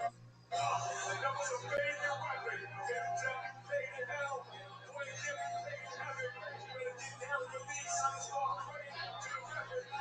Hold on the T. Like the bitch is so sweet, especially when it's over the old dish. But she has no wrist. But the judge don't make sure. Like the bitch is so tiss. And the shit is in the state of mercy. I was hopeless. Over easy. Back Chinese, now Japanese. Over the species.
Sitting on my bedroom floor, feeling so alone.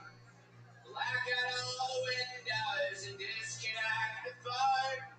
No one calls me anyways, no one even cares. I could disappear like a ghost in a graveyard.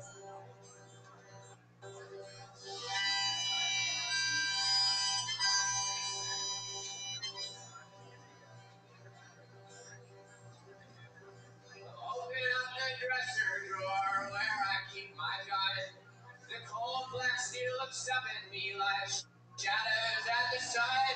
I load it up with bullets and I down a glass of rum. It burns my throat, but that's okay, cause it knows the pain.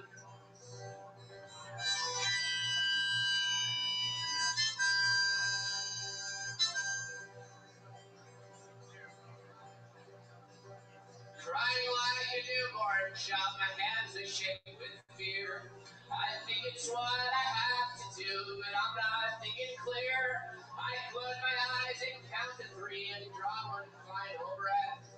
Then I put the handgun in my mouth, and guess what happens next? Suck a gun like a dick. Suck a gun like a dick. Suck a gun like a dick. Suck a gun like a dick.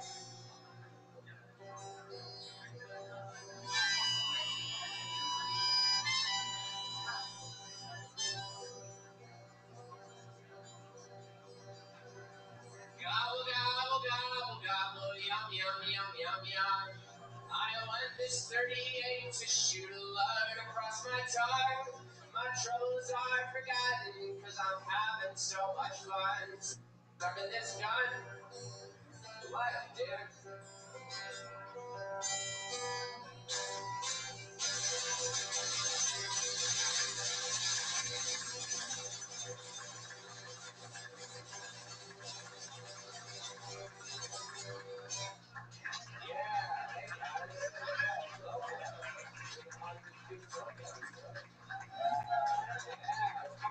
Podcast tonight, just gonna make me up here playing acoustic guitar songs. Anyone who came here for the podcast, I hope you like this shit. I'd like to play a song, guys. This is part 1 of a trilogy of love songs. This is called Me and Greg's Dad. Part 1.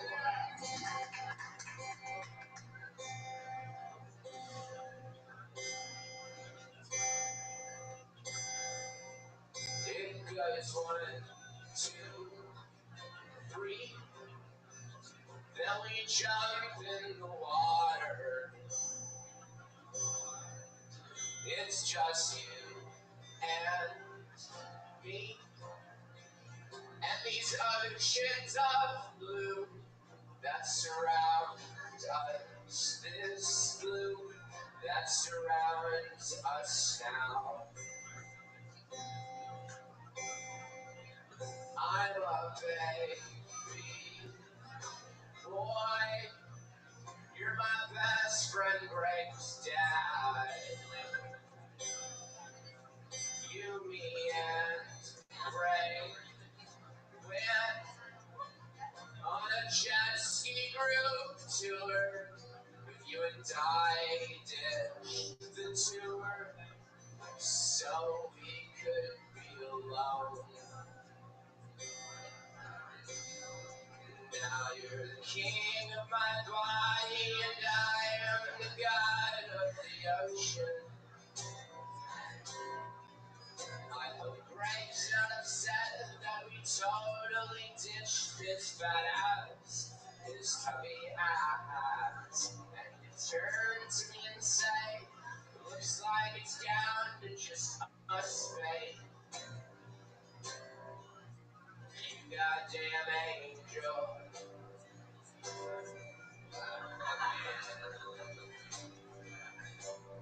I fucking love you.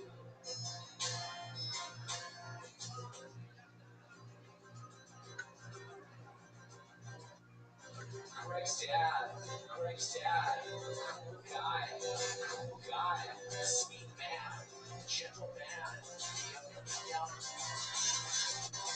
soft hair, kind eyes, sweaty back, a big eyes, great lips, fat lips, fucking angel. We make love with the wheel, I'm gonna sit back there.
back loud in the open water. Fucking mic stand. Here we go. Ooh. Okay. We back loud in the open water. And you start to haul off Peter. And you start your closing in time. Turn on. That's what I do. Right when I fuck up my song, I just say closing time. We make. Do you even remember this part? Goes. We make love in the open water. And you start to hum a Peter Gabriel song. But we're interrupted by the U.S. Coast Guard. Who informs us something's wrong. Greg is dead.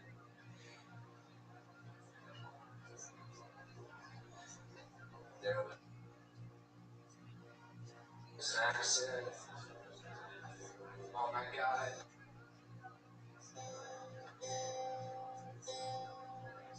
And Coast Guard asked us if we could identify the body.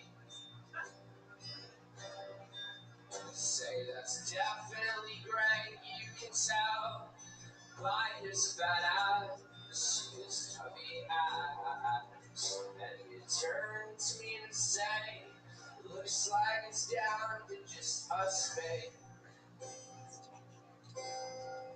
You goddamn angel.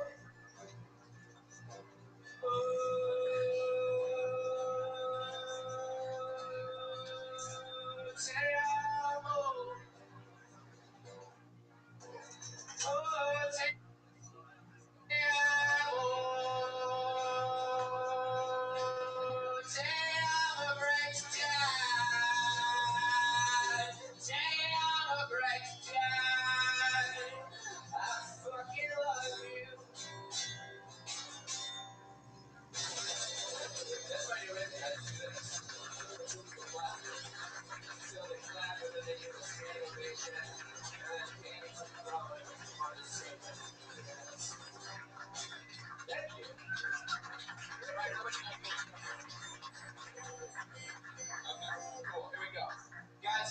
So my mom tells me that comedy makes people feel uncomfortable.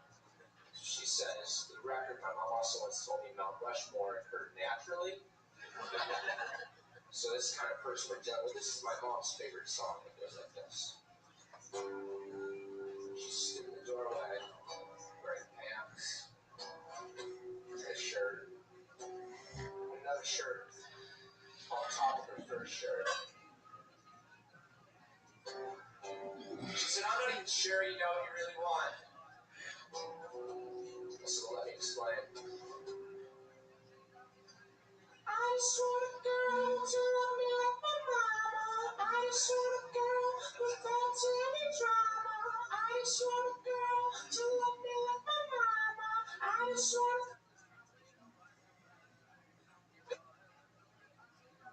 girl without any drama.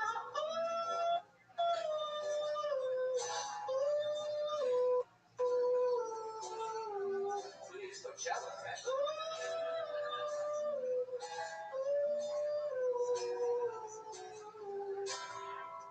I just want a girl who sends me cards on Easter with $50 checks and delicate reminders that I should go to church and I should call my grandma. I just want a girl whose mom is my grandma.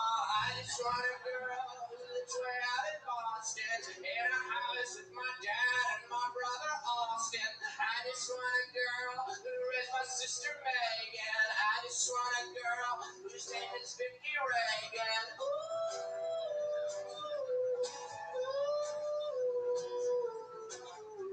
That's my mom's name.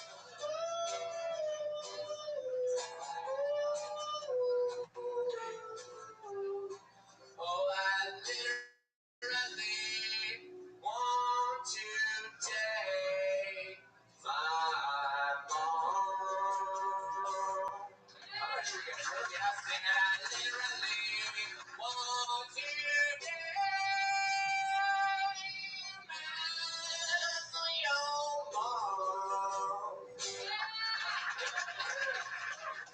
All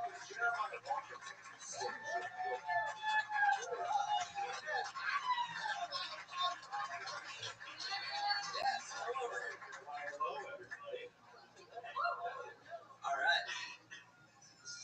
My name's Pat Reagan, guys. I'm Jeremiah Watkins. And together we are.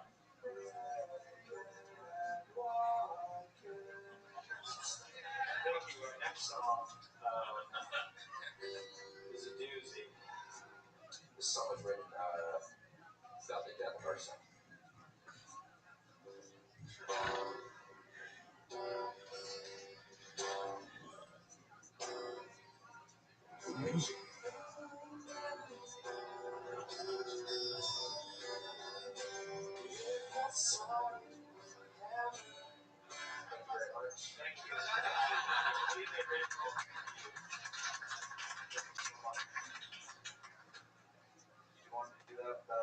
I think we should do the other one. Yeah. Hello, blue balls. Wait. This mic stand. Okay. Can we take that back? Yep. Can we run that back? Yeah. Okay. Thanks for being that forgiving audience. Of course. Hello, blue balls, my old friend. I've come to chat with you again.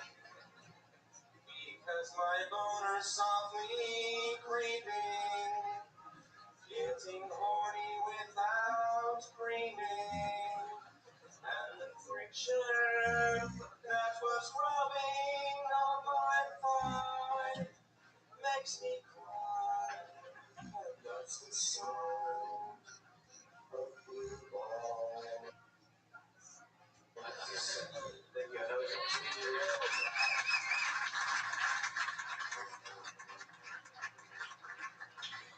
we like to work in threes. So this is perfect. These are trilogy here.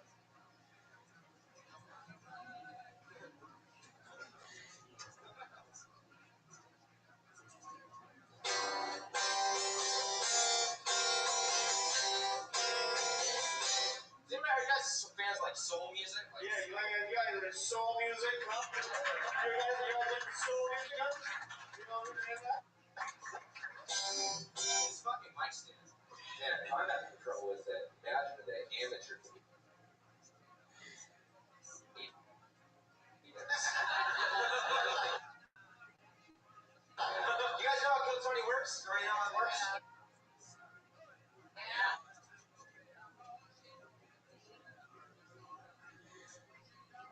Yeah, they have this bucket of names right here. It's the bucket, and they draw names in the hat, and then amateur comedians come on stage, and then this panel of judges comes and have sex with them. Yeah. That's the format of the show.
Dude,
what do you think about Hillary Clinton?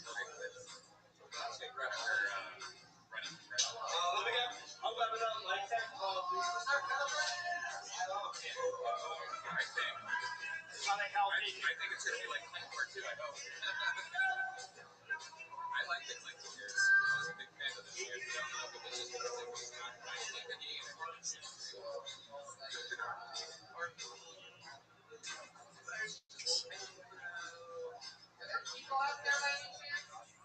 Yeah. Yeah. Just curious. I mean, no big deal.